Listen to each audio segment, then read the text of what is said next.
racing experience. Wow, racing maps await you. The new racing template is online. Create your racetrack gameplay.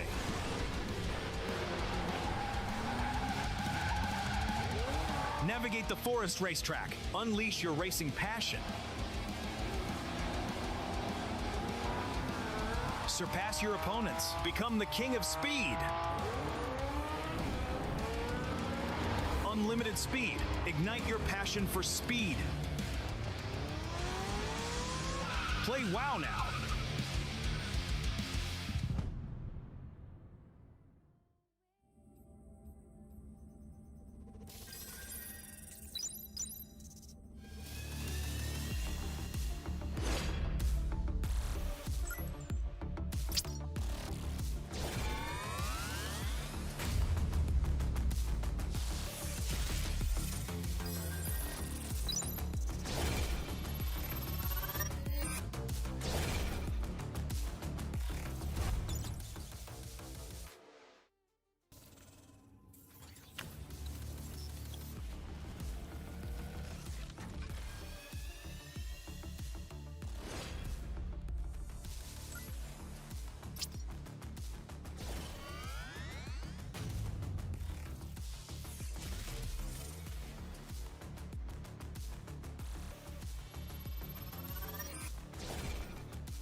Racing experience. Wow, racing maps await you.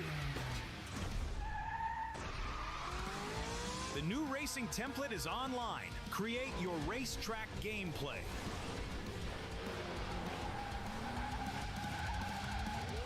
Navigate the forest racetrack. Unleash your racing passion. Surpass your opponents. Become the king of speed. Unlimited speed. passion for speed. Play WoW now.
Gave us so many surprises. Thunder Talk finishing the day in first place. Ladies and gentlemen, welcome back to the PUBG Mobile Global Championship, coming to you live from Bangkok, Thailand. And we've been talking about surprises. How about we actually end up talking about Orangutan from India? This squad, first time at a global event, they end up finishing in fourth place with 43 points. And I want to get a chance to talk to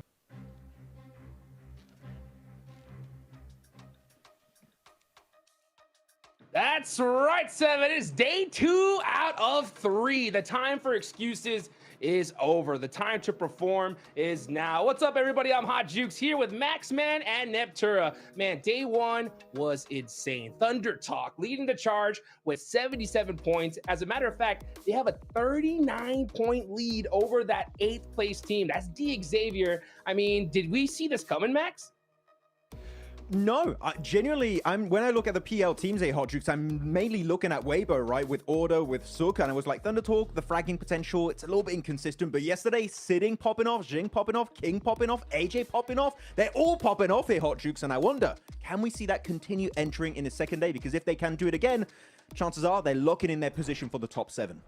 Oh, yes, indeed. You can see right now that was the schedule. It's gone. This is the format that we got going on. The Gauntlet is here and now, guys. Yeah, so we're in day number 2. After this, we're going to be past that halfway point, right, Neptura? So just how important is it for these teams to perform, and which teams do you think desperately need to right here, right now? I mean, it would be a very easy answer to say, oh, Alpha Gaming need to step up today, but it's because it's true, right? After game 3 today, we pass that halfway mark and we start going downhill. We start going to the closing of the Gauntlet stage. And so this is where these teams need to step up, because tomorrow is going to be too late. I would say even once we get to the Miramars today, it's going to be way too late to try and do a lot here, because these other teams that have done so well yesterday will most likely continue to do well today. They're just going to be too far ahead, Jukes. Yeah, $3 million is on the line right now, guys. And I'm telling you, there's all these crazy teams in this lobby right here. They do not want to go to the group stage, right, Max? So with 7 slots available, I think we definitely had some surprises. I do agree with Alpha needing to step up big time today. Who else do you think needs to step up? Oh, I'm looking at Regnum Karya. 13th position currently, standing with only 19 points. Their best game was the first Orango of the day with 6 elimination, 4th place finish, which is, pretty decent, but it's not decent when you look at the rest of the games where they keep going out super early on. I'm talking 13th, 10th, 16th, 15th, 12th. This is not the Regnum Karya of old that we're used to seeing here in these international lobbies. So Regnum Karya, day one, a little bit of a fumble here, Hodrix, but I truly believe that they're going to bring back some good action here because it's Regnum Karya, the most consistent team in the world on global stage. They got something up their sleeve. I'm 100% certain about it. Yeah, and I hope so, because honestly, they need to double their performance yesterday just to even catch up to 7th place here, Neptura, right now, that 7th place cutoff is going to be Alpha 7, and we're going to get into that once we hit in these overall rankings, right? So, I mean, for Regnum Karya, they need to do what they did and ×2 and even more, right? So when it comes to their play style, right, because I know you're looking at their macros, so, right, what do you think they need to do differently here today? I think in day one, they actually had some really good plays. The struggle was trying to just convert that into some points, right? Because I think when we look at the individual fights they had, several times we were like, there we go, that's Regnum, baby. That's who we know to be that team.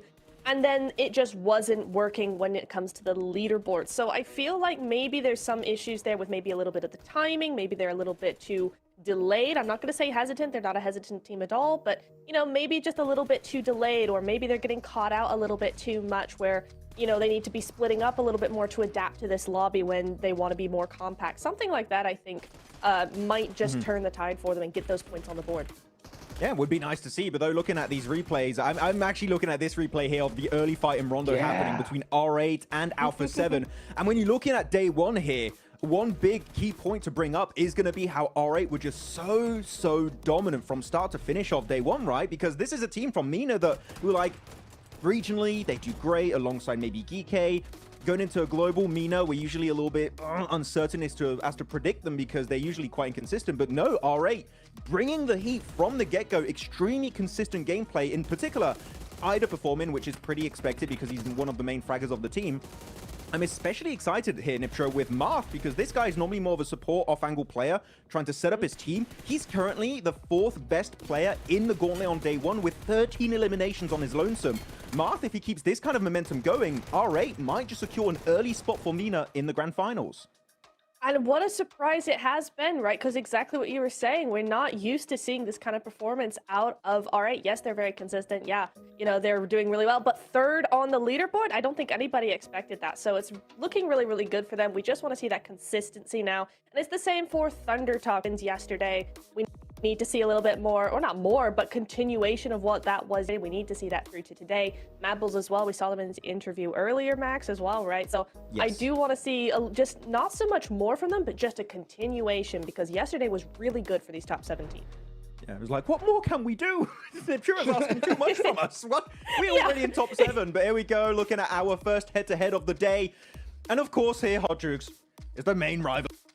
We were all expected to happen here. It's Orangutan versus APG, and well, the numbers speak for themselves, because if you're looking at the numbers, Orangutan are completely outperforming APG, especially with that hot drop in Miramar. I'm wondering, now that they got that confidence built up against APG, can we expect more hot drops to happen just to ruin APG's chances of going to the finals? And I hope we see some more hot drop action, because, I mean, we heard there from OG, right? They said, you know what, that's our drop spot, right? And they're going to claim it for themselves. They outperformed APG by a mile yesterday, right? The thing that we have to consider, though, right, is this is OG's first time here, right? We know what Alpha Gaming can do, Max, right? We know that the performance is pretty much imminent at this point.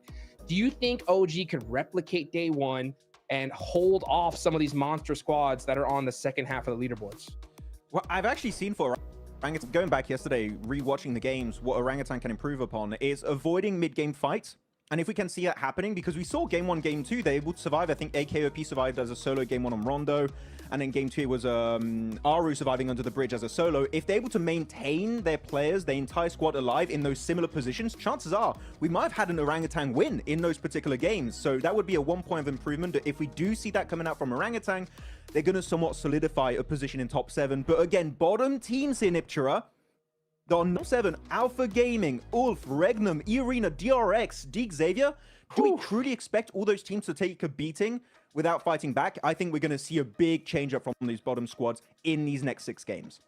Oh, 110%. We have to, right? These are not teams to go down without a fight. Regnum, Karya, I know we talked about them earlier. Alpha Gaming, I mean, these are two powerhouses of the global stage, or not even regionally, just globally. And yet here they are in the bottom, the bottom 8 here. So I think we're going to be seeing a lot before this day is done. Oh no! For sure. Wait, what? Yeah, Marzi is Sing DRX. No, if you guys don't know, in India, Marzi is like he's like me, but in India. Okay, whoever he supports, they get destroyed. He picked Reject during PMIC. Marzi, how can he do that to DRX? I blame Marzi for this.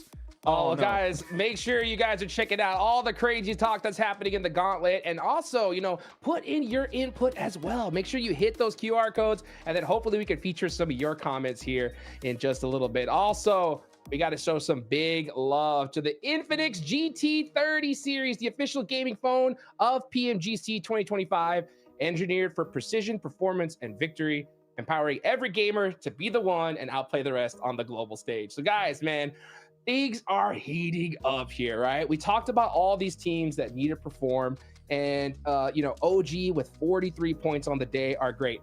My big concern, Neptura, right, when it comes to OG, is some of these teams, right, that have a good solid day one will come back and say, you know what, maybe we should change things up. Maybe we should start getting a little bit more aggressive. We saw a little bit of that more aggression towards the second half in day one, right?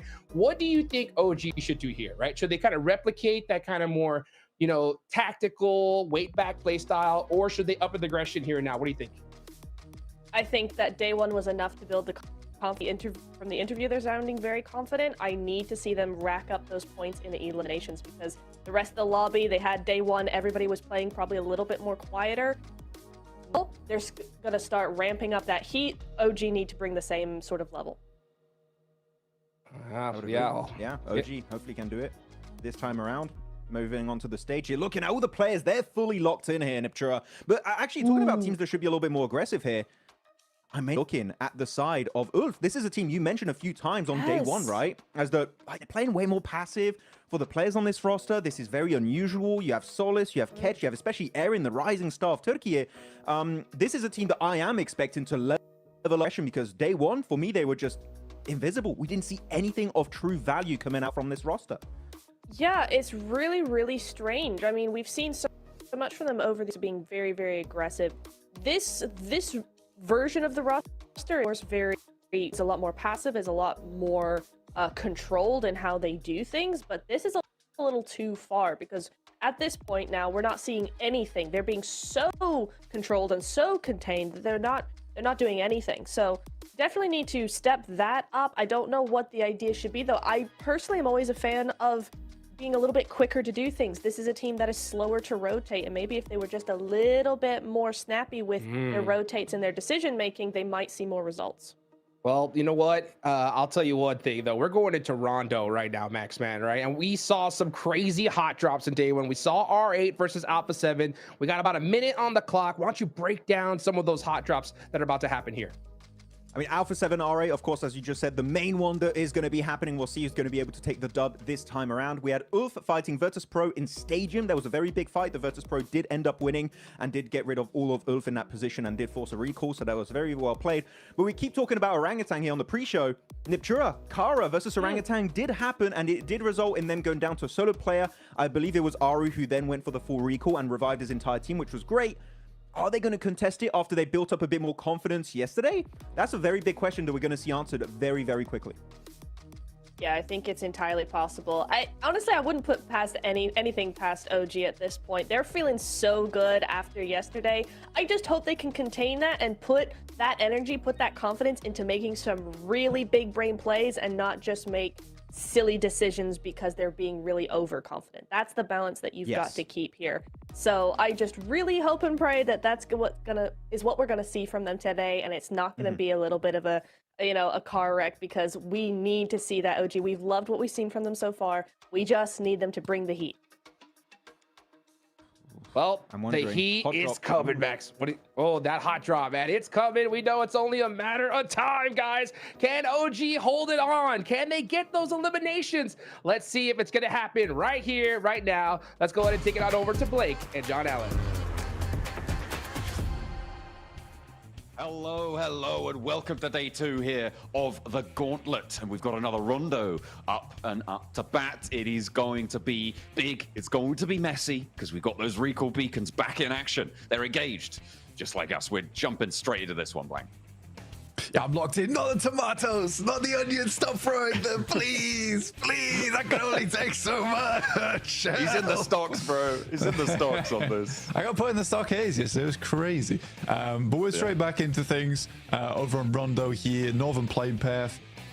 Should be a good one. Hopefully less of the water in this one as opposed to yesterday, because yesterday's finish was pretty insane, and I think we were theorizing behind the scenes probably shouldn't have been possible in the first place. I think it was fairly cruel, and there's only so much water in Rondo as well, right? You got a little bit down towards Rinjiang, and then most of it's over towards Tuling Jadena City. We managed to head right there, which was very unfortunate. Already though, we're getting those hot drops coming through. The 3-mans going up against one another, trying to get as many points as possible in the early game of Rondo. We saw those big pickups right at the beginning of yesterday.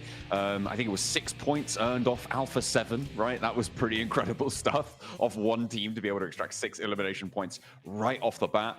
Was brilliant. That was R8, I believe, who were able to be the main profiteers of that one.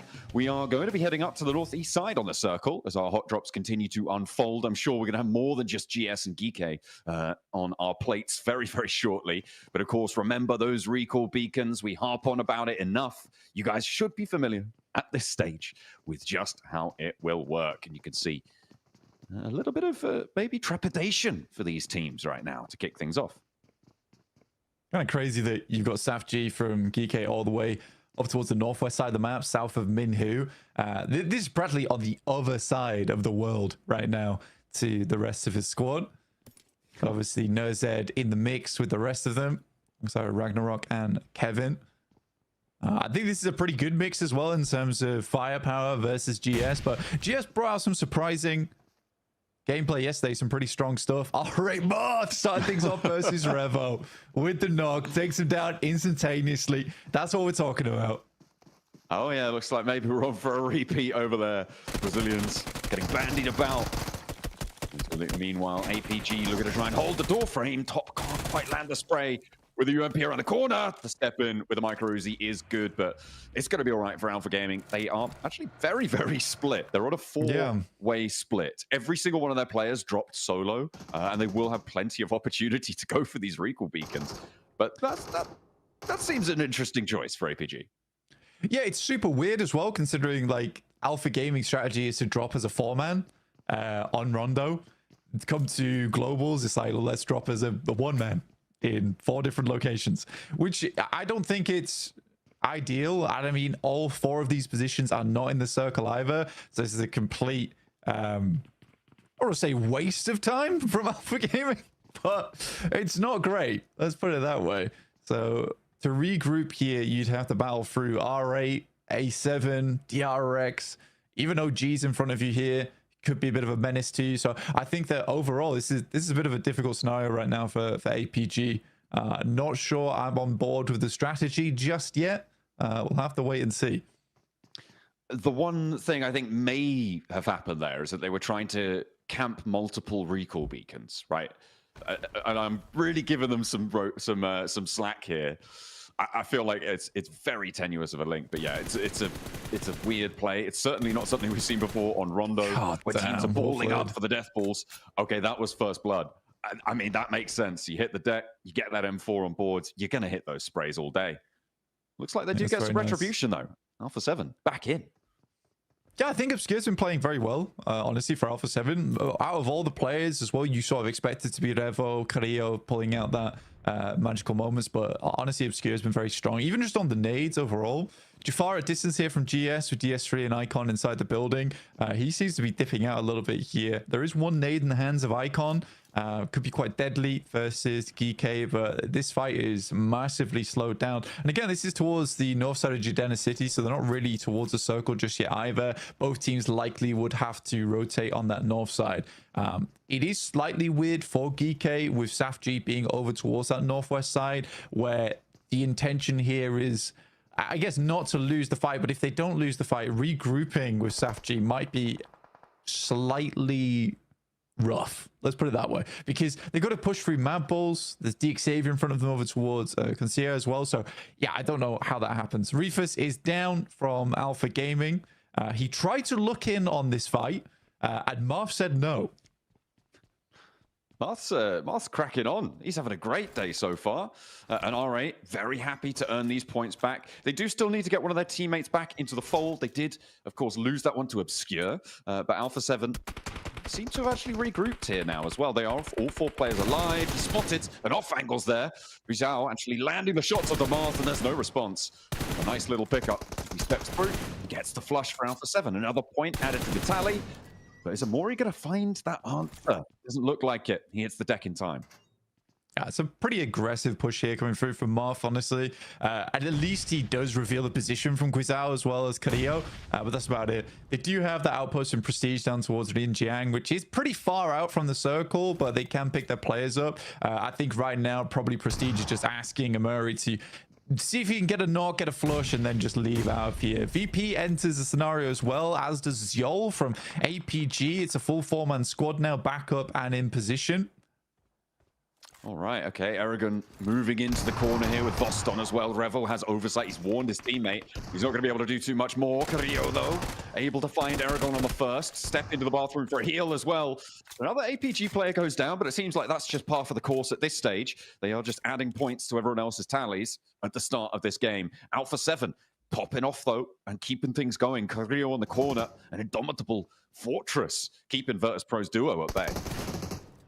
I think the thing is here is that at least Joel gets information there's 2 teams in this area, and then they all regroup down towards Yulin. So they could push north and hold out both these squads if they wanted to. Virtus.pro's got a similar situation where they got an outpost over towards Stadium that they can refresh their players from. But Alpha 7 definitely weathered the storm there. It was not easy versus R8 in particular, but R8 also back up to 4 players. And Murray, though, looking for a little bit more. Doesn't quite find it. Carrillo hits the deck, but will get rezzed fairly quickly afterwards. Let's take a look at what's happening over towards the circle on the northeast side. Great start from Thunder Talk on a 2-2 split, which they quickly regroup towards a central position. They're holding high ground with Sai Ting, as well as Sing towards the lower end of things, just providing scouting capabilities towards that southern side. That river that sits in the middle of this circle, Blank, has some really difficult crossing points. I mean, we saw just how treacherous those riverbanks can be yesterday on our Rondo game, but in general, there's not the easiest time where maybe on a map like Erangel, when you're crossing that central river, the riverbanks are a little bit more forgiving. I feel like there's a lot of verticality on the Rondo riverbanks. There are obviously some places where you can get across, and obviously those bridges will be an option, but it's going to be pretty tricky for teams who haven't already made it to go straight through. So I'm expecting quite a lot of wide wraps from teams on the southwest. Yeah, I think getting over towards Ryan is probably the best idea, and then you can wrap down towards DRX's position, potentially take some high ground for yourself. But it does depend on this next circle, right? Because if it does shift down towards the southwest here, like you're looking at Test Track, you're looking over towards that hillside in the west, but it doesn't happen. We head over towards Huasing. I think that this is actually fairly rough in terms of position to play. And GS, though, still going strong versus Geeke here. This fight has raged on for quite some time. It shows no signs of slowing either. D3S wants to hop out with the auto shot. Wow. Doesn't find the first, the second, not so lucky, but there is still that trade around corner. Actually, only one player now remaining for Geeke, I think. No, sorry, for GS, just Jafar. He's been in these spots before. We saw it against APG down in the C block fight that we saw in match 2 yesterday. And now he needs to find Kevin on the corner. The recall beacon just outside is beckoning, but he needs to get through this hurdle first. Kevin's running low on ammo, but he has got the other weapon in the back pocket. Nice. Jafar handles him though, not even going to be able to loose a shot his way.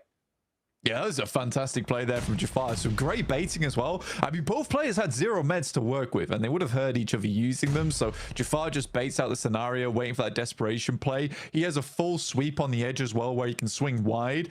So it's really, really smart maneuvers. Wolves here going up against Regnum Kaya. Now, there's a lot of talk about Regnum Kaya's day yesterday, which, as we all know, was pretty poor.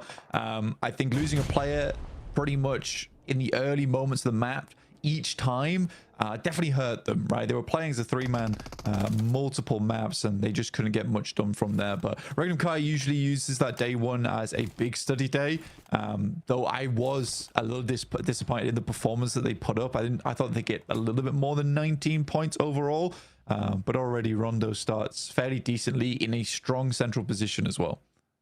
I'm liking the little pop-ups on the tower graphic on the right-hand side. I don't know if you've clocked it, guys at home, but if a recall does happen, we saw it just on the Wolves tab there. It will show who has been pulled back up and when it will happen. A little gold flash appears on the right-hand side of your screen. So if you're watching and we're not on board with your favorite team and they're looking to get a recall on board, that's how you can keep track of it. You'll see exactly when it happens, so you're nice and up to date with everything. Igor just going over towards E Arena right now. Joker was pulled out yesterday for NC2. Learned his lesson, apparently. Come back into today looking a lot more fresh. Getting the initial pick off there onto Wolves. I mean, E Arena didn't play terribly yesterday. I just don't think that they had these massive moments. They were consistently towards like those later portions of the game, but I think it's mistakes like this, right? I think they get step 1, step 2 correct, and then step 3 is where they fall short. I think that when it comes to thinking ahead, they don't really have that right now. Where they make this push, you're playing on the hillside, you're not worried about the backside angle. Again, in a global lobby, you have to worry about that. It's imperative that you worry about that. Ooh, Circle pops down towards the south, gives a little bit of a favor to Regnum Kaya potentially. Orangutan on that southwest side as well. Looking at the teams on the south, though, it's a bit of a difficult run up here for teams like Alpha Gaming, who have got all 4 of their players alive. They did manage to get those recalls on board. And E-Arena, who are moving very, very close. It's going to be pretty stacked up on this south edge with Kara as well, maybe poking their noses in. And a few teams yet to move as well. It's been an incredibly odd start for Alpha Gaming. I think that it's hard to say whether it was the correct decision or not. Personally, I don't think it was the initial 4-man split. Like you said, I think you were giving them a lot of credit for what they were attempting to achieve, but I think that that's more coming from the fact that they had such a bad day yesterday. They were feeling very worried coming into today. And then this first 12 minutes has just been about getting a 4-man towards that late game, which is where typically Alpha Gaming does shine. Is if they have a 4-man towards that 18-minute mark, they're very good at sweeping. But we just haven't seen that because they've been torn apart by teams like OG yesterday in that final match. I don't think that APG is feeling very confident coming into this day. And unless we get something insane over the next 3 games, I'm not even thinking that APG gets into top 7. Yeah, gonna have a tough time of it for sure. We'll see if they can bring something to bear in these next 2 days. DX Xavier, they've spotted at least one of the players from Alpha 7. This is up on the north side, Blank, coming down from around Heme Town on that north east side of things. Alpha 7 struggling to get through. They got the Mad Bulls ahead of them as well. Not only are DX Xavier going to be harrying them as they try and move forwards, but they're going to have to deal with that too. The recall beacons not long in this game, so opportunities starting to dwindle to get yourself back up to 4 players. Yeah, we are really lacking on those recall beacons. The only one still available is probably in Alpha 7's camp over towards Muhapan. I think that potentially Korea is able to pop that one off, but Mad Bulls is set up on a lineup right now. Takes down Guizao and Obscure, so leaving just Korea at the recall beacon to get the rest of his team up, but they will be dropping in with limited supplies. I'm kind of concerned right now for them. 5 elims on the game. It's not terrible. It's not great either, though. You see those recalls popping up there. Wolves moving through as Ulf managed to get into this position nice and early on the plateau, but will they be able to hold it? The first is good. A double spray down across the way. No, it's a 1-for-1 trade. The Catch is able to find another. Coops goes down. They lose one on the off angle here. Scarface has been knocked, but the Wolves are no more. Taken away on the approach. You can't get up the top there. Ulf able to beat out the Wolves on that hold. So funny, it's the 2 Wolves logos going at it with one another. You know, the 2 packs are scrapping in the meantime. Though I think that Max brings up a really good point on the desk, is that the Ulf does feel very weird right now to me. Rondo actually was one of their best maps that they played. They were fantastic at it overall. And I think for Ulf, there is this issue that I think it is confidence based, because they went from being kind of lackluster when they were playing under the name of Fireflux to suddenly this whole new team with Aaron on board, with Matcat out. And then coming to globals, I was just concerned because I was like, well, this is not the Ulf I'm used to seeing with just incredible long-range control, and especially having such a good time on Rondo. It just was not meant to be yesterday. We'll see if they can pick up that performance. Ooh, the Garden's not playing well for DRX. They have a lot of people trying to move into the area. Alpha Gaming actually fairly successfully taking a decent chunk of it. A big nade comes through from Reefers as well. That's going to find 2 of them, just leaving Soizy down on his last legs here. The last player to stand, and his bridge position fairly known. Look at the ground that Alpha Gaming have been able to achieve. I mean, fair enough, you know, to be able to salvage something like that from a game that started the way it did for them. And with 2 elims, they do have a lot of teams that can crest over the ridgelines, take shots at them. The question is, will teams want to do that? Recentering up on the circle a little bit now. I mean, Mad Bull's on the northern side. It's not a terrible spot for them, but they are a little bit exposed right now. Regnum Kari are playing things slightly slower over towards the western edge. You can see here already a nade goes through, able to find good damage over towards Tulika. Likely a knock and a flush comes through off the back of that one, but Tulika is just crawling backwards as fast as he possibly can. OG playing things out smart down towards the southwest side, just biding their time, and I think that's fair enough considering your VP ahead of you. They can try and cut out any control on the south side. There's no reason to move right now. Kara. And they're well on the east side. We saw them trying to crest that ridgeline over towards the Alpha Gaming position in the center of the Gardens. And now they're going to have to move off of that hilltop. You can see Poser poking his nose in, trying to establish some kind of inroads for them. I think it may just be a crash onto Alpha Gaming's spot, but GS are going to move in parallel to that. It's going to be messy in the middle there. A difficult time, I'm sure. DX Xavier, they've moved in from the north side. The Mad Bulls have been leapfrogging with them, and Paragin will be the player to go down, but there's an answer, and it's Regnum Kaya to third party out to the west. Fair enough as well. I mean, Regnum Kaya able to gain a lot of control over that northwest side. Mad Bulls continuing to take damage. Loxy finishing off some of the final players there from Mad Bulls. Just one last left alive now in Pusher, who is hiding in a field of Doritos. Oh dear. I've had dreams like that, I'm pretty sure. The Xavier, though, a bit of a nightmare.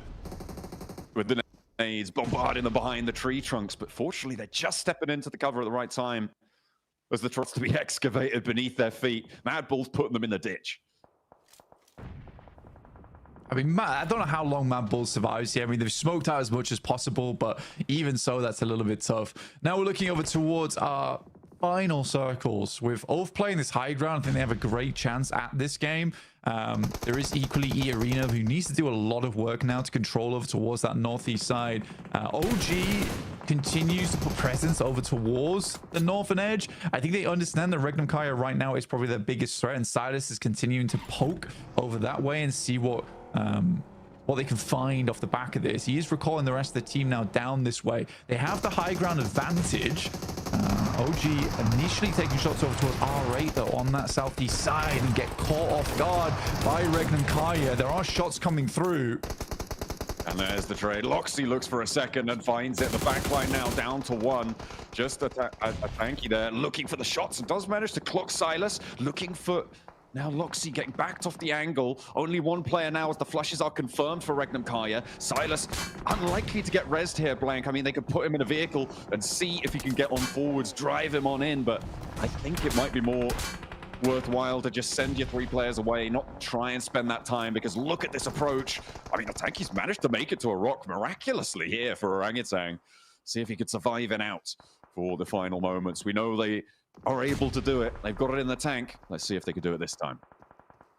Yeah, trying to survive on that side of the map. Slightly underneath Ulf, though, so a little bit of a dangerous position for them, but I don't think Ulf is too preoccupied with that right now. They're looking over towards Mad Balls and making sure they hold out VP in the process. So it's a good play from a Tanky. It is a little bit of a risky one, but if it pays off, then he's able to get quite far into this game, which is nice to see. Regnum Kaya, though, that is a decent start for them. Up to 27 points now. So already 8 points on the game here on Rondo, which is massive news for Regnum Kaya. Starting to catch up to teams at the middle of the pack. And a nice start to the beginning of the day is really huge for a team that struggled yesterday. That's what you need to be able to find as well at this global level. Finding that resurgence after a bad day, very, very important. Although sometimes you don't have that opportunity, especially when it gets to the smaller numbers of days, smaller numbers of matches that you're going to be playing. For now, though, Thunder Talk, I mean, we saw how much work they were able to do yesterday, right? Getting so many points. And getting so close to what we expect the bubble to be already in just one of their 3 days. Nice. It's a beautiful turn up. Silas was picked up, but maybe not for too much longer as he's crawling back behind the deployable cover there. Looking for another res. They are in this zone. Virtus Pro might try and put them out of it, though. You can see their VP looking to try and push further up. These nades are getting very close. There's a good chunk of damage. I think that Regnum Kai is kind of lucky that they don't lose too much damage on their side, because the nades seem to stop a little bit from VP. They want to hold them out for a little bit later in the game there. There's no real chance of getting too much more utility going forward. So you've got to be a bit conservative now going into these final moments. Good shot over towards Ulf as well from Regnum Kai in the midst of all that, by the way. I don't know where that came from. Silas very close to bleeding out here. Might in fact get flushed. I think he does. Oh, I think, has he gone down? I think he's down entirely there, Blank. It's going to be very close to the wire. Might be just about getting rezzed. Can't quite make it out on the screen there, but that's a nasty little turn up. And I think it was actually R8 who did a chunk of damage from that off angle to be able to seal his fate. Oh no, I'm seeing 4 players alive around Nogaya. Maybe the res was there after all. Yeah, it did come through. Tanky, though, knows this location. Looks to send some nades over the top. It's a pretty nadeable position, but he has limited sightlines on this with the rock in front of him, but a great nade over the top will take down one player from R8 there. With limited vision as well. It's a great arc on that one. Brilliant little find, but will he have drawn the ire of too many around him? Mad Bulls feeling the burn as Regnum Kaya roll them down. 2 players fall, and that will be them done and dusted for the match. Regnum Kaya seem to be on the warpath here. 8 elims already. Let's see how much further they can go.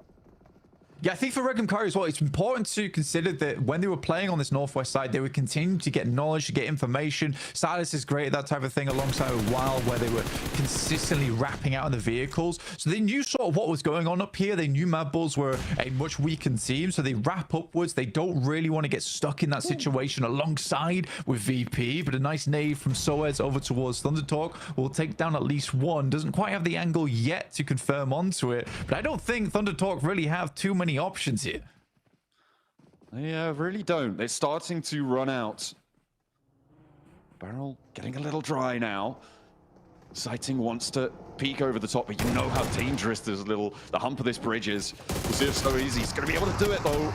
Not quite connected through the smoke. 2 players run around behind, and a nice little flex out for Thunder Talk. Will anybody spot it? Regnum Kaya will have heard the shots. They'll be looking. You can guarantee that much. We'll see if they're able to find it. Doesn't look like they will. Maybe a little bit of time for Thunder Talk to play with. Amori now the last player for R8. Joker steps up. He's not going to find it. Another player goes down. Asakura falls. Tony K as well. Oh my This hold has just been a blast. A little assist from Ulf on the off angle. But how has he survived that? What a hold on the inside. Don't think he's going to last too much longer, but that is a great little clip for him.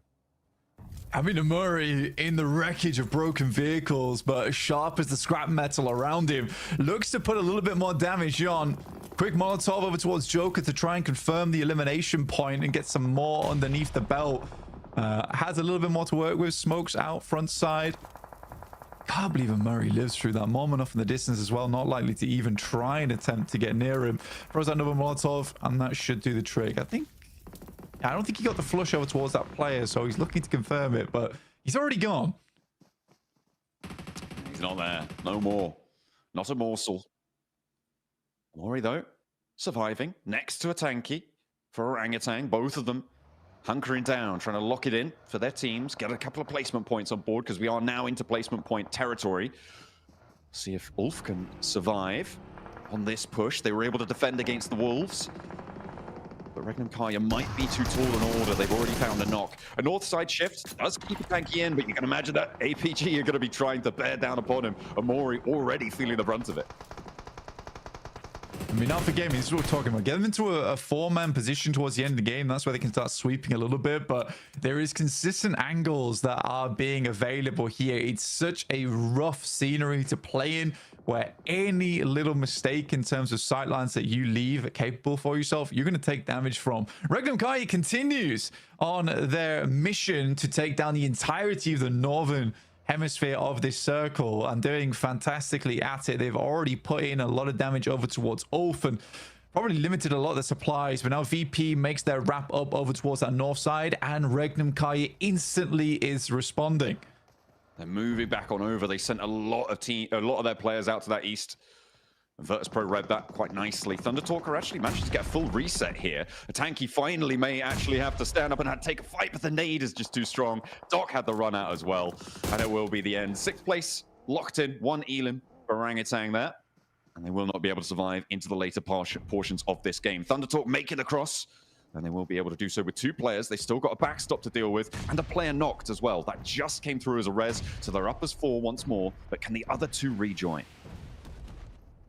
This is great damage coming through from Sing right now. They have to drop down the tactical covers, try and keep themselves up, but a double in the back line will take down 2. Sing walks straight past the nade there, takes it on the shoulder, and Doc now has to do the impossible. With only 1 player standing, Doc needs to come up big for them to survive for a longer into this match. Another nade, but on top, it's going to keep the pressure on, but the res is going through all this while. In the meantime, over the northwest side, Virtus Pro and Regnum Kai are starting to pop off, and it's Regnum Kai to hold their nerve. Only 1 knock seen, and nobody's in a position to capitalize, because Ulf are more preoccupied on the southeast edge, looking towards Thundertalk, as APG fall as well. That is going to be them done and dusted. Regnum Kai are on the north edge, looking to try and get the reset, but there are still shots flying their way. I mean, for Regnum Kai, though, it has been a hell of a day for them already. Loxy does go down as he attempted to move further up. This is great management and good control from Ulf right now between 2 separate squads. They had the high ground. They're trying to work with it. Smokes are flowing through right now, but you can see 0 nades on the cards for the boys on Regnum Kai on the top of your screen. But I think that may be a lie. I'm not sure. Well, done well. We'll have to wait and see if they're able to loose any. Certainly would be a great boon to them. Ulf's got nothing.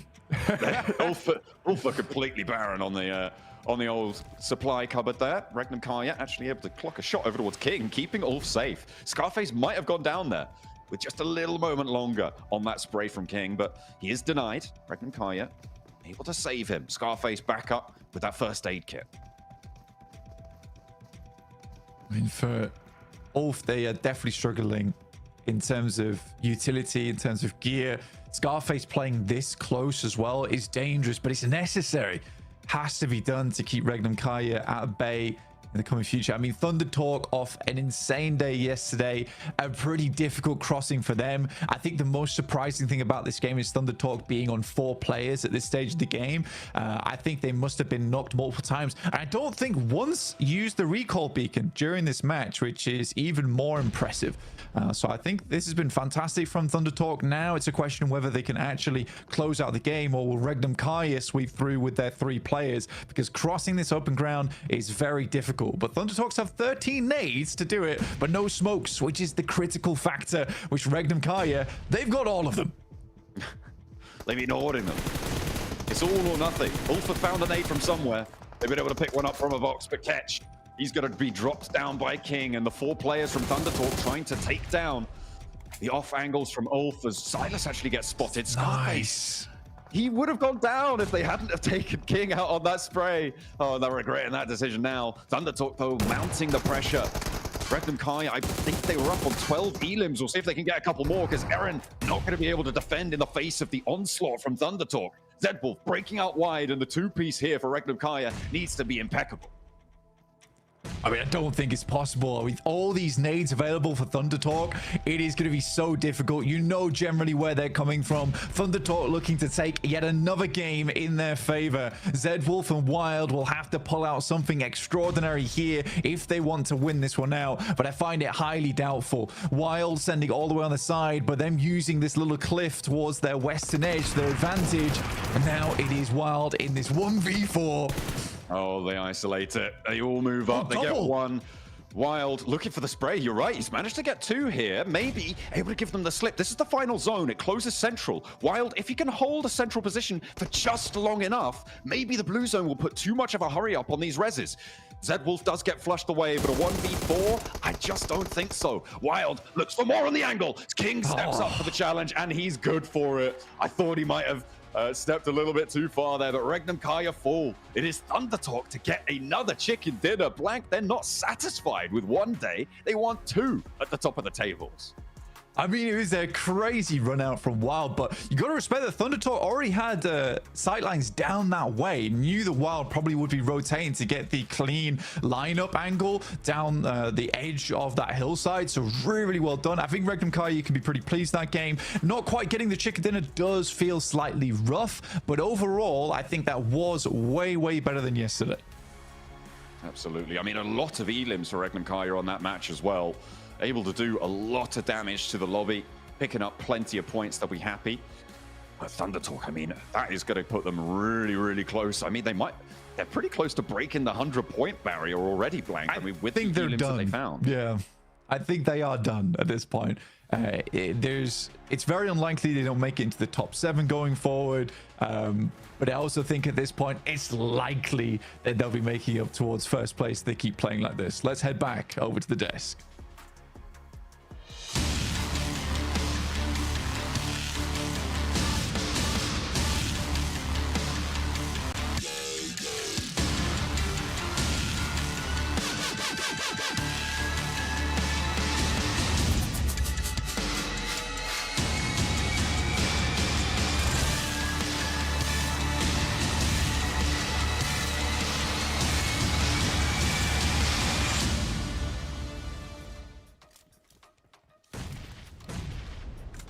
Thunder Talk get their third chicken dinner so far, and just like that, there's now 6 slots remaining to the grand finals. I'm just kidding. No, but I mean, after that performance, these guys have got to be a lock by now, Max, man, right?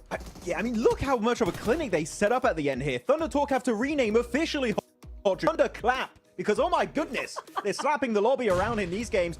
And Nipchura, you were saying it before we just came on camera here. This is a back-to-back win now we just got from Thunder Talk. And actually, on top of that, they've now officially got a win on every single battle. Got a win yesterday on Erangel, a win on Miramar on the last game, and now a Rondo chicken dinner. These guys are putting on a clinic on every one of these battlegrounds. And look at the player stats.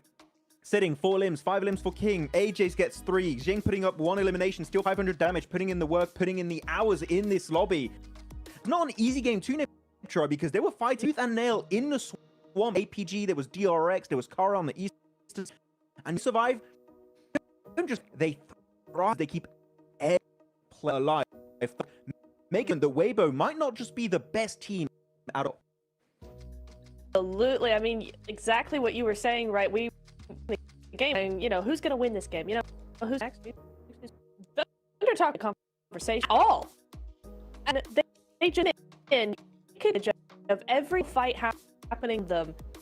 It was such master. I mean, the nades onto AP, clearing them, getting that ridge to themselves, and then just being for the right time. The timing is impeccable with this team. I mean, just putting on a masterclass on that edge style play, right? I mean, they were playing the edge pretty much the whole way until the end there, right? Just taking out teams one by one, catch guard, and to do that, all 4 up, especially in a lot this Max, it's just super impressive. It really is.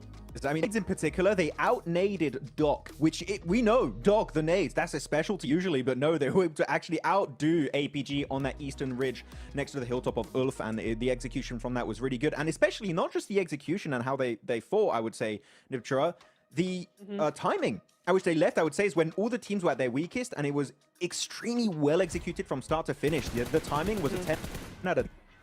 Yeah, it was fantastic. Oh, And Revel. I want to say, Oh, I didn't see whoa, that. hang on. Wow, I didn't see that. Whoa. Unfortunate. Yikes! That's a clippable moment for sure. That's going on all the platforms for sure. But yeah, I love as well the timing that we saw off Regnum, as well as, I mean, VP was a really nicely played in the last moments there, where they tried to come up kind of next to Regnum and take that hillside. But Regnum specifically, the timing was so much better than yesterday. I kind of wanted to see something a little bit better from them in terms of those timings, in terms of that, you know, a little bit more direct, a little bit more aggressive in just terms of, you know, how they do things and what time they do things and waiting for the right time.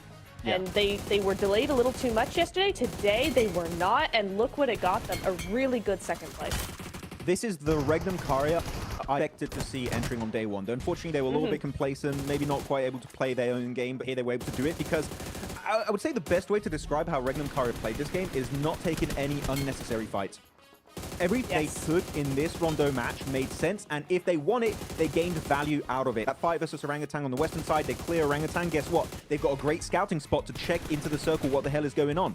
After that, they're sending up north next to Ulf. They got that symbiotic relationship situation where they can hold down the fort together, and it just so perfectly for them. This is one of the best IGLs in the world. Sylat pulling the strings in the back end, and clearly so far, it gets them in the late game. I'm thinking this is the redemption arc that finally begins, Hot Jukes, for Regnum Caria. I mean, it's about time, right? But they didn't just get to the late game. They got there with a whole bunch of eliminations right there, pulling out a dozen. We talked about how they pretty much needed to double their performance and then some at the top of the show, right, Neptura? And I mean, I don't think you could have asked for a better start, right? No, 100% not. Such good numbers coming out of them. And APG as well. I had them slated to win the whole thing. Y'all didn't. It was, you know, it was on the edge. It was off in the swamp. It wasn't looking particularly good, but, you know, it wasn't a win, but they came out with a much better performance. And is it not a win?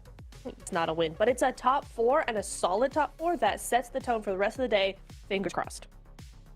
Hey, we'll take those all day. You know what? I want to kind of go back to the start of the game, right? We did see that hot drop with Alpha 7 and our. Oh, never mind, right? Are you kidding me? I mean, talk about a run for the MVP of the tournament here, Max, right? I mean, I know why he's called sitting. He's just seeing everyone like right now. Get it. You're not playing this game. The guy is an absolute beast. And to be completely honest, when looking at players from PL that I was paying attention to, I was looking mainly for this team at, of course, you know, you got King and you got AJ. Those are the two that I'm like, okay, these guys, they can cook, they can step up, they can Yang Tashol. But here this time around, though, it clearly is sitting. And they are sitting pretty. 100 points. And right now, I did a little bit of calculation. Wow. Of course, it's not great math. 120 points, you're pretty much 100% sure to go in the top 7 in the grand finals. They're already just 20 points away. What are we doing? Wow. Yo, that's what is that? A 59-point difference from the Xavier here. That is absolutely, I mean, wild. I mean, I did not expect Thunder Talk to pop off this crazy, Neptura, but man, did they show up. It was good to see some other teams as well put some numbers on the board. I want to look and see a big mover and shaker. It's got to be Regnum Caria, right? I mean, where were they at the start of the day? They're in 9th place here, Neptura? Yeah, they were 13th, I think it was. So they've really stepped up now to where they're only 5-6 points away from a top 7. So if they keep this consistency, it doesn't have to be, you know, crazy top 3s all the time. But if they keep making the extremely calculated plays that we saw in the Rondo this game, the rest of the games are going to be so easy for them because we know what they can do. We saw glimpses of it yesterday. We've seen more of a sneak peek of it today. We just need a little bit more consistency. Just bring it more and more and more, because that calculation of this team is what's going to put them on the map. Oh, looking at the player stats here, Amori destroying my initial prediction of this game of E-Arena. E-Arena sitting it 1-1, and clearly that was abused by Amori. He was able to capitalize on that mistake and able to get himself multiple 1v1 clutches for himself. So very, very well executed on his end. And looking, of course, at AJ here in terms of utility, chucking a lot of it all over the place, allowing to make those transitions happen for his team. But of course, Jing, the man himself, able to also do something similar team throwables used. So yeah, I mean, the utility used by ThunderTalk is the main reason why they were able to survive this entire game net, right? The smokes, the grenades in particular, to zone out, for example, APG on the cliffside was just paramount for them to make that movement happen in the first place. Yeah, it's what I love, using their nades as well towards Ulf as well, right? Because what I love is when a team understands that a nade doesn't have to do damage to be effective. It's just there to displace or to keep away. So if you're trying to zone out a team and keep them in their circle, just chuck nades at them. They won't be able to move. You're not doing any damage, but you're keeping that control. And that's what ThunderTalk seem to really understand, is that those nades, they don't have to do any damage to be effective. I wonder, does that include emergency cover flares? I feel like it, because I do want to see emergency cover flares of ThunderTalk. Huge. Not the best, though. Not huge, actually. I would say they were not great. They were throwing them in positions where they really leverage much out of the item itself. I want to see them try and use it as a leapfrogging tool instead of a more defensive tool. It makes sense earlier on in the game, in the mid-game stage, but when they were pushing on Ulf, I think if they throw them forward, that transition would have been even smoother. Of course, they still won it and kept everyone alive. They could have won better, though. If I had to criticize one thing, it would be just that, but otherwise the rest was just absolutely perfect from start to finish. Yeah, I mean, there's always those tiny little tweaks that you could make, right? And one of the tweaks that I'm really starting to get a little bit concerned about, right? I mean, right off the rip here is because when you have a team like, this is what we were talking about at the start of the show, Max, right? We knew that a lot of these big names were going to perform today, right? Regnum Karya said, we're doing it right off the rip, okay? For a team like OG, right, which was playing very calculated, consistently putting up points on the board, right? I think we're gonna need to see at least a couple of big games from them if we want to see them in the top 7. Do you think that that's right, or what do you think OG needs to do here? I mean, I would agree. Orangutan, you know what I want to see from Orangutan? I want to see a bloody chicken dinner, okay? Yes, it's about time. They keep surviving into the late game. I think yesterday they had a bit of an issue where in the first 2 games, it was just a solo. It was AKOP and it was, who was it after that? It was Aru on the Erangel game, surviving as a solo. If we see more of that, but they survive as a trio, as a full squad, there's definitely a win potential there for me to see coming out from Orangutan. So, Niptura, do we think we're going to see an OG win? I hope so, and I think they will absolutely get the win if... not hope so. It's a yes or no. Sorry. What's happening? It's yes. Oh. Okay, thank you. Yes. Yes. Yeah, because, and I'll tell you why. Because the main difference between how they normally play and what they're doing now is they're spreading out on the edge. That's typical for OG, right? They're using their terrain, they're spreading out a little bit, they're trying to get control, but they're not backing it up. They're taking the position, and then the moment somebody comes towards them, they're kind of like, we'll try and defend, but they're not going forward and going, actually, this is our spot. You know, where is the confidence that we saw in the interview of, well, if APG want to drop our location, then they're free to do that. We want to see that same energy coming into the end game when they go, this is our position, we're going to set it up like this, and also we're going to back it up with some shots. It doesn't have to be elims, but I want to see more presence from him in the end game because the setup is good, but they're just falling down on converting anything into a, oi, stay away. Yeah, I do feel bad for OG, though, because that play of Regnum Karya was just beautifully executed. So it's really hard to fight back in that kind of situation. But actually, just to go on another team I want to see some improvements from, I'm going to go on DRX, and I'm going to blame Marzi in particular, okay? If you're listening to this, I know he's doing a watch party. Why did you pick DRX, okay? He is the true boss master in India. And DRX, genuinely, one of my favorite teams. For me, there was no doubt in my mind DRX were going to have a banging performance in the Gauntlet and instantly make it to the finals. But no, they started off the day in 11th position, and I believe now they're in 15th after this first rondo. Yeah. DRX, we're almost at the halfway point, Hot Jukes. We need to see more from DRX. They've done nothing so far. Yeah, for sure. I mean, the thing is, this is my concern, right? Is that with so many big names on the second half of the leaderboards, if any of these teams like DRX do what we just saw Regnum Karya did, right? 18 points, they're in the running for top 7, right? So I think for a team like DRX, though, hey, get it done now. You know what I'm saying? You do not want to wait till the last is for sure. So for DRX, so many of these squads, I think the pressure is on big time here, Niptera, to perform right here, right now. 100%, because we're getting closer now. It's game 2 after game 3 way done, and that's where it's really going to start. You're going to start getting that pressure coming in. You're going to start going, we only have a set amount of games left. All of that stuff's going to start happening to you. So it really is now or never, Jukes. Yeah, it really is. It really is. You know, I'm kind of gonna go on the other side of that point you were talking about earlier. You know, when it comes to OG, right?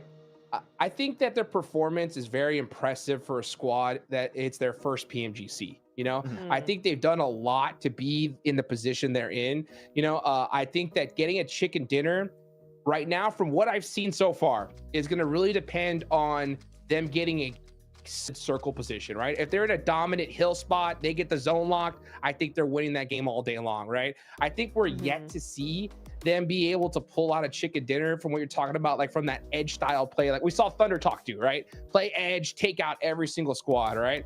Hopefully we can see them build up to that, but I think the best case scenario for OG here is if they do get that circle, they got to capitalize it like there's no tomorrow. And then hopefully just be, once they get that chicken dinner, right, be like, we can do it, right? We've done this before. Yeah. And that's something that's really hard to cross, Max, right? Because pretty much everybody in this lobby has won a chicken dinner at PMGC before, right? At least once.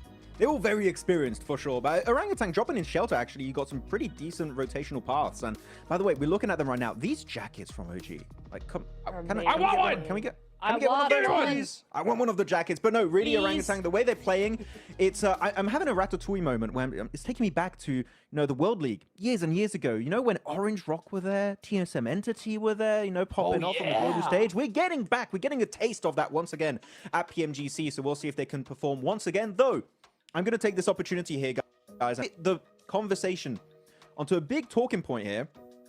GS Team APG. It kept happening. No? Yeah. Going into Novo military, into Novka military base. Jafar in particular had a massive clutch at the end to wrap up versus APG. Are we going to see that continue if we have a Southern plane? Dude. Or are we going to see APG maybe change things up if they are going to be clashing versus GS? What are we thinking? Man, I hope so. I actually, no, I hope we don't, right? And the reason why is because, you know, we saw GS hot drop right off the rip. Game number 1 of Aaron Gale, right, Neptura? And then in 2 games, they didn't hot drop. And I think that was mostly to the fact that that plane path was heading more towards Severny for them, their secondary drop location.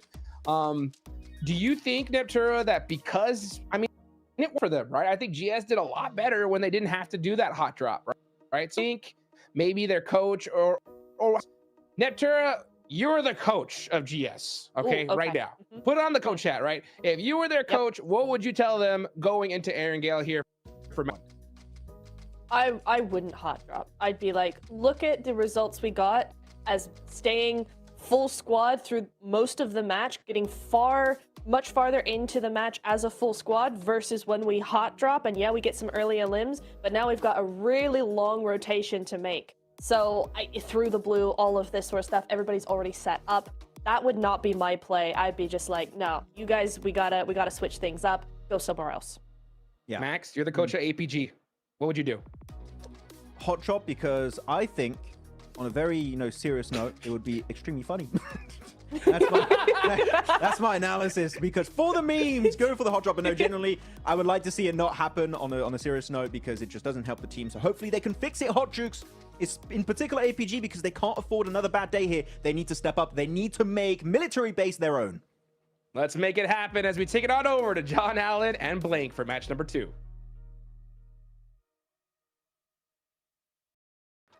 Next game.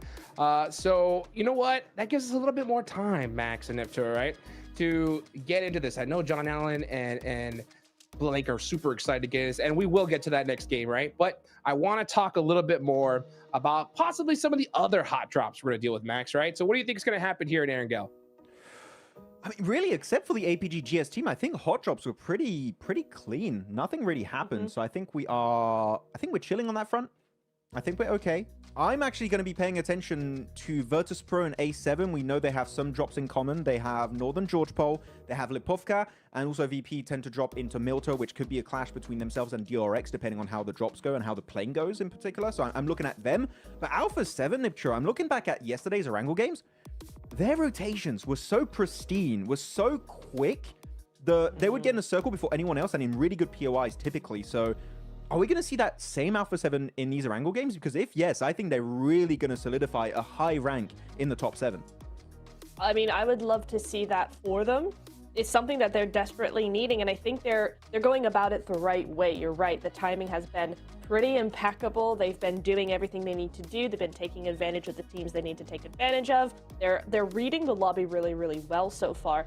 That doesn't always translate into points, but what I always love seeing is a team that you can see what they're trying to do. You can see what they've got strategy. They're not just doing it randomly, and they've got ideas. And so for a team like Alpha 7, who are obviously a very good team, but have just been struggling lately, it's nice to see that we're actually seeing a team that is like, no, we're on the ball with these rotations. We're on the ball with this timing. Yeah. It's very hopeful. What I'm really hopeful about is not just the rotational potential of this team, right? I mean, especially for you, Hodrix, covering Americas, but it's so cool seeing the rise of Guizhou and Obscure on this storied roster, on this storied org of Alpha 7. And last game on Rondo in particular, oh my goodness, they put up such a great showing versus RA. And even I think there was a potential third party happening from APG and Virtus Pro in the wings, and they were fully ready for that. So this is Alpha 7 2.0, and I'm here for it. This storyline we're seeing built up in front of our very eyes here in the Gauntlet stage is beautiful. And this is Brazil stepping up with a new generation of top-tier players that are here to claim a trophy on the global stage.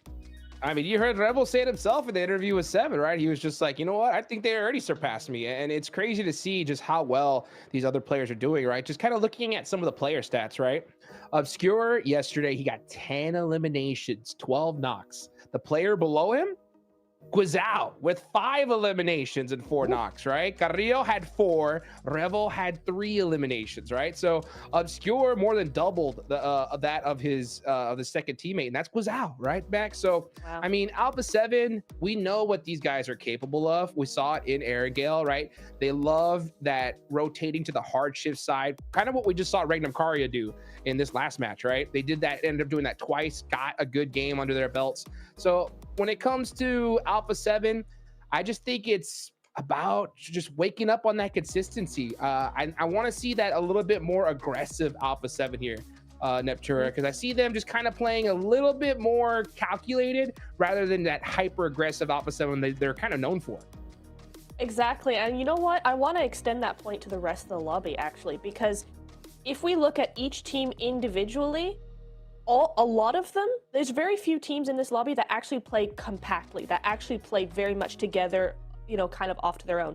Many of these teams spread out and take control from the other teams. And I want to say that so far in the Gauntlet stage, we've not really seen that. None of them have been playing how I expected them to play. We're not seeing the A7 spread out into the end game, you know, 4 or 3 players and just, you know, eating up as much of that zone as possible and controlling it, taking it away from other teams. Kara are not doing it. OG are not doing it. Regnum, we only saw them kind of do it in this game. So I want to say some of that is due to everybody's kind of tiptoeing around each other just a little bit. They're still trying to get a feel for how the lobby is going to be played. But the other half is these zones. I don't feel like any of these zones have been particularly favorable to most of these teams, because even if a zone does go towards a certain team, normally it's one compound in the middle of a field and it's kind of very play.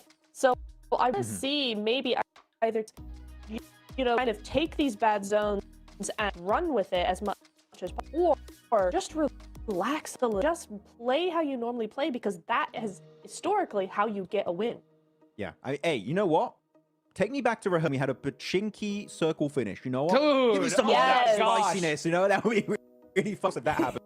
You're going to need Xavier to perform potentially. But yeah, circles have been a little bit very open-ended, I would say. They're not ending on any big POI. We didn't see that really happening yesterday, especially the one next to ended in nothingness. And you could see the ring. I think you had Alpha 7 just like, there's literally no terrain to work with. How do we work with this kind of terrain at the end of the game? I'm hoping we do get some like more city or compound centric finishes. I think that's going to show a lot of rotational potential from teams. Who's going to get there first, who's going to play defensively, who's going to be trying to initiate those crashes. I want to see a bit more variety on our angle, because on day one, Hodrix, I would have to say, was a bit one note to me. So I want to see more variety from some of these teams, depending on, of course, how the circle tends to go.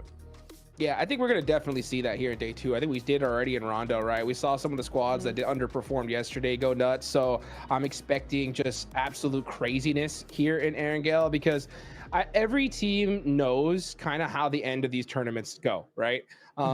There's going to be quite a few squads that are going to be so far down the leaderboards that they don't have any chance of making it to the top 7 here, Max, right?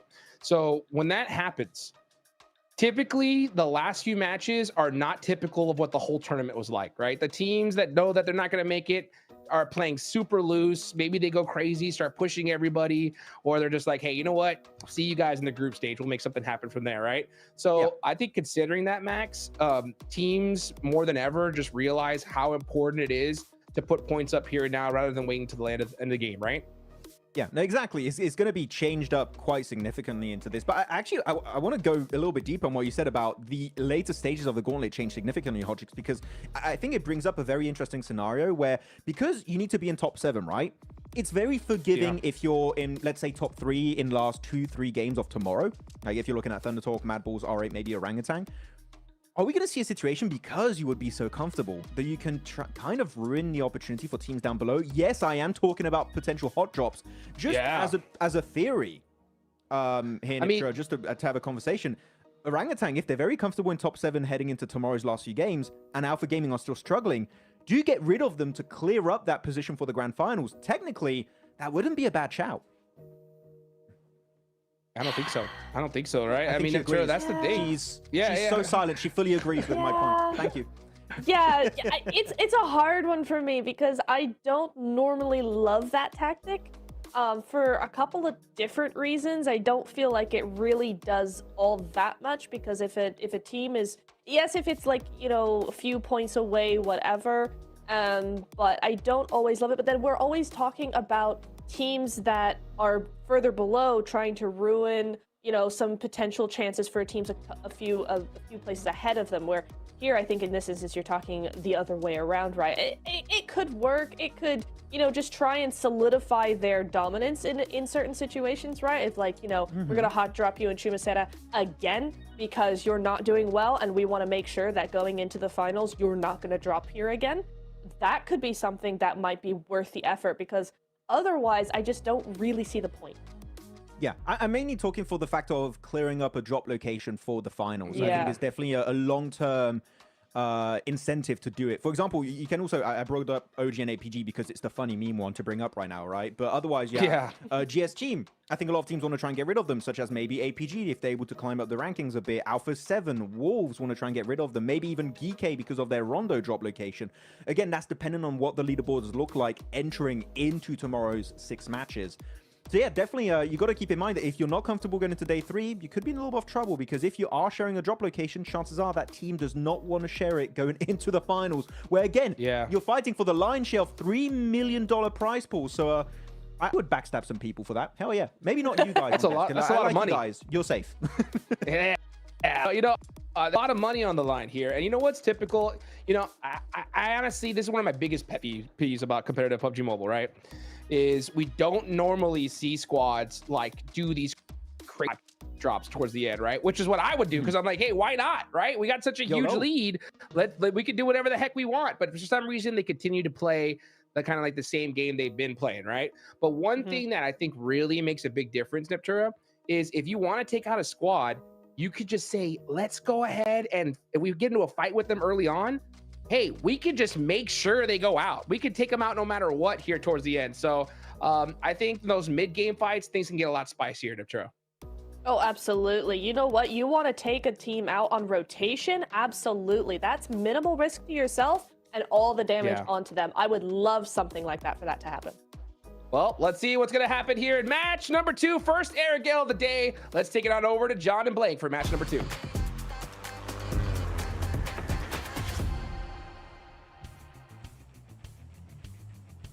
And you know what that plane means. We are heading into match 8 of our 18-match set here. And day 2 will continue to unfold. We put the recall beacons to rest. Don't worry, if you're not a fan, you're not going to be seeing them here on Erangel. We are going to be back to basics here. So APG, you can't be losing all your players right at the start of the match. That's a free bit of advice. I won't bill you for it. Very well done. It's good advice as well. Necessary advice.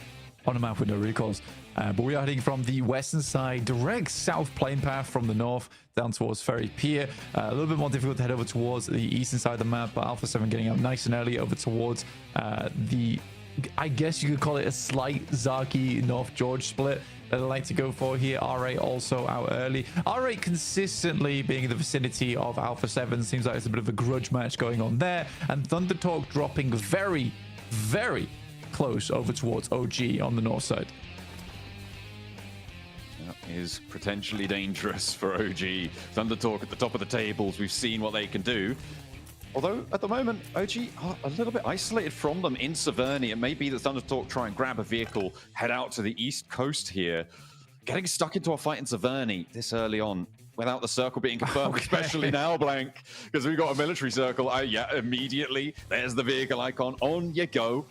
That might mean that the hot drop on the south side might get a little bit more intense, but it is going to be a military island circle here. It's pretty much guaranteed at this point. GS actually dropping down towards the southwest here instead of dropping on military base. So APG should have this all to themselves. Wolves, you can see here, getting themselves into vehicles and maybe moving across. But that is a heck of a lot of teams already on Sosnovka this early, sort of predicated by the fact that the plane path was so southern. And on the western side, you have to split across the entirety of the map. And that includes the South Island. So quite fortuitous for teams like EK as well as Virtus Pro, who don't normally drop down in this position. They get a really good head start, but also that makes crossing on the western side quite difficult. And I think for Wolves, this is a somewhat of, I might call it a mistake. I think they were so close towards that south side that maybe they should have shifted over towards the east, understanding that was a little bit of an easier one to go for. We do have an in-game interview coming up shortly, but in the meantime, we're going to keep focused on the map here. I think Kara makes the correct play. Currently, they're rotating on the east bridge, and I think that's the smarter play here. There's going to be a lot more space to work with going forward for themselves, rather than get themselves mixed in with Virtus Pro as well as GS. Let's head over to the stage for an interview with Regnum Karya. Welcome back to a quick report with the 7WG. This time I'm joined by the PMGO winner, Silas from Regnum Karya. Silas, yesterday's performance was very lackluster. What was the main thing that you guys changed from yesterday to today? Valla bugünkü performans pek iyi değildi. Dünden bugüne ne değiştirdiniz? Aslında gün yeni başladı. Neyin değiştiğini gün ilerledikçe göreceğiz. Rondo'yu biraz çalıştım. Bireysel olarak gezdim. O yüzden bu maçı güzel oynadık. So it's just the starting of the day, so we will see later what we change. But I personally actually studied Rondo personally, so we will see what's going to happen. And talking about Rondo, I mean, Thunder Talk getting their back-to-back win. They win the last game yesterday. They win this one. Is that a team that is also causing you issues, maybe going into Erangel? Valla Rondo'da Thunder Talk güzel oynadı dün de bugün de. Sizi zorluk çektirdi. Gelecekte çıkarabilecek mi daha? Yani havaya alışma, ilk gün havaya alıştık diyelim. İkinci günde çok fazla, yani bugün çok zorluk çekeceğimizi sanmıyorum. Bugün daha çok alışacağız, sonraki gün daha çok alışacağız. Finale çıkarsak da tam bir şekilde hakkını vereceğiz. Yesterday it took us to get used to the Rondo, but right now we will practice more onto it and make it better. And if we can make it to final, we will redeem it. All right, well, I'm hoping the performance here in Erangel coming up is going to be good. Back to you guys.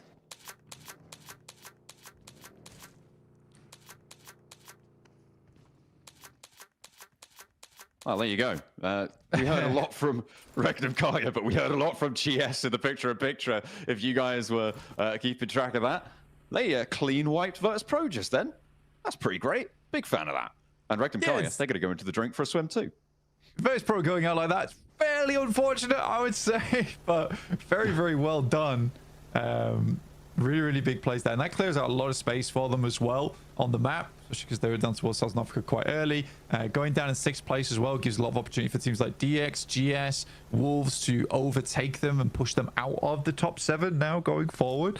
In the meantime, we've Alpha 7 on a long approach from shooting range all the way down here, but so many teams already making that cross early on. Regnum Karya also making the swim, but so many vehicles will already be taken here because there were so many teams on Sosnovka early that Regnum Karya likely for the rest of the game will be moving around on foot. Yeah, it's very picked clean. You're right. It's just the bones left on that north side of the Sosnovka Island. We'll see what they can do, though. They may be able to nab 1 or 2 if they're lucky. If they can get close enough, we'll have to wait and see. E-Arena, they're going for the bow take to the south side. This is going to potentially be uncontested here. There's no one really overlooking this beachhead on that south edge. The rear duo for E-Arena as well. They're playing very, very split. Also on a boat rotate, so they'll be joining up with their teammates fairly soon. The Wolves managed to get through nice and early onto the military island. They are just south of that observatory mountain. They've crashed into the compound on the south side, southeast point of the military island. Now, a lot of teams have made it, but there are a few who haven't. R8 actually very slow to move, and Thunder Talk as well up in Stalber. They're still looting, it seems. Yeah, I mean, go off, Kings, I guess. It's an interesting maneuver, and you can't really fault it too much at this point in time with how they're playing. I mean, I just need to wait and see. I personally think this is a little bit late. It's very late, in fact, from Thunder Talk. And with the amount of teams that are already down on the Southern Island, I mean, getting in there at that point is going to be very difficult. I think maybe the plan is just to get as looted as possible, as much utility as possible to make that bridge crossing doable. But I don't know.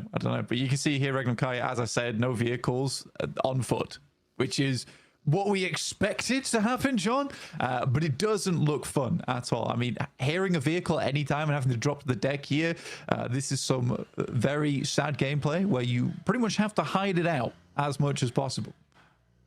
I mean, you've got to feel real jealous as well of teams rotating past you in vehicles. You're like, oh, man, if only we had that. We could do super well this game. And Regnum Karya looking to convert on their last match as well would be a brilliant result. As we're looking over towards those bridges. Actually, the crossings so far have been basically uncontested, Black. I mean, it's only Virtus Pro who have gone down, but that wasn't on a crossing position. That was on just a fight for a compound once the crossing had already happened. It was. Only 5 teams remain to cross. That's what they're looking for at the moment. Mad Bulls, R8 off in the distance up towards South George. Alpha 7 just passing Lipovka now. Orangutan as well, getting past Prison, past Shelter and Milter. The bridge on the east side currently, I mean, it's Geeke, right, who are going to be overlooking it from that observatory mountain.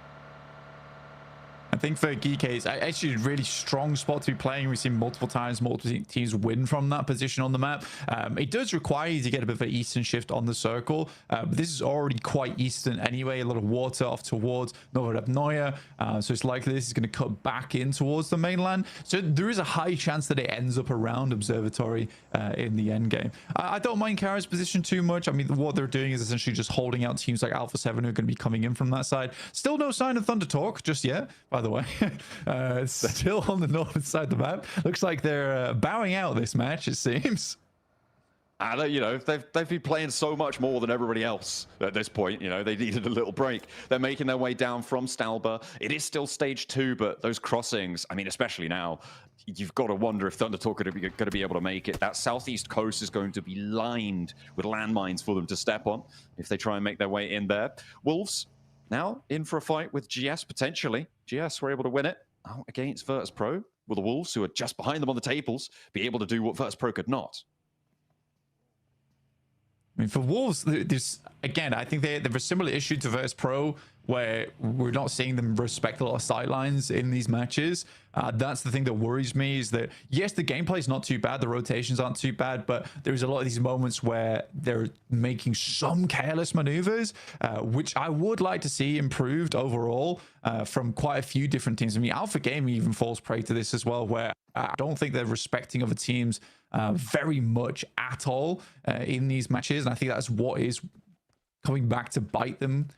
Like, even that last match that we just saw in Rondo, there was a lot of good chances for them to really kick off and start having a great game. Unfortunately, because they kept taking shots, kept taking these angles which were open to the likes of Virtus Pro, open to the likes of Thunder Talk, they slowly blew out players. And I don't think that was great, because from the initial moment, you know, the 4-man split was weird. And then getting further into the game, I was like, okay, there is a 4-man. This doesn't look too bad. But yeah, it ended up being quite disappointing, honestly. But we'll wait and see. I mean, they get to start in the melee base this time. No contest, other than Regnum Kaya, I guess, who are hiding over on that north side, just trying to live this game out as long as possible. Mainly trying to find some set of wheels, basically, Joe. That is kind of the name of the game for Regnum Kaya right now. If they could pinch one, I'm sure that Alpha Gaming have on board, that would be brilliant, but position being known there. We've seen this from Alpha 7 in the past, Blank. They've taken to the skies. They are going to be heading over in the glider around on the east point here of Novo, trying to stay out of render distance of everybody else. Looks like they will be able to for just a little bit longer. Very dangerous place to land, though, because Kara have outposts all over. You've got to think they're going to spot this, and if they don't, somebody else will. I mean, Kara absolutely should be able to look at this one, but you can also see that Alpha 7 is currently trying to play out a render distance as much as possible here. You can see that Obscure and Guizao is going very, very wide here, down towards the south side. I think they're trying to look for a point where they can make their way in, but the amount of teams that are littered along the southern coast, I think it's going to be hard to find a runway and land here. I think most likely it's going to be a crash landing from Alpha 7 in the near future. I mean, you just don't expect the north side of Novo to be open, right? Like, it should be landing there if you have a map feed up like we do, but that's really difficult to call. The swim as well for Revo and Carrillo, that might draw the attention of Kara. It could prompt a little relocation, but Alpha 7, I mean, I'm seeing them approach from the south side in that glider. Wolves are going to take shots. GS are going to take shots. This is going to get nasty. Yeah, it's always an interesting thing watching like high-level gameplay at an international scale, because everyone has the same idea. I mean, they were able to get up. Egos only have the pump shotgun, gets a little bit of damage done, but there isn't any backup right now, which is not ideal. Luckily, able to find one with the angle off on the side from Coops, and that's Revo going down. Now just Obscure remaining as they all crash into this one. This should be a quick cleanup for them. But yeah, I think that it's interesting looking at it at an international level. Everyone has the exact same idea, is that the south side is where most teams are going to make their cheeky rotate through. So everyone litters down there because they all assuming that each other are going to make that same maneuver. The only team that actually falls prey to it is Alpha 7, but alas, they were coming in from a long, long way away. Again, no sign of Thunder Talk just yet. They're still traveling like Frodo Baggins right now on their way to Sosnovka. There and back again. Goodness me.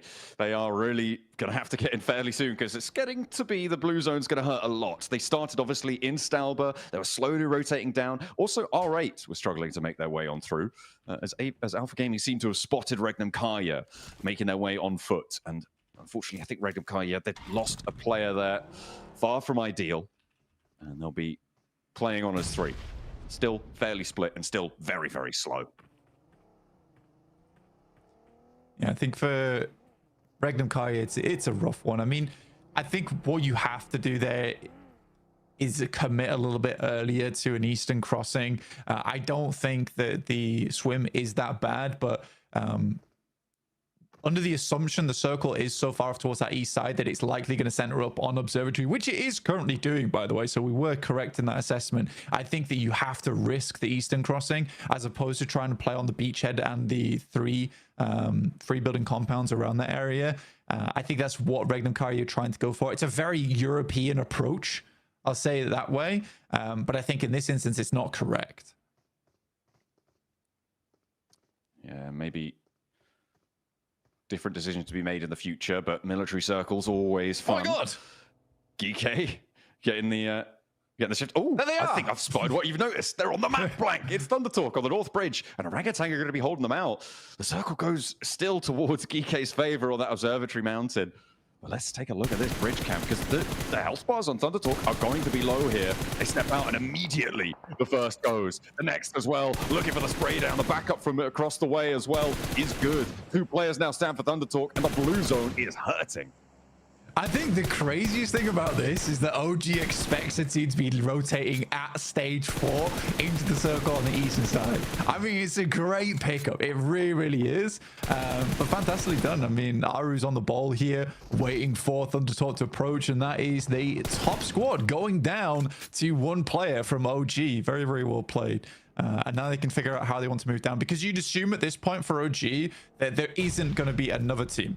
tailing Thunder Talk. If they were, it's likely Thunder Talk would have had to have fought a little bit earlier out on the coastal side, in which case OG would have heard it. So this is great in terms for OG for clearing that northern edge and understanding that now they can push south without worrying about their 180. So very smart.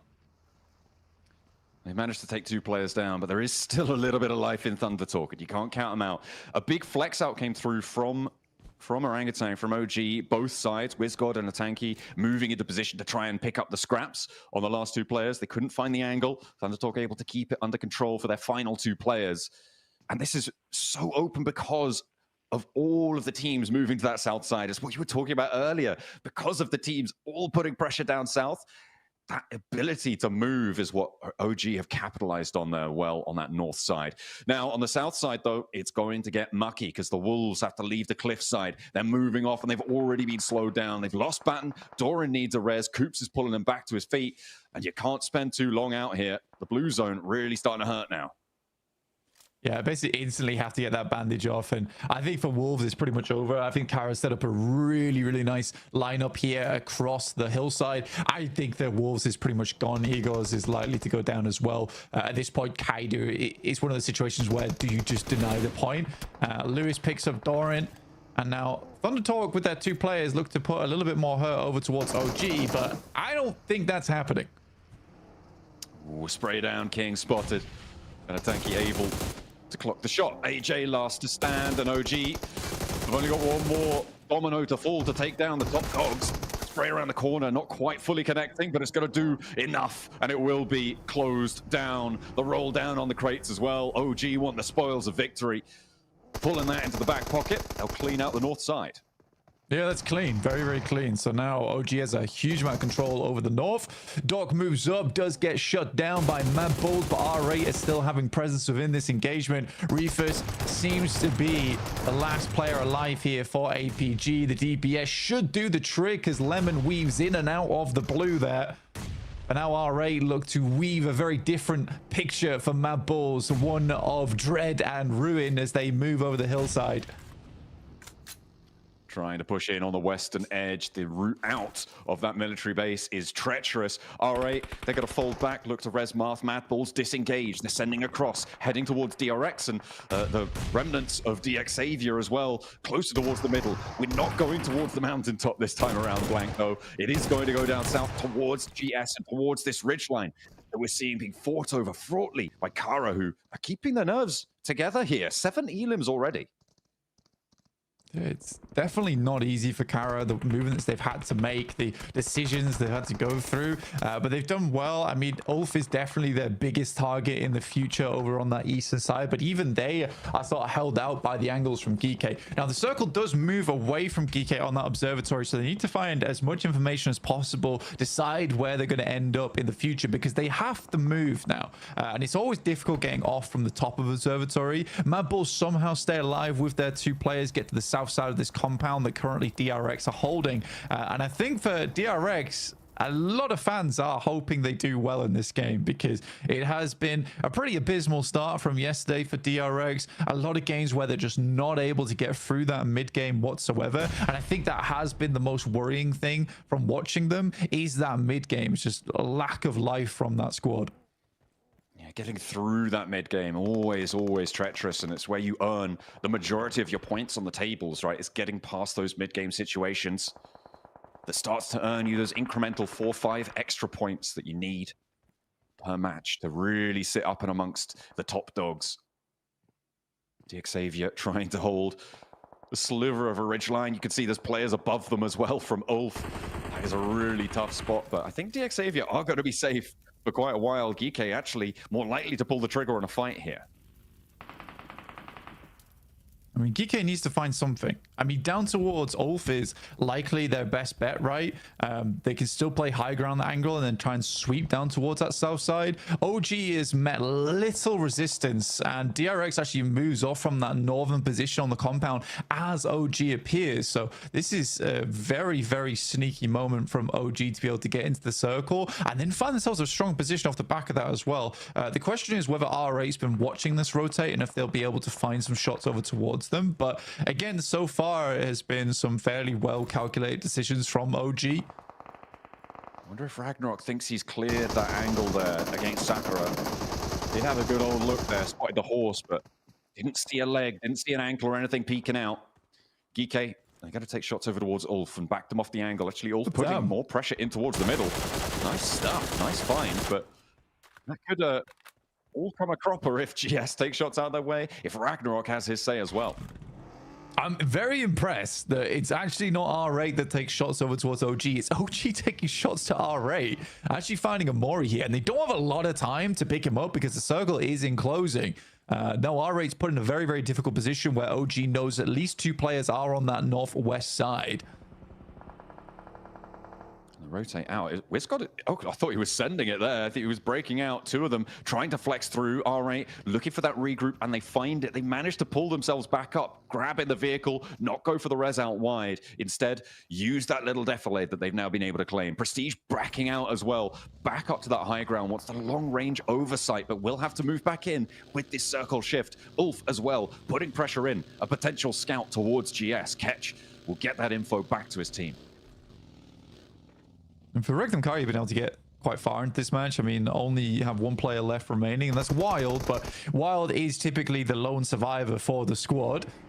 OG really taking good use of this hovercraft. No one's really looked at them, so they're having this hovercraft far into the late game. It's really quite a big deal. Nade's starting to pour out over the top now. A little bit of damage surely should be done, but the nades just bounce a little bit too far. Nade swings back down the top side, dribbles down just a little bit. Another one goes through. More damage on towards OG now. 1 player fairly low in Aru.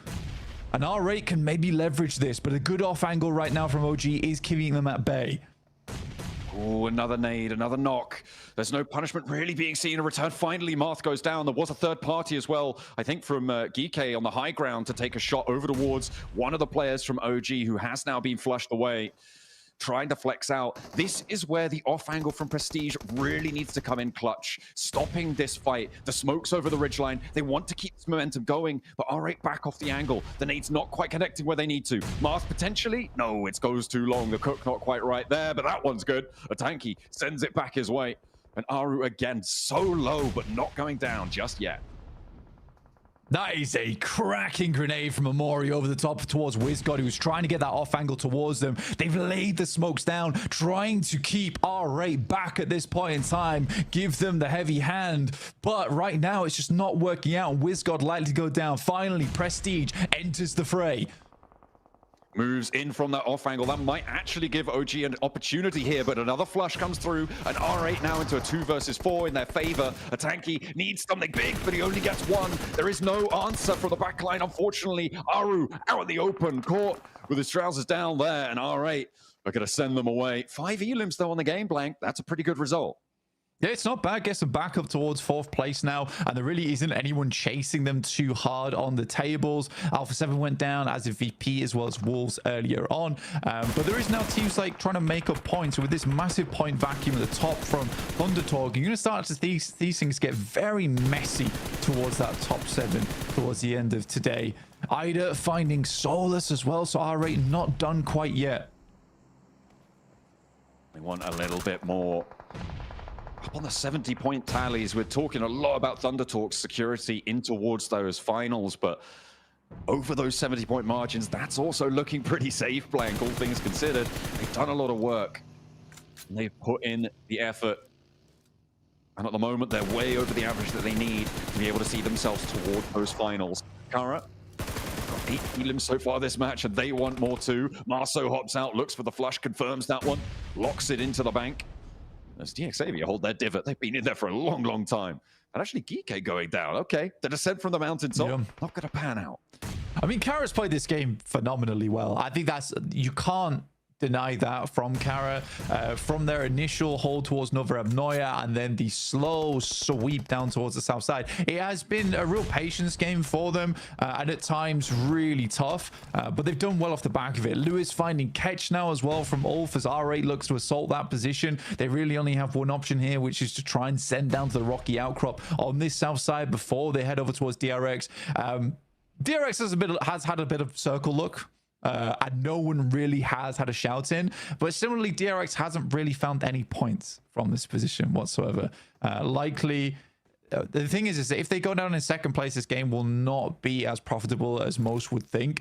They sort of need to finish this game out with a chicken dinner if they want to have a decent performance off the back of this one. Otherwise, it is just sort of another meh game back in their pocket.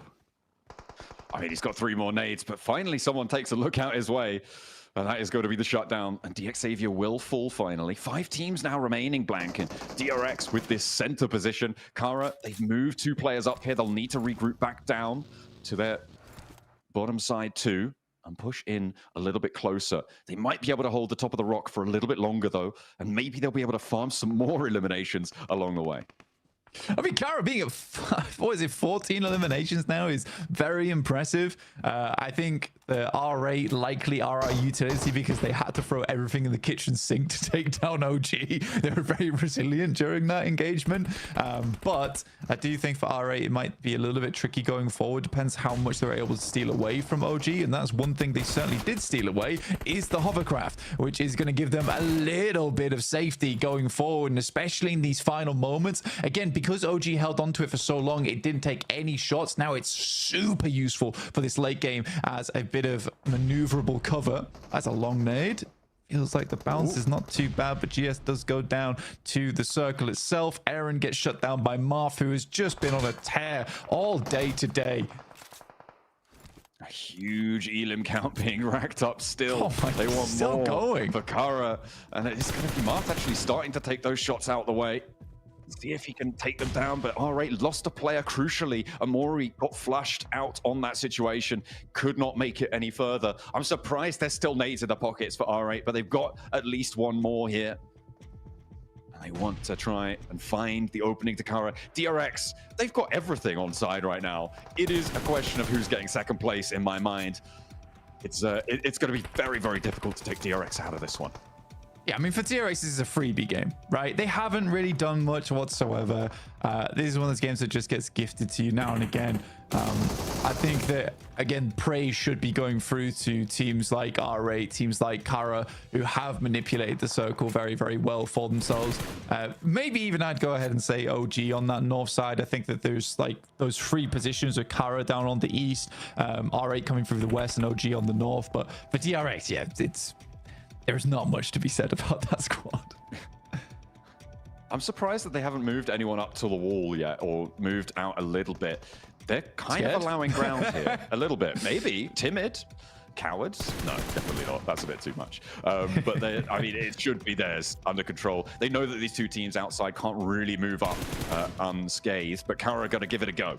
They're going to have a crack at it. Poser up first, and they slink out wide as well. With I mean, what is Lewis that? moving on in. There's a knock over to Hyunbin. I mean, yeah, that definitely shouldn't be happening here. DRX are going to have to go for that res, and that might allow Kara even more leeway. CEO's getting up to the wall now. Things are starting to get a little bit dicey as R8 have the pressure of the blue zone pushing up towards them. This is the final zone blank, and it will close dead center on this one. It does go inside the wall, which means that Kara will have to cross that boundary if they want to win this one out. Yeah, I think that they hope during that knock, I mean, 2 angles is all that DRX has there because one's taken up on the res, that they could finish out this fight as quickly as possible. The blues being a big issue, CEO able to hit a nasty nade again. I think this is a massive game for Kara going forward. Another nade goes slightly far, bobbles just a little bit too much. That's a wild nade coming through, goes straight out to the outer edge of the zone, but smokes is all that's in the way between Kara and R8 in this moment. And finally, DRX starts to make a move. Kaisei flexes out to the wall there. The angle spotted though, and a nade immediately put towards his feet, and he has to dance out the way. DRX starting to get low on nades. They've only got 7 left. R8 are up to the wall as well. They've allowed the entrance to move on in. R8 will go down, but it's Kara to do the dirty, and they will find 2 more eliminations on their tally. A big nade from CEO. Will there be an answer from DRX? They're allowing this to go through, and the smokes there covering so much of their sightline. I mean, the big difference right now is Kara is incredibly hot coming into this engagement, whereas DRX feeling very cold off this game. They've not done too much. It's the 4v3 and the 19 elims on this game for Kara. The Crows are flying strong here, but they take initial knock. They're trying to get the damage done. Hyunbin alive for the time being. The bullet scraping his backpack.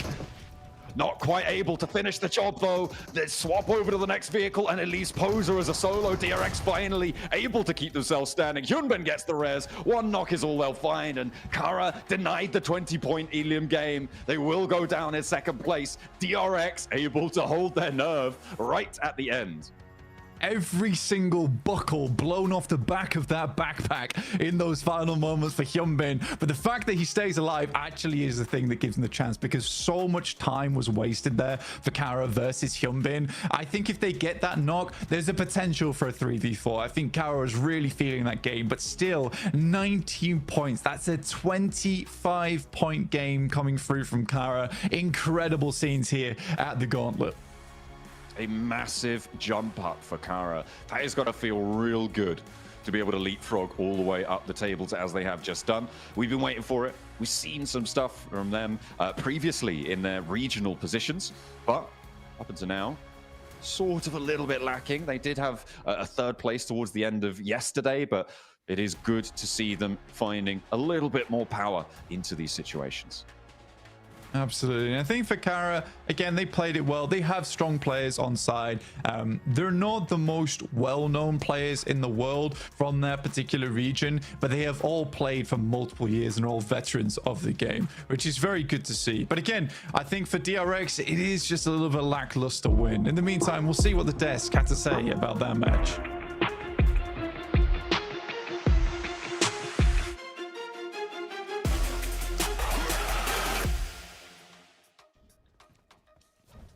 DRX down in 15th place, so desperately needed a chicken dinner, and they get one right here, right now. Maxman, why was this game so different for DRX? What made them get the chicken dinner as opposed to their performance pretty much for the rest of the tournament so far?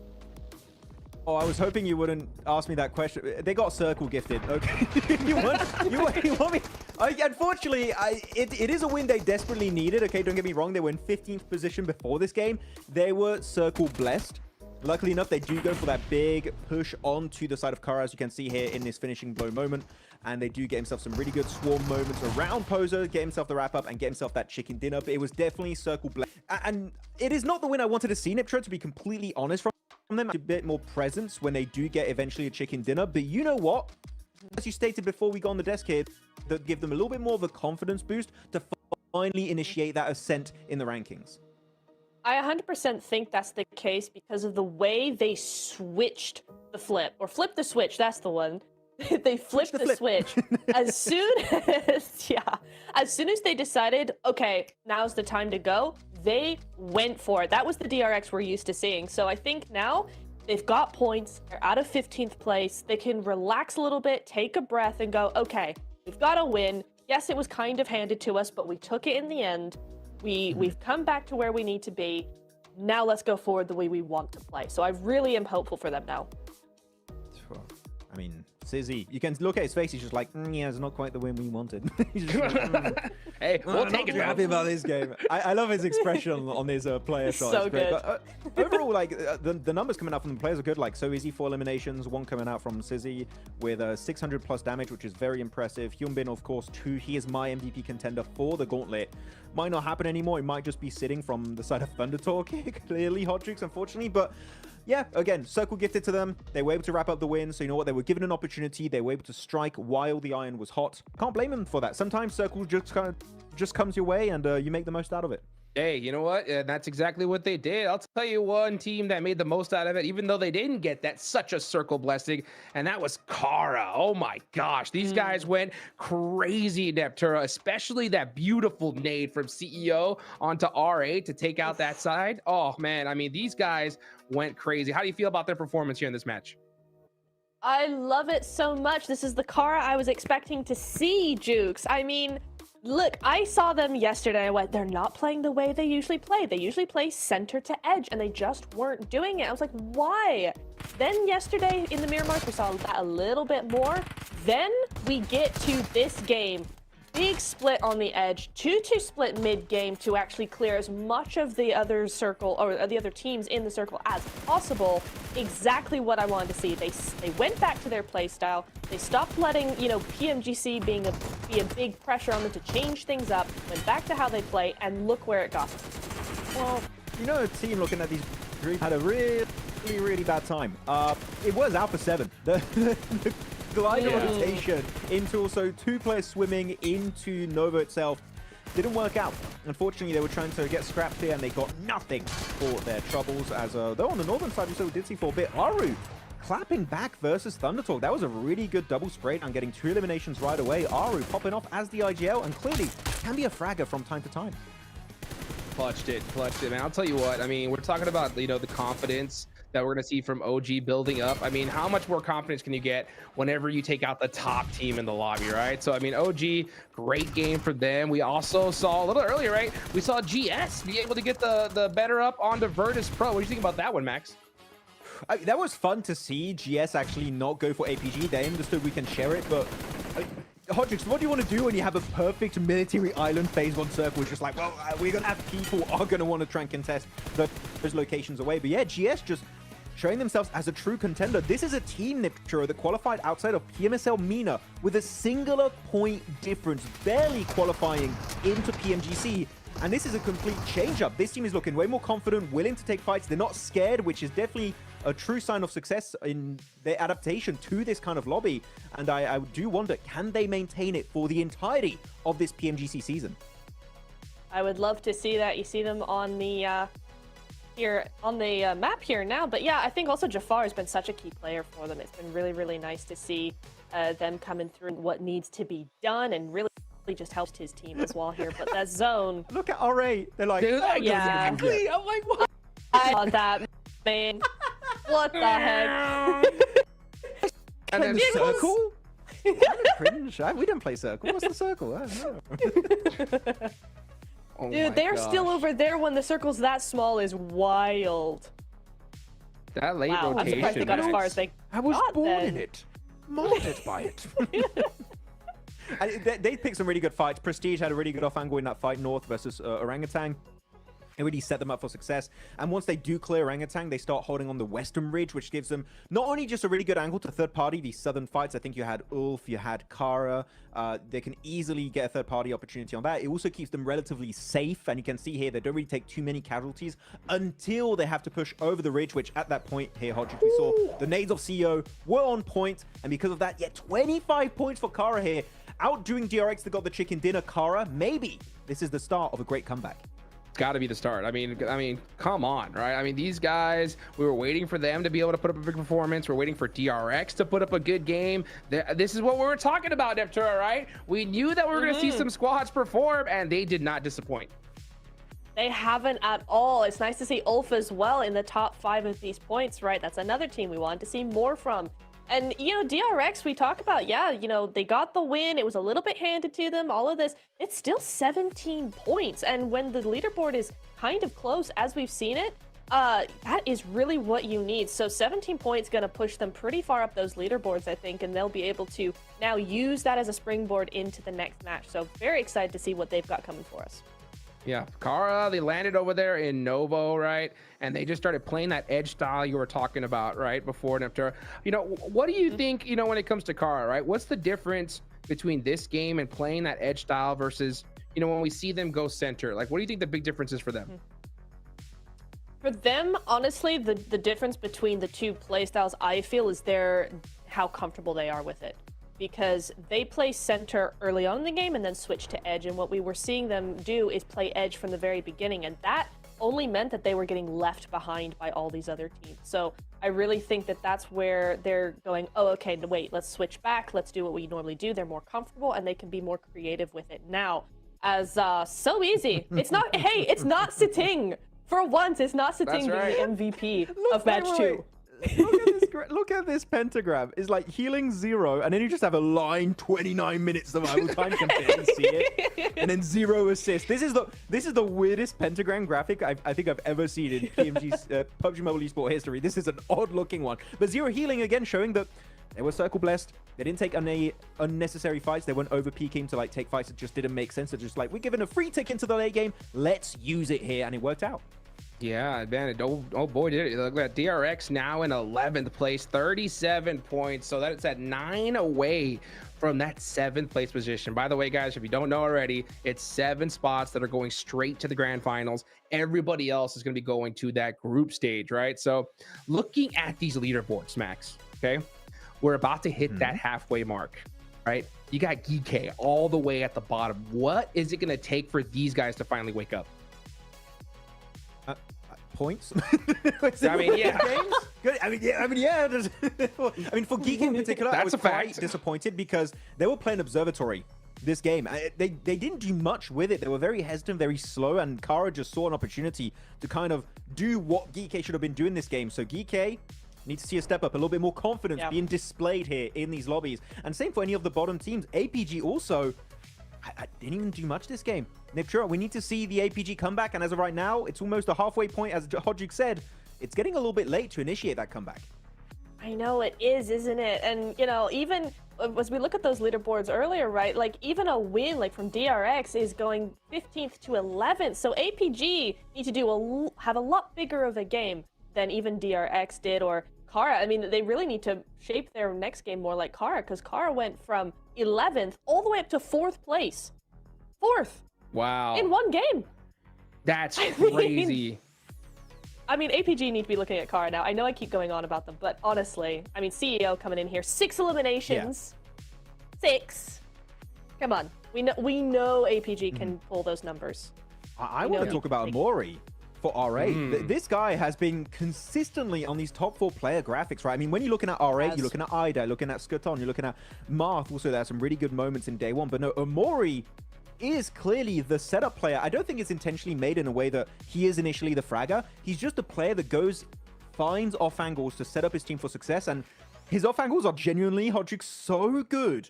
He just gets 3 points, 3 eliminations every single time. So Amori is genuinely a genius when it comes to the off angle plays, and so far it's been really paying dividends in these matches.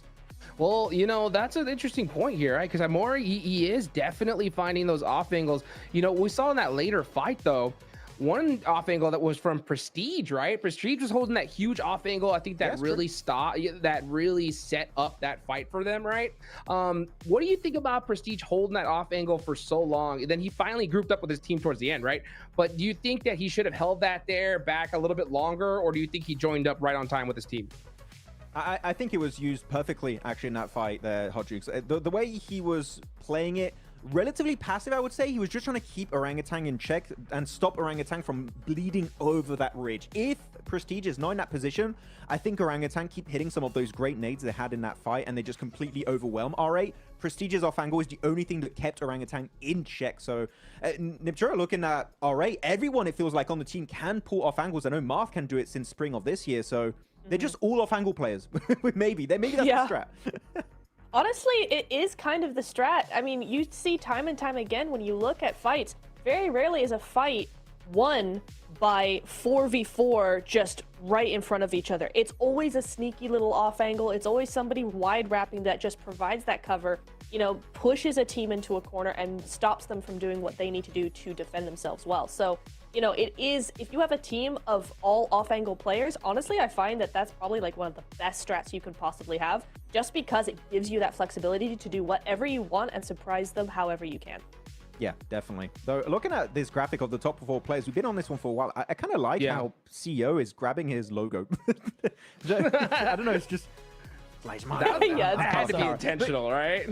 Yeah. I mean, you look at this performance of CEO, it makes sense why he was on S2G. If you guys don't know, by the way, a little history lesson for CEO. He was on S2G. He was part of the biggest org in Turkey. That shows how much potential this guy actually has. He was part of the rising older generation of PUBG Mobile Esport, and he's still putting up numbers.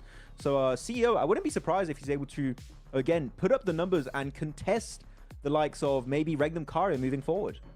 Yeah, I mean, they already Yeah, they already passed them up, so they're feeling pretty dang good going into these final matches. I'm looking right now at the leaderboards, right? Because with this next match, we're going to hit our halfway point here, right? So 7th place is that cutoff, Neptura. Looking on down, it's pretty close, right? I mean, we can see pretty much, I mean, even Alpha Gaming, they're all the way down there in 14th place with 27 points. That cutoff right now is GS with 46, right? So, you know, how many more games do you think Alpha Gaming have to kind of breathe here, you know, before they need a chicken dinner? Or do you think like this Erangel match, it's time for them to put up some points? What do you think? I honestly want to say like maybe one more game, but the way that the rest of the teams have been playing, I feel like we're starting to see some teams step up that haven't been stepping up so far. They're starting to come alive. They're starting to do what they need to do. So maybe one game is too late. I'm not entirely sure. I think it really does depend on how this next game goes. So yeah, maybe they do have one game. Maybe, I think. Because Regnum's starting to do stuff. Ulf are starting to do stuff. DRX, Wolves, they're all doing it. So APG, like one max. Okay, one for Breathing Room, Max. Do you agree? I would agree. I think that's a decent sample size to have for them to try and do a little bit of a jump up in the leaderboards. I mean, everyone's looking at APG, of course, trying to initiate that comeback. I'm looking at E-Arena. I'm going to look at the team that's below them right now. Yeah. They're in 15th position. They're just 1 point behind APG with 26 points for themselves. It's not impossible for them to catch up to top, but I was very impressed with how E-Arena, the players individually especially, were playing back at PMWC. They dominated this most recent PMSL SEA season, and I was very how they were going to play here, and unfortunately, they've just not been able to follow through with those initial promises we had earlier this year. I'm hoping E-Arena can make it because it would fit. Already, we don't have Bigatron, by the way, from SEA, which that alone feels weird. But if we don't see Arena make it, and maybe Dig Xavier, if we go like worst case scenario for SEA, I would be so sad, Hot Jukes. We need to see one of them at least make it to the finals. Please, I'm begging. Please, please. I can't tell you. I was talking to you about this at the start, before the tournament even started, right? I was like, man, how do we not see Bigatron here, right? And it is the first PMGC in Bangkok, Thailand, right? It hurts to see, but hopefully EA could definitely happen here. I mean, it's definitely not too late, even for a team like, you know, Geeke, who's all the way last place right now. 18th, I mean, I don't think they have any room at this point. I mean, I think it's putting up double-digit points here and now if you want to have a chance at top 7, because, I mean, you're right, Neptura, a lot of these teams performing so dang well. You really can't wait towards tomorrow for sure.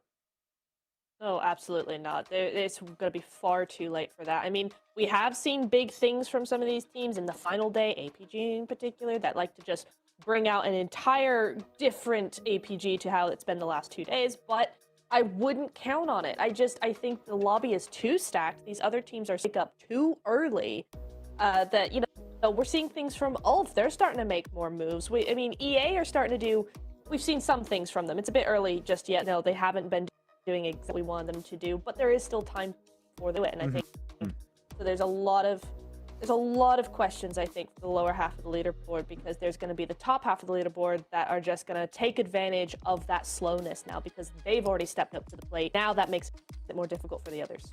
I want to touch upon your point of Ulf stepping up a little bit, doing a bit more. They are definitely a little bit more present in the later stages, but they're still not as aggressive as I would like to see them be. Like, No, you have Solis. Yeah. Again, you have like the Rising Star. I've touched him many times. Aaron, there was great play on Zeus last year during PMGC. They are not. Then actually, I'm going to be very harsh here, Hot Jukes. They're nowhere near the level of play that I know these guys can provide in these matches. They're nowhere near. I want to see a big change up, because at this current pace, I don't think they deserve to be in the finals. So I need to see them at least attempt to take fights, and that alone would give me a little bit more hope that Ulf maybe could make it to the next step and reach the finals. Well, that's totally fair. We've seen a lot of teams on that second page do it. Will Ulf be able to do it right here, right now? Let's see if it's going to happen. Let's go ahead and take it on over to John and Blank to wrap up the first half of the Gauntlet.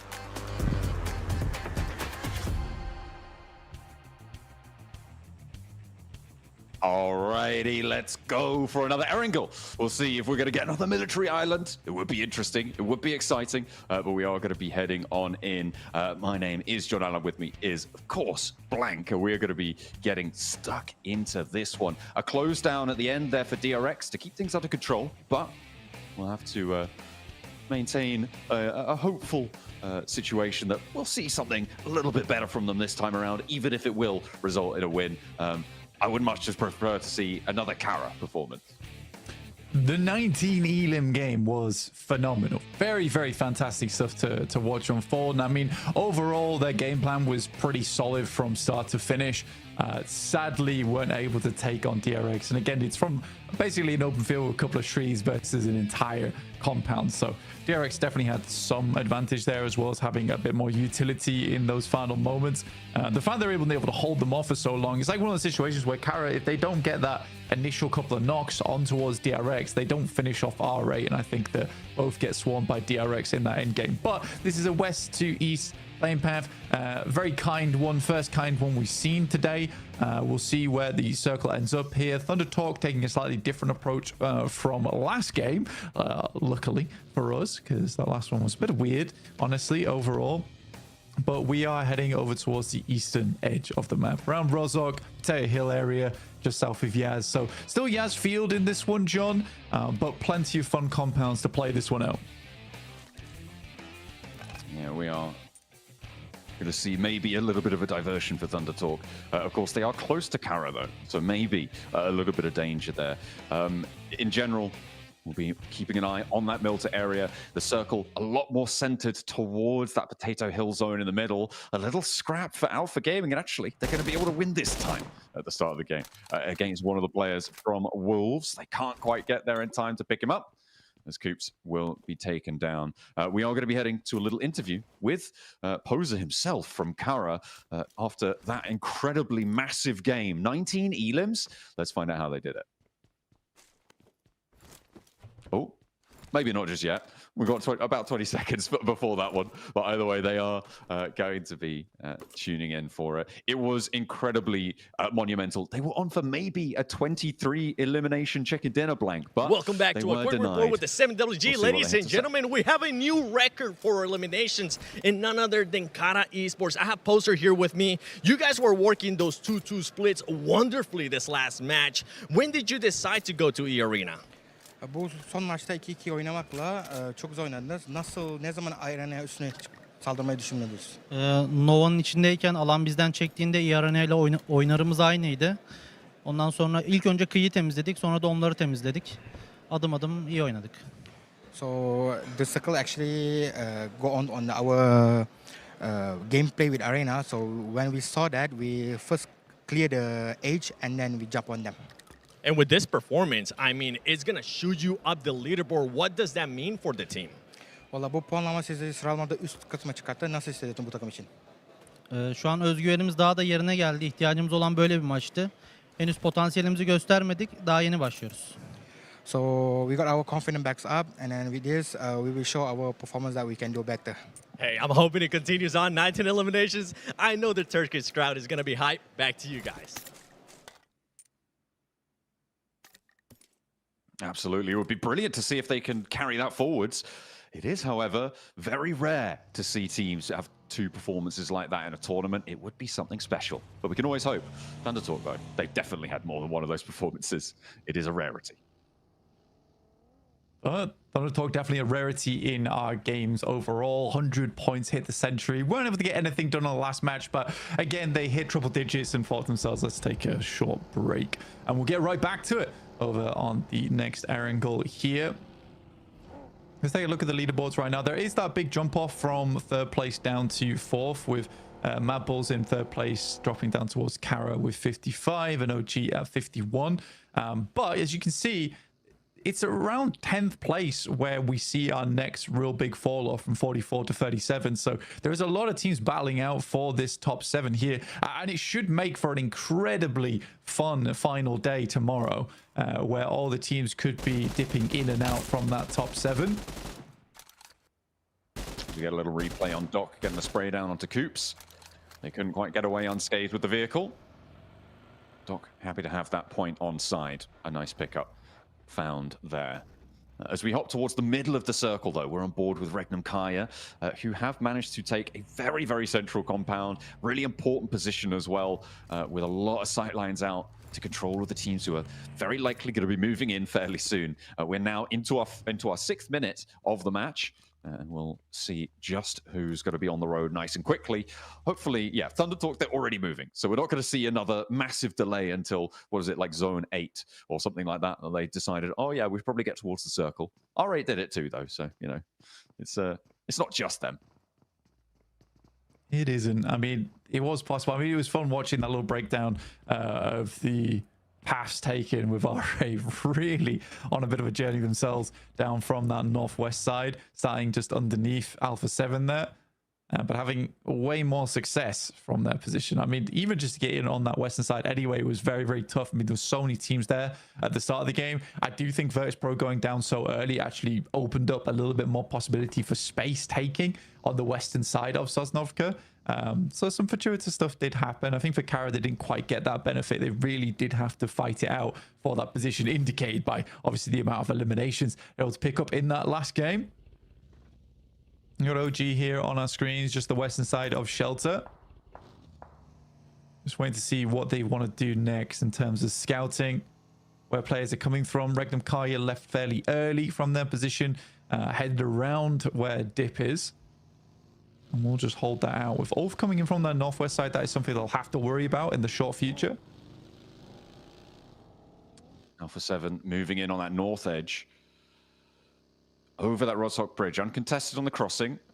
A little bit more treacherous down towards the south. R8 moving out now from South George. They're moving around the foothills of Everest, trying to head out east. Behind the Mad Bulls, though, they will, if they want to go over the north side of Pachinki, they'll have to go through the Mad Bulls there, or try and find another way around to try and get into this one unscathed. It's easier said than done. Although Mad Bulls, they're leaving players over in Sunken.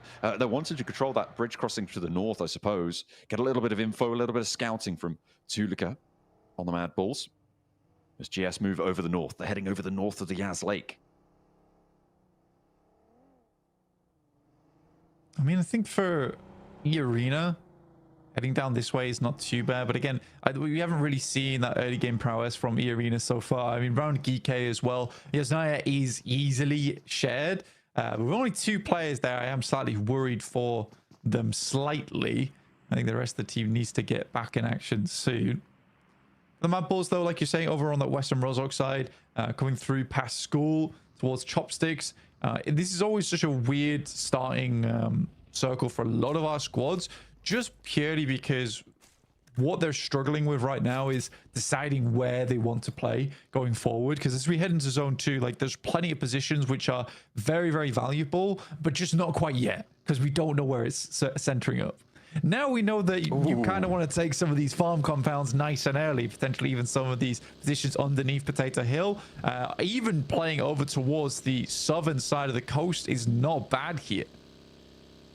I mean, it makes the decision-making process a little bit easier. The execution phase, though, a lot more tricky for our IGLs, for our teams to try and enact their plans now. Everybody on a mad dash south, trying to get into a very limited set of positions. Ulf got to be charging in from that north side, a little bit split. They've got a backstop there for Solus, trying to regroup. Regnum Kaya clashing with DRX on the inside of a compound. But you've got Ulf putting pressure on the north. You can't afford to go for a crash, as well as on the south coast entirely in the warehouses. DX Xavier, Wolves going back and forth here. Lamborn needs a pickup now. Paragin has to put the pin back in to save his teammate. Will be able to start that one. And Nate moves forward, securing it. They are on the inside. They should be fairly safe, but will they be allowed to get this res? Because there's more threat from the Wolves around the corner. And that's going to be Levi's taken out in the midst of it all. DX Xavier having a tough time on this pro. With Paragin going down, Lambo going down there is very, very tough for DXA because they wanted a lot more speed on that one, and Levi's expected some backup on the side there.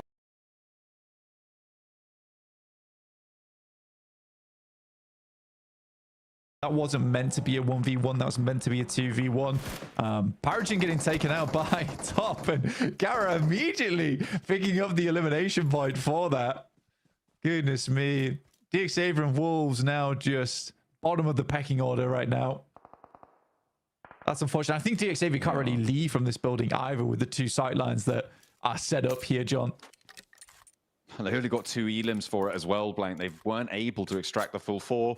They weren't able to do any more than that, which is unfortunate. You could excuse it maybe, you know, if you're able to get up to 4 points, right? And then, no matter what, it's an okay game. You will keep yourselves in the conversation for 7th place, where DXavier currently sits right now. And they need every match they can get. We know how volatile the middle of these tables are going to be with the number of points that Thunder Talk are earning.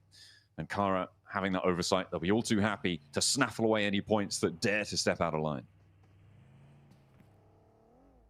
So, I mean, the center of the circle is pretty packed right now. You got Kara and the Regnum Kari just above them, and the DRX holding quite central, but in open zone. Mapball spots the team crossing along the way. It is GS, and they're happy to chase this one down with a mobile turret in the vehicle. It's 3 players in 3 cars, so I think they're assuming they can take those shots quite frequently, but they decide to back it off. They don't want to deal with that angle for too much longer, and a building gets taken up by GS. It is on the northern side of the zone, though, so it is not massively likely it's going to end up there, but it will give GS a little bit of a long breath, right? A bit of relief in this match.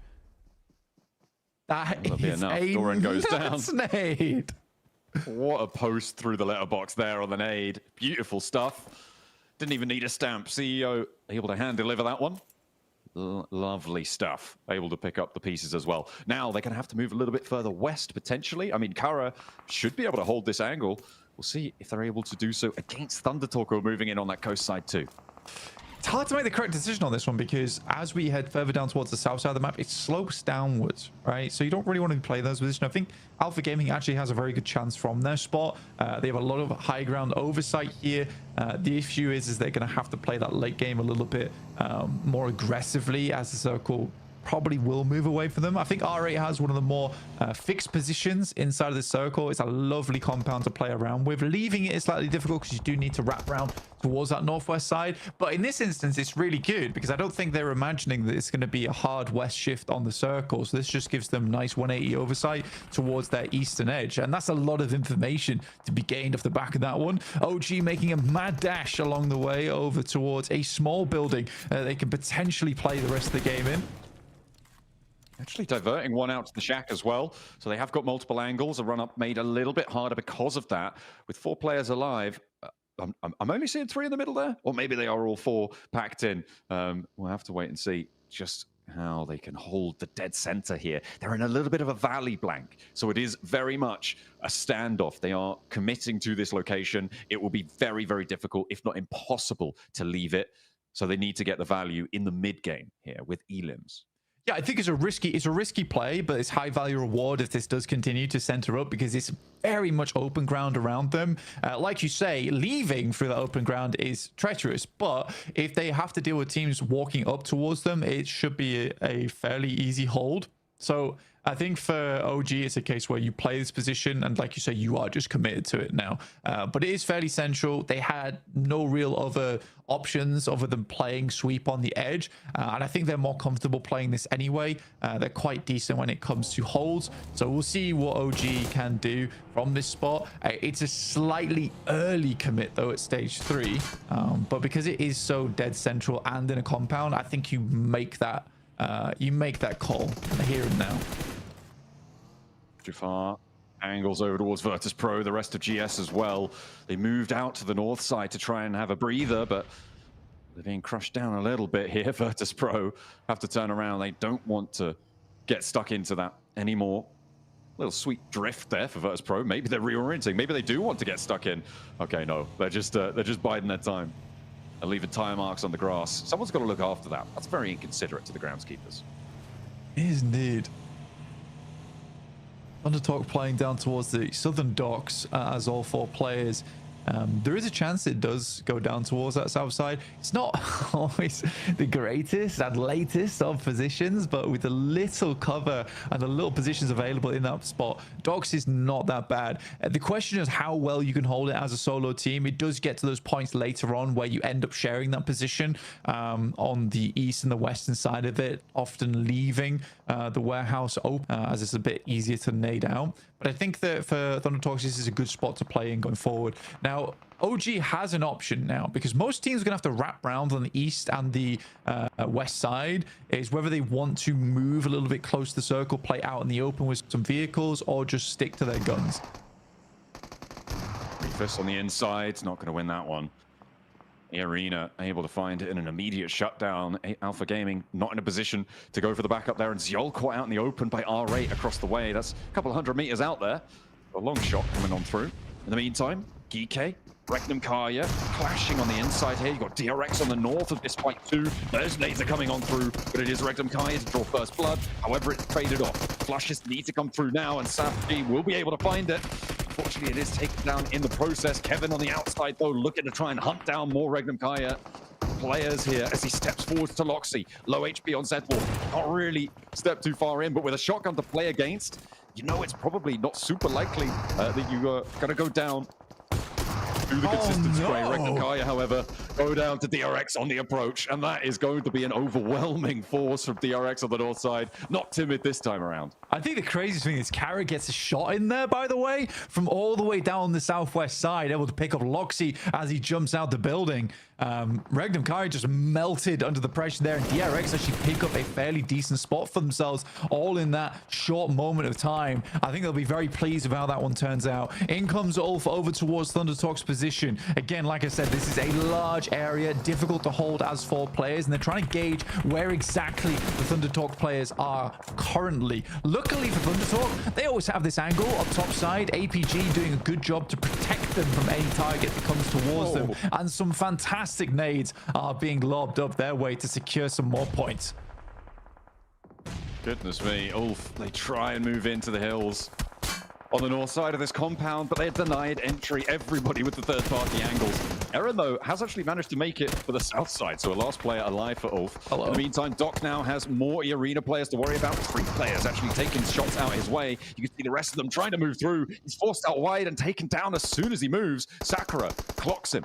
And now Top has to try and find something in response because Doc is not getting back up. Yeah, it's a good third party coming through from E-Arena. They noticed there was fighting going down on this side, but it seemed to be only one player. But RA currently in an engagement between them and VP.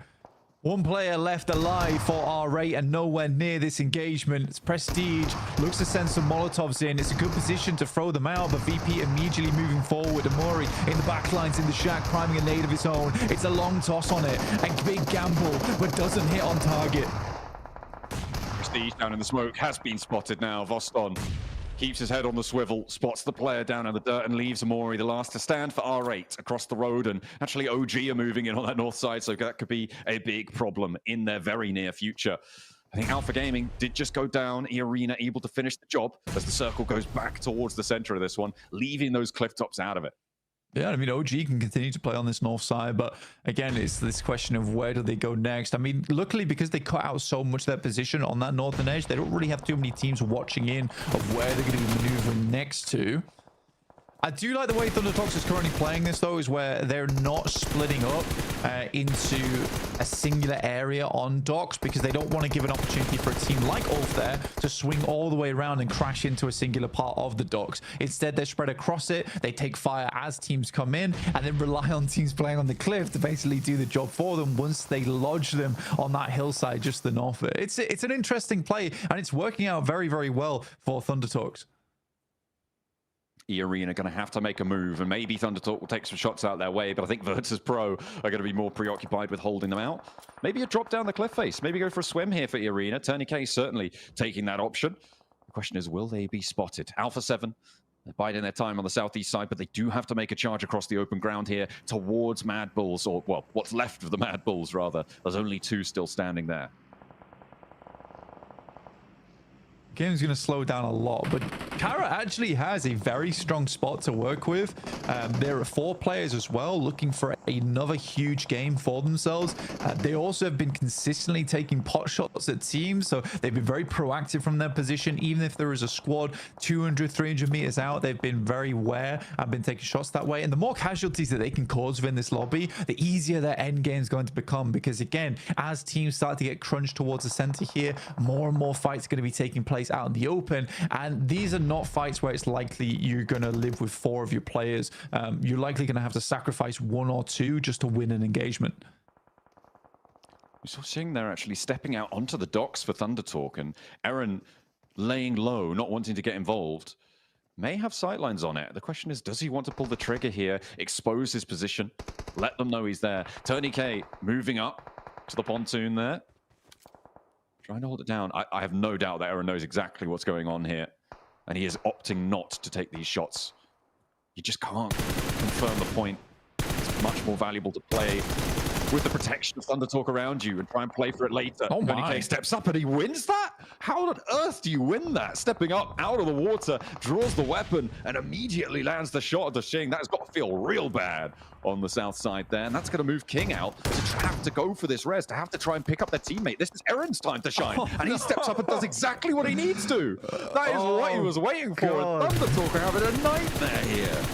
Oh, this is very bad indeed. Thunder Talk likely down to 2 players. We're seeing it's going to be a difficult pickup from their side. Completely lost track of Tony K as well. That's one of those things where you only send out 1 player. You know he's in the water, so you look to just finish him off, but you do not expect the 4th player from Ulf to still be alive on the other edge. Dear me, we are surfing here over on the docks. And Thunder Talk are currently dealing with the tsunami. Okay. Side shift. They have to push out, so they're going to have to leave here as well. This does mean that they can just fully disengage and look to leave these solos to their own devices, but that's going to be difficult because you've got Virtus.pro and Kara who are going to know all about what's happening here. Quick knock from OG down towards Virtus.pro. I mean, it's a good time to be doing it as the circle starts to close inwards, but Voston with an immediate response over towards that top side gets a good shot over towards the tanky, leaving just him and Aru there. And the question is whether Virtus.pro even want to go for a wraparound on that side. I mean, OG has to call for some slight reinforcements here. I mean, it is good news, I think, on the north side for OG. And they've got enough to play with that cover, that re-knock over towards Virtus.pro. They didn't need to get the flush there. They just needed to slow Virtus.pro down, force them into an unfavorable fight. Tony K may have bit the dust, and he will indeed go down to the nade from AJ. Only the 1 player to go down from Thunder Talk, and it could have been worse. But Aaron really bided his time well there. He played the time perfectly, and actually maybe afforded an opportunity to have a chance to get another point or 2. Yeah, currently we're in the top 10, so 3 more teams would have to go down before we start hitting placement points. DRX holding on to their position quite nicely as GS attempted to assault their position. Hyunbin on the top stairs looking for Icon right now. In the meantime, the roll-up for Virtus.pro is getting dismantled on that northwest side. Unfortunately, there is a knock sent back over towards them. GS finally going down there, but it is going to be OG holding quite well. The reses, though, are starting to come through. There's the first flush coming in, and there is, unfortunately, the re-knocks coming in from Virtus.pro. They stop, though. They move sideways, move laterally on the fight, and OG not going to be able to connect these nades if they haven't spotted it. Will they put them in the right place here as the nades bob forwards? Not quite on the target. We haven't seen the retreat here, but AJ, Thunder Talk, they're all sailing on in. Virtus.pro now have another team, and the vehicles swinging around wildly. What is going on? OG, move in, get these knocks, get these points here, because Thunder Talk are moving with slivers of HP. Going down? Virtus.pro go down, and 3 players from Thunder Talk still stand tall, but OG, they've taken a knock. What have Thunder Talk just done? What? I mean, DRX were taking shots across the way at OG whilst that all was unfolding. I don't know how Thunder Talk gets away with it, but they absolutely do. AJ with the run down the vehicle, smearing VP across the fields. And now AKOP trying to get his HP bar back up again. A nade sent across towards the tree, slightly lagging behind the rest of the team. A nade sent along the edge of the blue here could be devastating. And it is close, but not close enough. Going to be able to find it there, stepping out towards the blue. Thunder Talk get back in the vehicles, playing true chaos strategy there on the roll up to VP. There was nothing they could do, it seemed. He's going to be running out of ordnance fairly soon. Drops the last, covers his retreat with that flash. That's going to allow Thunder Talk to disengage. Play on as 3 from here, which is crazy. Kara, I don't think they're going to be able to do the same thing, but I don't think they need to. With the circle as it sits, they keep in on the south side, and they may be able to find a chicken dinner this time around where they couldn't quite before. Yeah, it's a very strong position, but again, we are still going out into open ground now. I think OG's got to be a little bit careful because DRX knows exactly where they're playing from, but know they need to move down towards that south side. So DRX looking to set themselves up early or just rotate into the building along the way from Kara. Lewis does have a nade. Marceau sets himself up. It's a bit of a short lob, but it's on target. Soez gets knocked out with a nade to the forehead. Hits him with the swift underarm there. Nice little knockdown. Nearly getting Hyunbin. The pan coming in clutch there to stop the DX Xavier shots. The shots from across the way. Taking him down on the rooftop. A really difficult res to go for. If you have to drop down, it's bad news. DRX have been able to get a lot of elims so far this match. It seems like they heard me call them a little bit cowardly last time around. They're already up to 10 here, Blank. And they want to add 4 more to the tally. See if they can break records themselves as they move on forwards. The flash comes through. The nade goes through to the back. Hyunbin goes 1-for-1 on the trade. The DRX have the flash sent their way. Drops down in the middle. Lewis holding the back lines, and there's only the one player for DRX faced off against 2 on the inside. Thunder Talk just rock straight up over towards DX Xavier and handle them. This is so weird from Thunder Talk considering it's a very different style of gameplay from them we're used to seeing. Good nade from Nate T himself over towards Singh, leaving Thunder Talk, I believe, just on the final player now as OG remains stalwart on that north side.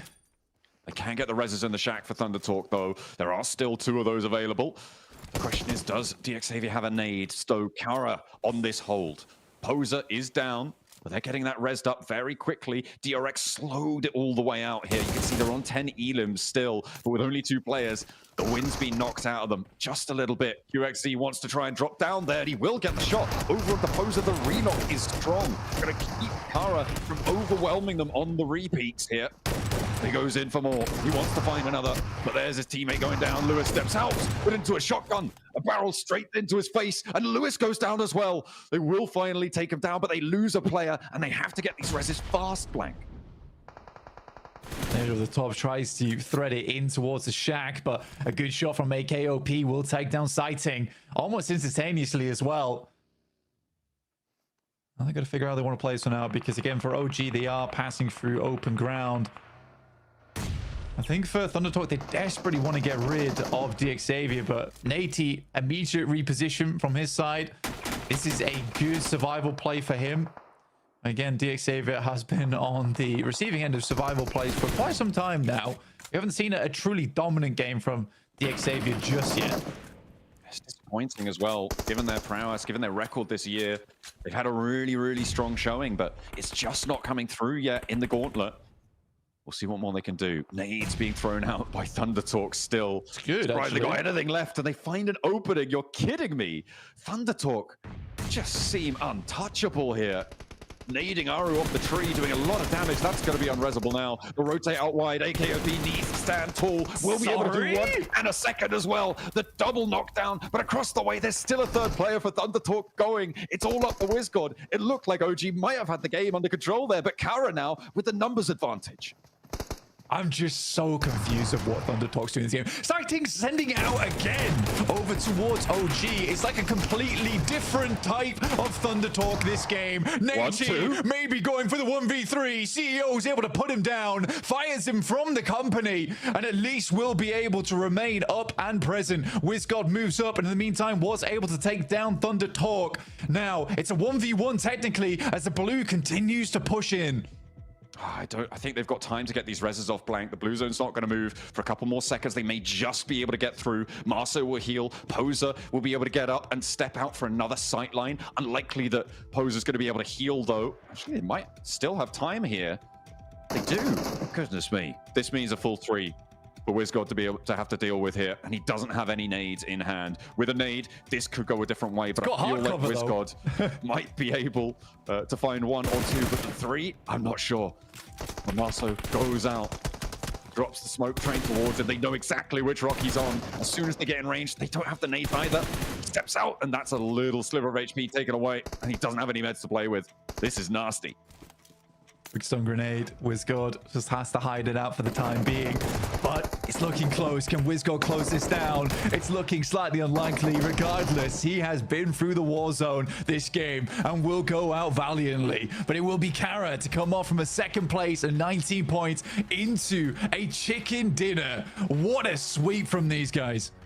With 11 elims, they find another game really, really strong. It felt like they were the winners in that last match. This time, it rings true. That south side shift playing well to their compound. And Kara are on a massive resurgence here. It's what Neptura said she wanted to see from them over on the desk, while she's being treated to a repeat there. Orangutan as well, playing very well on that northern side, doing a lot to control. It was just so unfortunate that Thundertalk somehow are able to apparate wherever they want to within the circle. That was some crazy rotates coming in.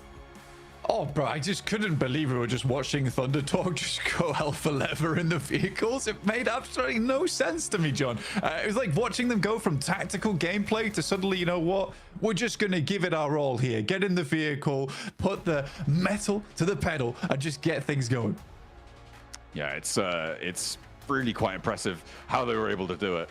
But I have no idea just what what happened there for Thundertalk. I'm sure the analysts do. Let's take a look.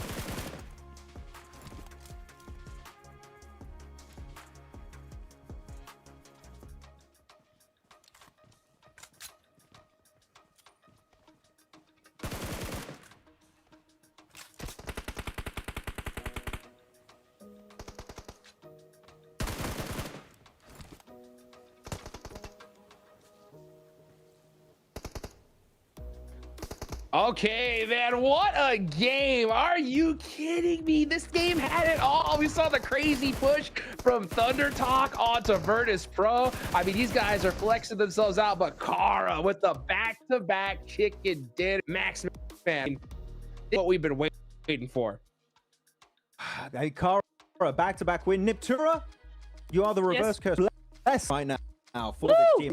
You wanted to see step up, and like the thing is, they drop arm, right? This is their drop location through and through. They love this area, and it was just so lucky for them that the circle ended up going that way. But it was not just a game like we saw for its last match.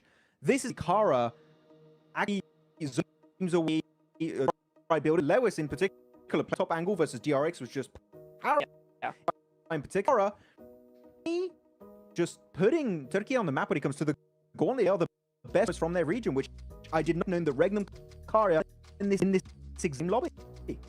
Right?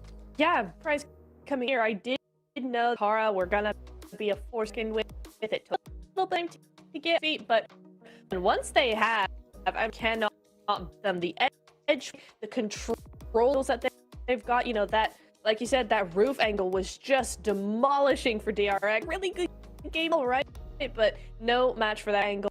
And the rest of Kara just able to support those angles. Great shots and big stuff coming in from them. I don't know why in my mind this was a back-to-back Kara win, because they got such a elimination smash. I'm like, wait, in place. It was DRX that did end up winning. I'm like, but no, it almost was a win in terms of how many points they did bring home after that first Erangel game of the day. They're going through the replays here. I think we were quite critical about Alpha Gaming. Why do we take this unnecessary fight versus E-Arena in the double warehouses? They could just hug the cliff and they would have been just fine. Easy access into the late game here, where top is on this replay. They decide against it. That was a big fumble in my opinion. I'll take it one step further, Max. I'd say that once EA were in the building, they should have let it go. But why are they in the building in the first place? But Tony K coming in here, EA. I mean, this was insane, just insane. He's like, I am Tony K. He's going to rename. He's taking Tony K's name now. He's him. Oh my goodness. Crazy after crazy play. I loved this game so much. It was just, what was this game? It's just such chaos. Back-to-back chaos in the end game. I loved it so much. Look, you're going to see Kara barely.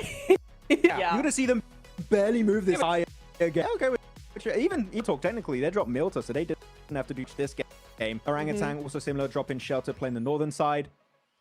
Everyone got in position pretty much phase 1, positioning into phase 2, and then they didn't move much for the rest of this game because there's so many compounds open for the taking early on in this game.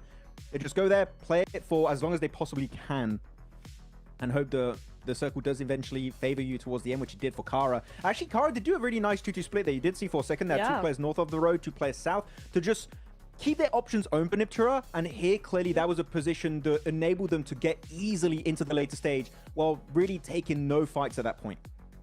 Yeah, it was really nice because they were able to regroup and know when to regroup as well. As soon as DRX started making too many moves, they were like, you know what, it's not worth it. We're going to go over here. And it really did work for them because look where that zone takes them. It doesn't take them out that compound hardly at all. Only until they're up against just one player left did they have to move out of that compound. So really, really worked out in their favor. And 21 points. Remember, they jumped 7th to 4th place after the game. Now with 21 additionally, where on earth is that going to put them now? Oh my, it's ridiculous. I mean, yeah, they had 5, now 21 at 46 in 2 games, Max, man. Wow. I mean, this is ridiculous. I mean, even their talks probably got worrying about that sooner. They get another game like this. So what a crazy finish for Kara. I mean, Thunder Talk had that crazy push, right, onto Virtus Pro. My question is to you, Max Man, right? Do you think they do that if they're not in first place with such a big lead, or do you think that is just so typical Thunder Talk at this point? I do think, Hodges, there's a certain level of we've made it, let's have fun with it. No, Yeah, right? Again, we know. Oh, by the way, congratulations Leo from Kara being the MVP. Are we surprised? Probably going to be MVP of the day to be completely. But yeah, look, I think there's a certain level of like made it, be comfortable. Let's just try and flex out possible and just not secure their position. Playing very aggressive, which actually kind of hurt them right now because they lost 2 players to Aaron. And of course, we did have a Tony K coming in from the arena, also getting the clutch. Maybe they're getting almost comfortable. They're doing some big plays, but you know what? As of right now, it's enough because they still are first with 111 points, 3 wins. Thunder Talk, yeah, they're done. They're in. You're the first team in the finals alongside Vampire. You did it. So good. So good to see. I love that play. It's chaos, and I want to see honest. Dude, I mean, just look at Kara.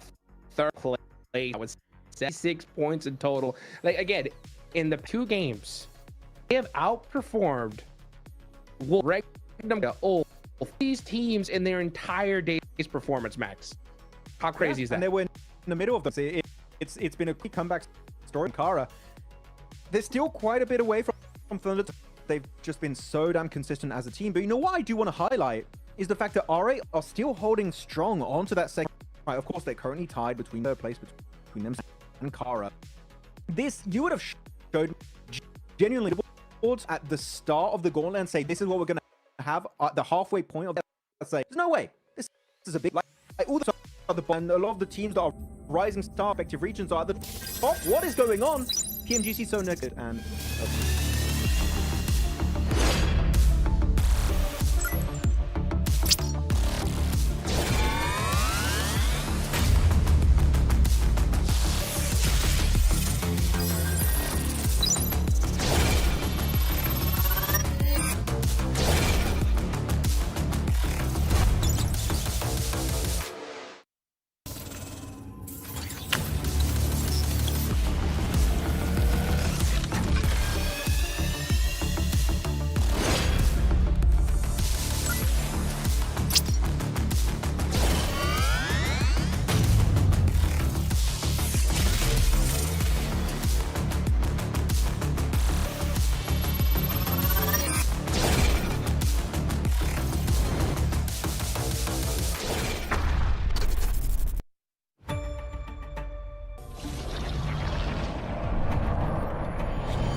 Welcome back, ladies and gentlemen. Halfway through day 2 of the Gauntlet here, and I'm with none other than DRX Yumbin, a team that has been able to make a big jump up in regards to points. Day 1, 11th place, 19 points. Today, they have scored 51 points, especially with the performance here in Erangel. Yumbin, you've gotten a win in Erangel. You just got a good performance as well. What was the biggest adjustment you guys have made in day 2 for Erangel?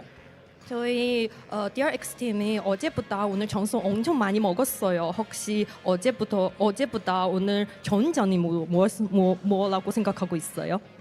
어제 저희가 했던 운영 방식이 좀 많이 맞지 않았던 것 같아갖고 오늘은 이제 운영적인 부분을 좀 많이 바꿔서 한 것 같습니다. I think that our team has a communication a lot and changed our play style today. So we do very good today. Okay, well, I like to hear that. I'm glad you guys have made those adjustments. Now, let's rewind it back a little bit because there is a map that you guys are struggling with, and that map is Rondo. What is causing those struggles in Rondo, and what can you change going into tomorrow for that last round of the Gauntlet? 론도 G2에서 그렇게 잘하는지 아는 것 같아요. 근데 혹시 내일 외에서 어떤 노력을 할 수 있을까요?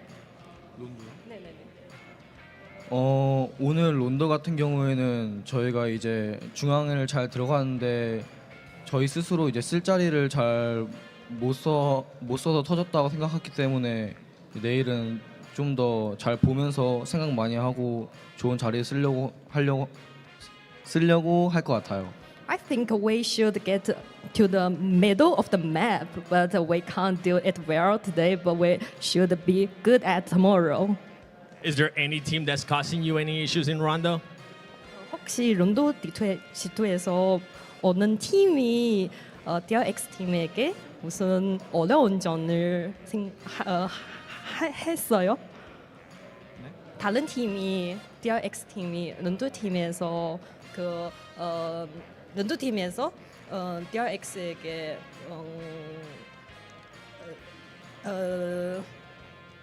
in like the rotation or anything like that?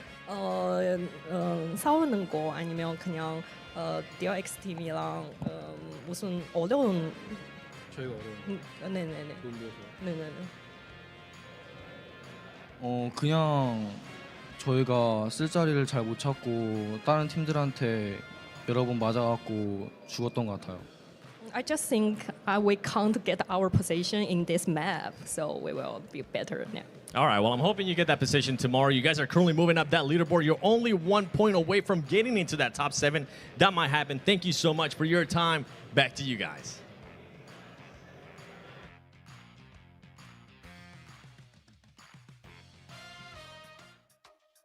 Absolutely. I think their last Erangel should be pretty good, to be honest with you. I think we've seen some incredible plays from most of our teams today.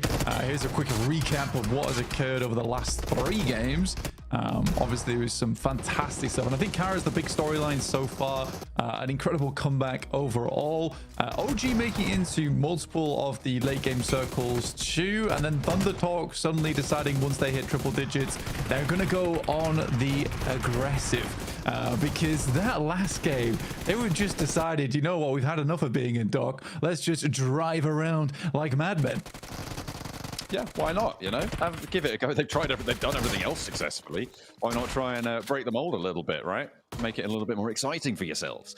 Seems like they are on easy street at the moment, certainly if you look at their points tallies. And with that match, I mean, they basically locked themselves in, right, for the finals. There's pretty much no way that they don't go. There wasn't before. It's almost definite. It's definite now. I really don't see them. Yeah, I mean, they're not. Let's put it that way. They're not dropping out from top 7. Thunder Talk have absolutely stamped their ticket. There's still some more work to be done for some of our other teams here before we can clearly say that they are making it in, just due to the way the points have been set up towards the top side of the lobby right now, with so many squads earning very similar point scoring so far, just because a lot of those points have been stolen at the top side. That nade was just wonderful, by the way. Very, very difficult to make happen a lot of times, but there you have it. GK doing their best there. That fight was intense between DRX, GK, as well as Kara when it came down to it. I think DRX made a pretty decent hold on the top side just as 2 players, but alas, it wasn't meant to be. I mean, this setup as well on that south side for one of the Thundertalk players to go down was pretty nasty coming through from Aaron on Ulf. DRX as well on the warpath in the match. They were able to do quite a lot during that game. A huge number of elims added to their tally, where last game they really were reticent to do so. Top 4 players, though, coming on through. CEO still grabbing that logo. Like a tiger, like a lion, maybe. I don't know. But either way, he's top of the pride right now with 6 elims and 688 damage on that match. I like how you went for tiger, lion, and not the wolf, like the logo.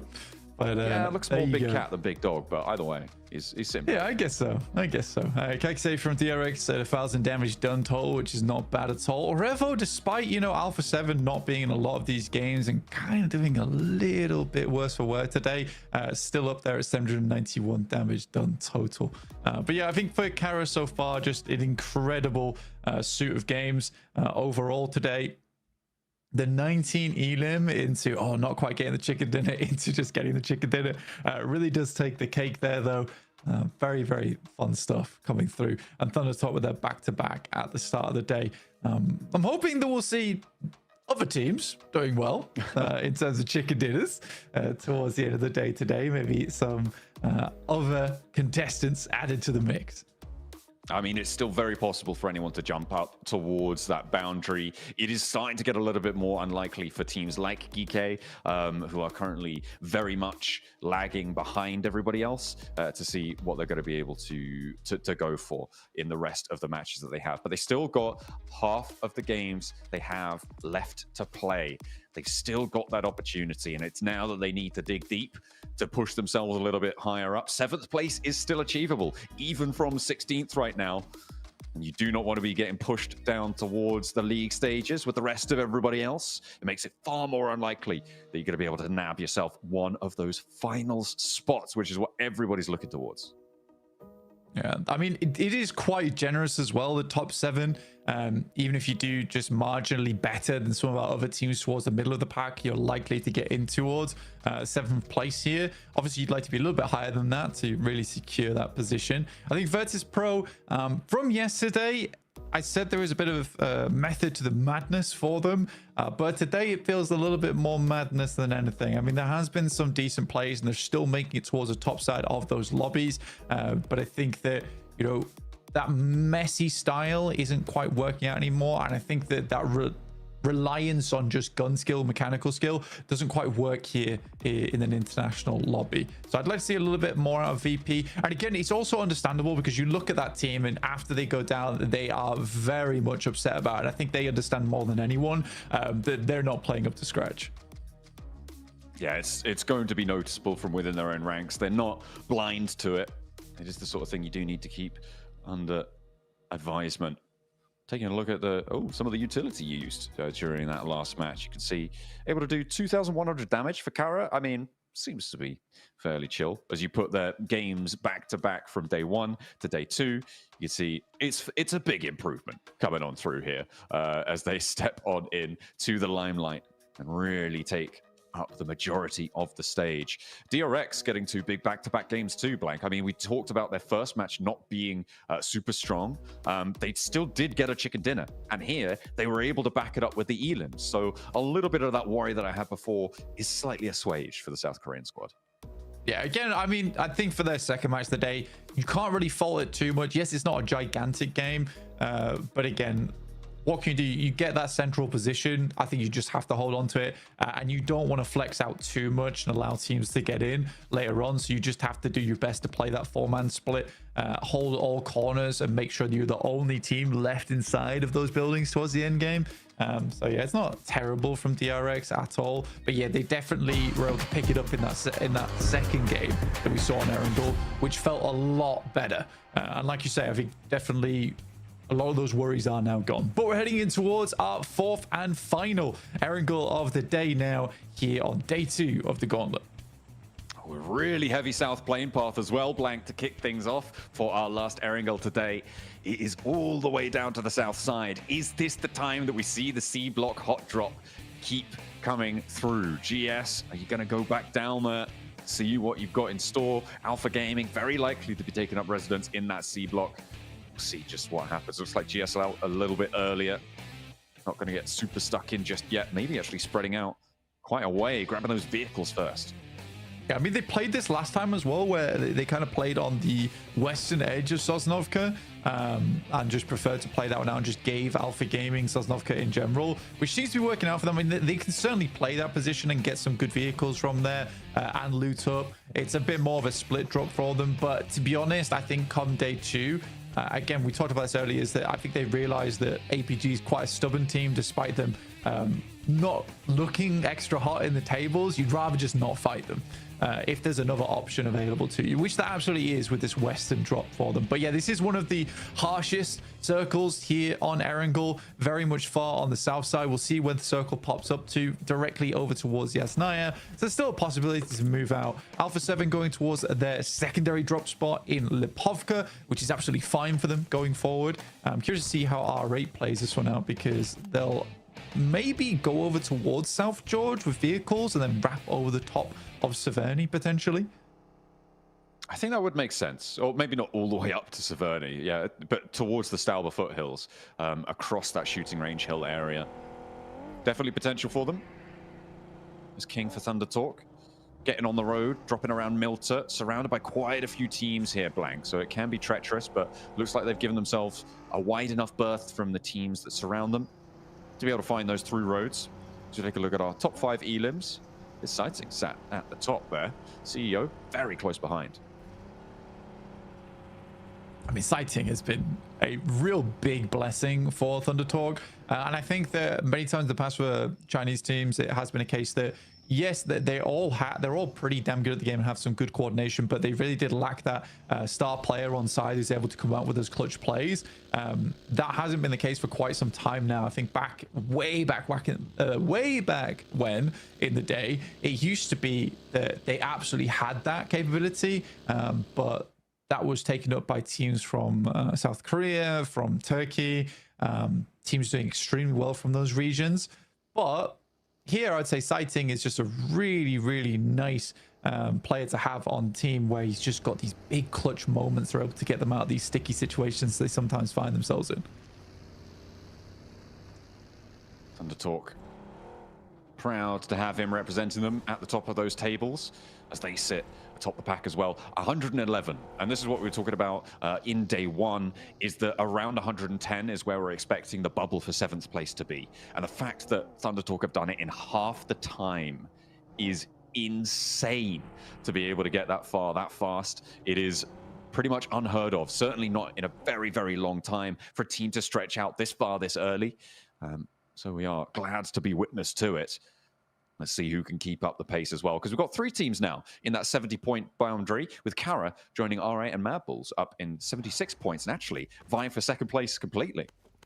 Yeah, I mean, it's good stuff. I mean, Kara right now, the fact that they went from kind of being like towards the bottom of the pack to suddenly now challenging out R8 for 2nd place is just nasty work from them over 2 games. And it just shows how quickly that these things can shift around if you just have some good games. OG currently topping the pack when it comes to the main peloton underneath here. 52 points chasing with Virtus Pro. But yeah, OG being at 61 is a pretty solid place to be in for them going forward. But they still need to keep putting up those points if they want to stay ahead of the rest, because people are starting to catch up now. It is necessary to keep pace going. Unless you've done what Thunder Talk have done. They could basically sleep for the rest of the tournament and probably be okay for the finals. At this stage, Wolves spot GS trying to make their way across this western bridge from the military island, but they're not quite able to find any knocks, and now Batten under a lot of pressure, a lot of players bearing down upon him, and he will not be able to pass that one off. That is going to be Wolves losing a player. First blood is drawn. Baton had a bit of a panic moment there. We've all been in that situation where you got 4 players all barreling towards you. I think that he didn't really quite know what the protocol was for that situation. The rest of the team left him behind in the dust, kind of providing himself a little bit of a scouting position but sadly not meant to be, as Wolves go down yet again to 3 players. They've not been having the greatest day today. Been a little bit dismayed by their performance. It's been obvious to see in their faces. Hopefully they can bring things back up to speed again. And for a North American team, I think they're performing pretty admirably well in the international tournament with some of the best teams in the world here inside of this lobby.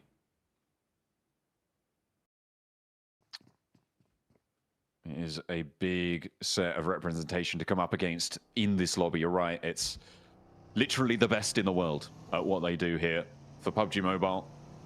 These are the regional toppers, the teams that came out ahead of everybody else. Everyone here is a champion in their own right. But you have what it takes to be the champion of champions. That's what it's all about here, to get out of the gauntlet and into those finals. GK currently a resounding no for the time being. Yeah, GK currently 16th place right now.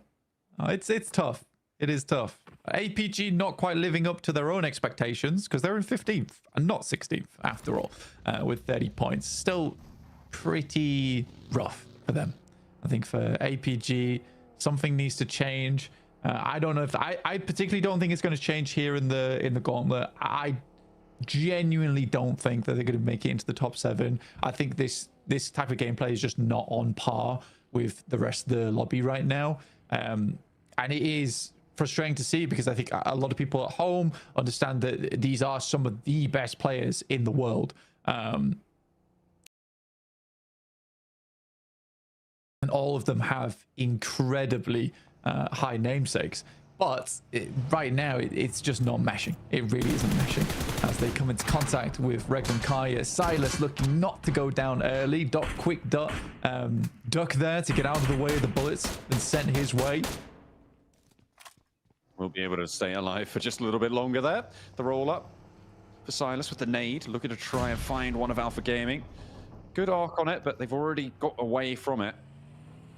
And Top hops into the car last. Alpha Gaming, I don't imagine that they're going to want to push this too hard. Don't need to press the issue just yet. But on the other side, Regnum Kaya may be looking for something here. If Ziol gets a little bit too big for his boots, then I wouldn't blame him. But he does back up, slam it into reverse, hit the compound with the UAZ. See a little bit more safety. Yeah, still taking more shots here. Reefus even taking shots to the face as he gets inside the vehicle. Again, good stuff from Regnum Kaya. I mean, they're kind of low on ammo, etc., but they're making sure to take shots towards the vehicles whilst they can. Even that Dacia starts to smoke a little bit now too. Getting a little bit too smoky there for their liking. Has to hop out. Regnum Kaya with a lot of control over towards Alpha Gaming, but teams are going to be moving in around them as well, so they do need to stay on the swivel. You can see Ulfa pushing in on that west side. You've got all the teams out there looking for a slice of it, but that is a big shift out to the west. Great for R8. Look at the position that's afforded them. Oversight from the compounds at the top of the hill over towards the Rozhok bridges. Yeah, that's an incredible position for them. It is a little bit tough to hold sometimes with teams bearing down upon you from that north side. But I think R8 has a good chance to make it happen. I think they just need to not get too distracted by that southern bridge. Because I think that's a trap that a lot of teams fall into when they play that position, is they get too focused on holding teams out and end up getting backstabbed. In this case, probably by GS. So I think for R8, they've got a strong position right now. Just hold on to it for the time being. But it is a hard shift over towards the western side, and teams like VP, OG, PK, we're all going to suffer because of this. Regnum Kaya having a tough time against Joker on the spray down, but they will be able to get around those bullets sent their way, playing up towards the bridge. We know that Regnum Kaya can play these bridge splits quite effectively, but they haven't managed to get anyone across the river just yet.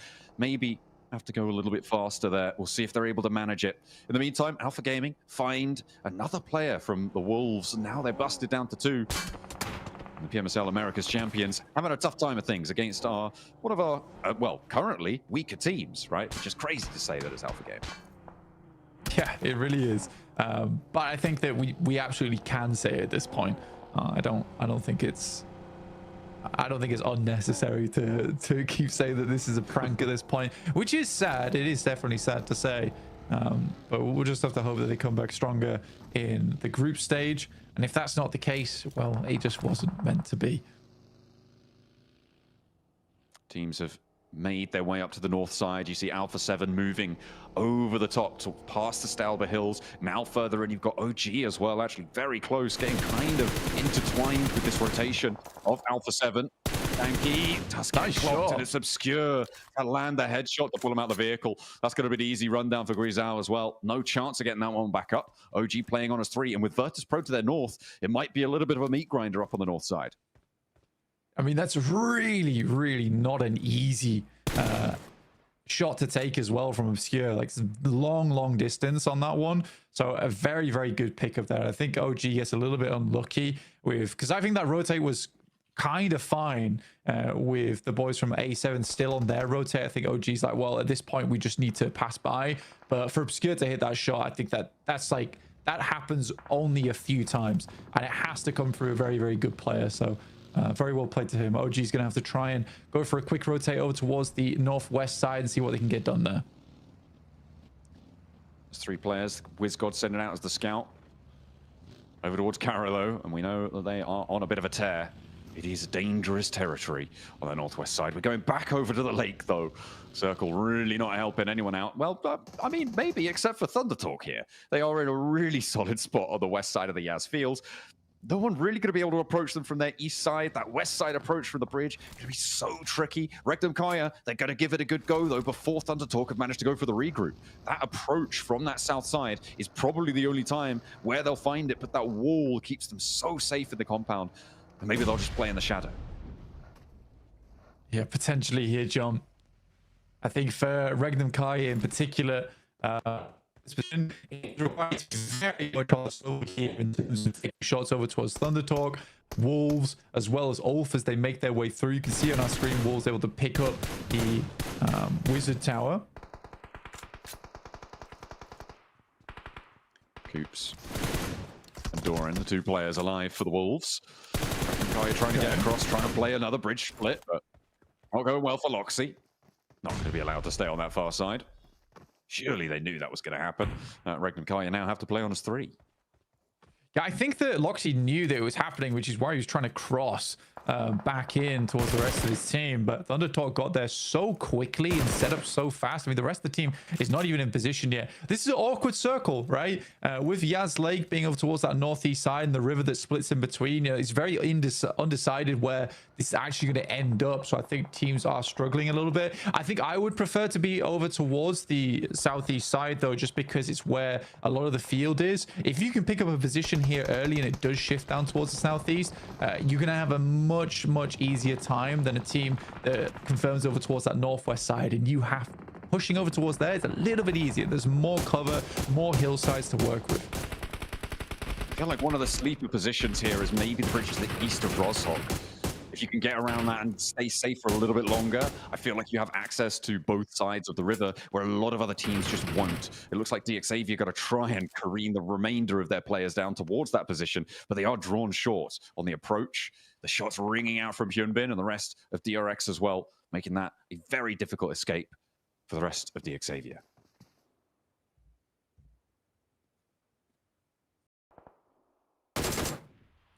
And Paragin trying to stay alive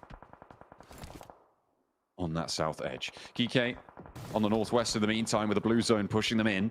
Kara are their guards, and that is going to be a real tough approach. Regnum Kaya chiming into the backstop for DXavier. The other 2 a little bit closer to the river. And now OG making their dash, trying to regroup with WizGod. Moving across the open ground, they managed to get through the first salvo of bullets, and they find the cover. Will they be able to survive long enough to regroup? There's already a knock, there's already a second as well. They desperately need to find some sort of cover, some sort of respite, but the shots are ringing out from every single direction around them. R8, Arena, you've got Kara as well, who are going to be putting some pressure onto this one, and OG are having a real tough time of it on their approach. Not allowed in at any turn, and they will start to fall, start to crumble in the face of it. AKOP, the last to stand. Nobody quite making their way on through. He's playing dead. I love it. Dealing the final blows. He's actually working awesome right now. Oh, damn. I actually thought he got away with that as well. I think it's a cool play to make because you just stop dead and you're like, I am not here. Trust me, please. But yeah, unfortunate stuff will go down. That's OG going out in 16th here. Will not be a good result for them. unfortunately. The arena somehow getting through on the hovercrafts, giving themselves a nice big burly buttress to keep themselves nice and safe. Prop themselves up on. Kara moving over towards the lake because there's a lot of water in this final circle. Well, these final circles here, Blank. It is a real tough time. Keeps the whole lake in, but doesn't keep the far side of it in through the next zone, which makes it impossible to rotate around that way after the next maybe 30 seconds have elapsed.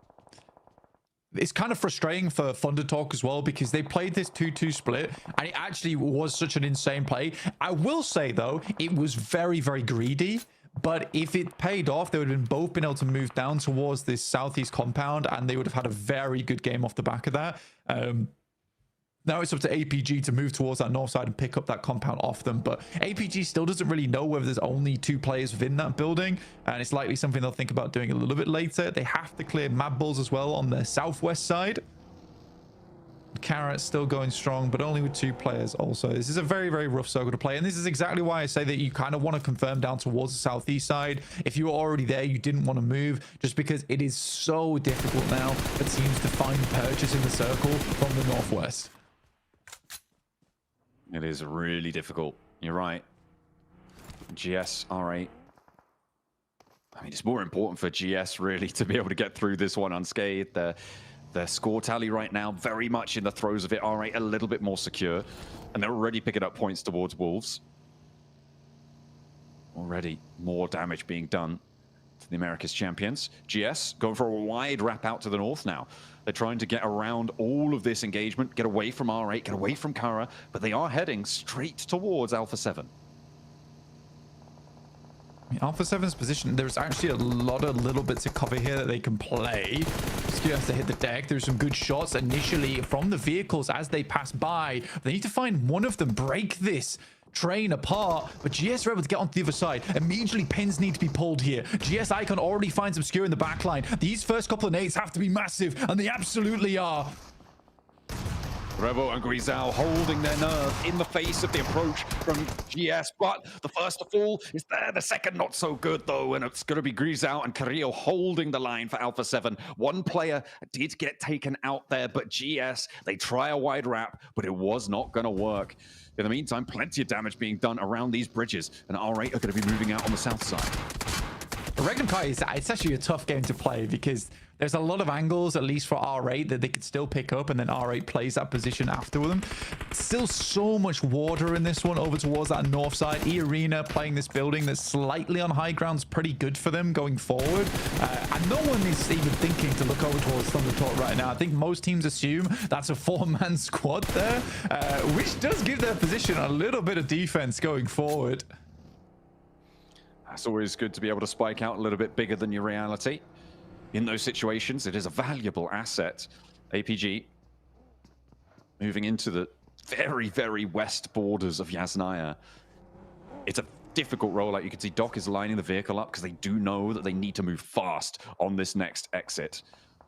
The question is, where do they go, right? There's a couple of buildings further down the road. The arena are going to be very close to them, though, and it's going to be a difficult push to it. With Virtus Pro as well on the north, I mean, that is very, very dangerous ground. Alpha 7, Carrillo will try as much as possible, but again, I think for Alpha 7 is a very, very difficult push down towards the south side to make this happen. All right, though, it's going straight for it. Xavier once again playing on as 2 players and making it work somehow. Again, I think that although they are doing okay in the points, and now they're in top 7, this sort of needs to stop. Right, the Xavier duo is something that is becoming increasingly more consistent and increasingly more effective, and I don't know why. I would much rather this team played on as 4, but yeah, it's such an odd one where the most times where we see Xavier doing well is when 2 of their other players are dead. It makes no sense, yet it is working. Regnum Kaya just love this river split style. We've seen it from a lot in the regionals. They are trying to enact it here. I mean, it's why Loxy was across the river in the first place to get taken down by Thunder Talk. But it seems like they're a little bit more entrenched now with Wild playing there. They've got Kara trying to put nades across the river, but just a bit out of range Fortunately, they find that knock, and that could be a huge opportunity for all the teams around to make a move, including DRX. Alpha 7 just trying to go for the swim. I think they had little options available to them, but the duo in DXavier have spotted them out. Levi's and Paragon. Not likely to let this cross go unharmed, as Korea will get knocked. Alpha Gaming made a long fling over towards the eastern side, sorry. Yeah, it's been a difficult approach, but somehow Doc making that mad dash across the open Yaz fields. So, a bit of a self-made, but it gets the job That's done. Not great. It does get the job. It does take down Lemon, right? Bit of collateral damage on his side. Not sure how he took 99% and Lemon took 100. That happens, you know. Looks like he's pretty bare on the meds, though. Otherwise, you'd imagine his health bar would be a lot fuller than it is. That's the nade that'll do it. Final nail in the coffin on the south edge, and that res should be coming on through for the Mad Bulls. Thunder Talk are out, so our table toppers going to be taking another break. This is an opportunity. This is a big opportunity for the Mad Bulls to put a lot of distance in and see what they can find. Regnum Kaya, in the meantime, they have been busted down to 1. Their east side shore outhold was dismantled by Kara, by a couple of other teams as well, but Kara have now fallen as well. So Wild may be a little bit more unknown here.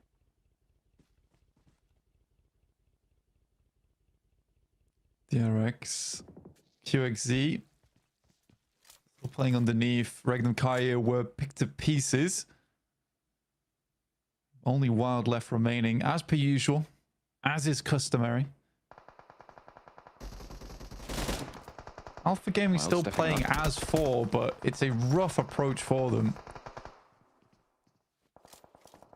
Ooh, he doesn't have too many meds. Look at that. Only the 2 first aids. Doesn't want to overexpend himself. And needed to try and get a re-knock there. Levi's actually chiming in, but a nade bobbles its way over. DRX have to cross, and the blue zone's putting too much pressure on to make this one realistic here. I just don't think they're getting out of it. With Grisao as well on the far side. The nades coming through from the DXavier duo.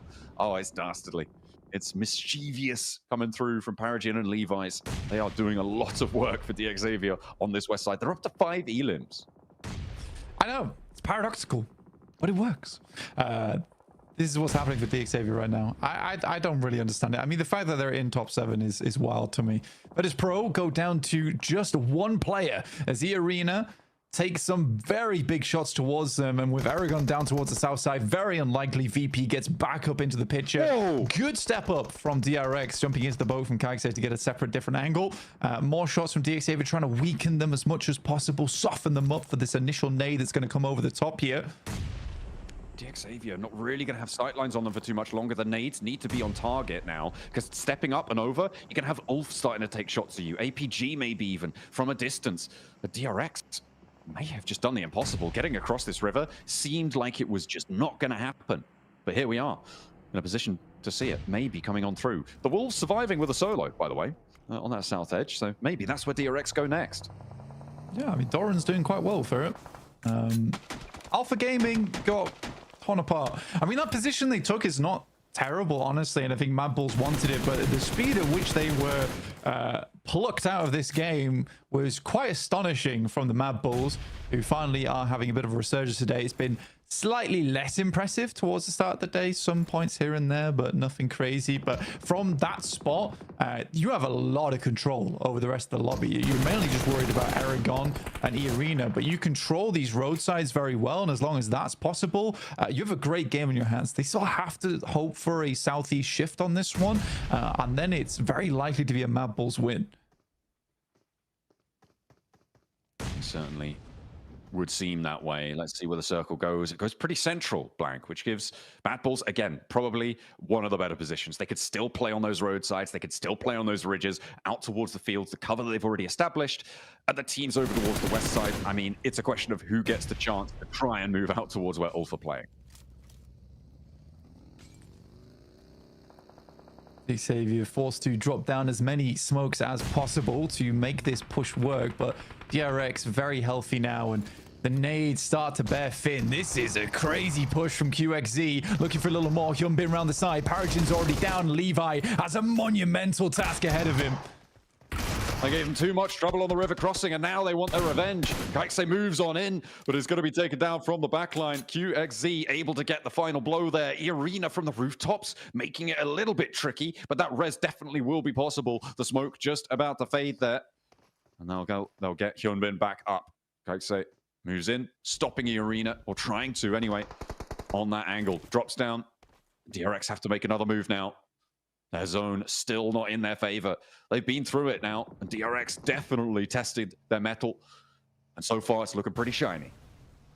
It is. I mean, they have just been in the forge all day, slamming away on the Smith, because this has been a very, very different DRX to what we previously saw earlier. I've been quite impressed with what I've been looking at so far from DRX in these last couple of games. I mean, it was a bit of a weaker start on that chicken dinner, but then they stepped up from there. And I mean, it's always nice to see an interview come through and them stick to the guns from what their plan was, which was to get a little bit more aggressive, understand the lobby a little bit better, and they certainly have done that here.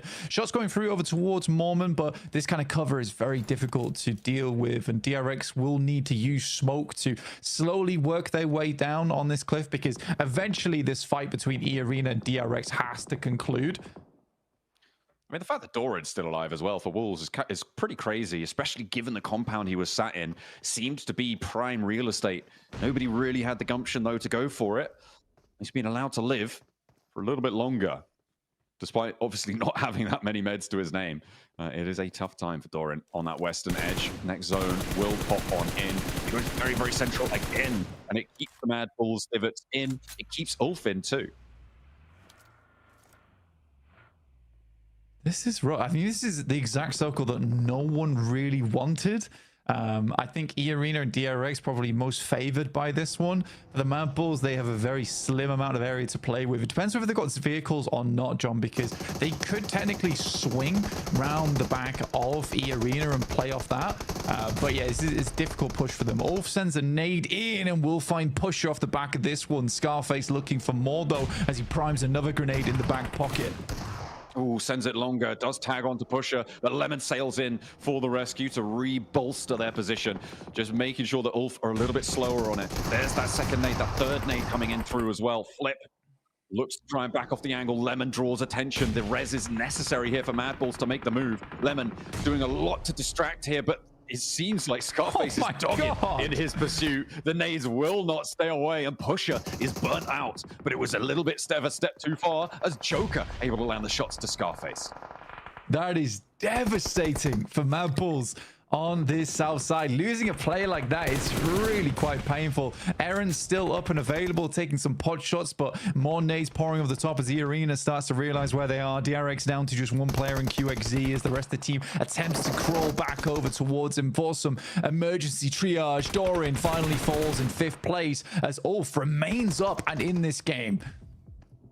The arena trying to move through. Tourniquet goes down, and it's now just Joker remaining. DRX playing as a solo as well. If they don't get this res, a nade is being cooked now, and QXZ wants the shot, wants the shutdown, looks for Joker, goes a little bit long with it, but Mormon might not be long for it either. The nade in response, QXZ breaking out wide. In the meantime, the Mad Bulls are making moves too. Ulf in the fight too, and trying to stay alive in and amongst it. Mad Bulls now still have the numbers advantage. The nades, the Molotovs, putting pressure on Arena. But what's going on the south side, Blank? Who's going to be able to take control of that roadside? QXZ looking for the full squad wipe over towards E-Arena. Joker on the low ground, starting to move up. Nade sent long, slightly off target though. Immediately sends another, lets it bubble through. He's just littering the ground with those mines, but is it enough right now? QXZ needs to step up, knows roughly the direction he's coming from. Tourniquet attempting to provide the information back from inside the bush. QXZ extremely low now, needs to step up soon, but Joker might just make it happen with this final nade. In the meantime, Mad Bulls going toe-to-toe with the remnants of Ulf. They are 2 players standing. Tulika unlikely to get back up here, and they've got the angle. They step up around the side of the tree. The Mad Bulls were able to claim it from the ditch. Ulf could not hold them out. It looks like it might be a little bit ropey for a time there, but they play off one another beautifully, and the Mad Bulls reclaim their spot towards the top of those tables. I mean, for Mad Balls, what a great way to finish that out. I mean, taking down the entirety of APG in such short order as well on the position that won them the game. I mean, it wasn't even massively advantageous. And I think the thing that does win the game for them is just how long QXZ lives out in that engagement. The amount of knocks he's able to pull through over towards E Arena as they push towards his position. If not for that, I think Mad Balls might have had a slightly harder time against a rebolstered E Arena on that side of the map. But they were so distracted for so long by DRX. Getting that picture line up just perfect. Why not? Make sure you're looking fresh, looking hot. Is everyone giving them the mad dog down the lens? Love to see it. Love to see it. No smiles. They're not celebrating. They're just going to do it again. We'll see just what they're able to do as we head over to the analyst desk as well. Represent, had to do it hella big, had to run it back again, light it up, hella big, light it up, gotta do it.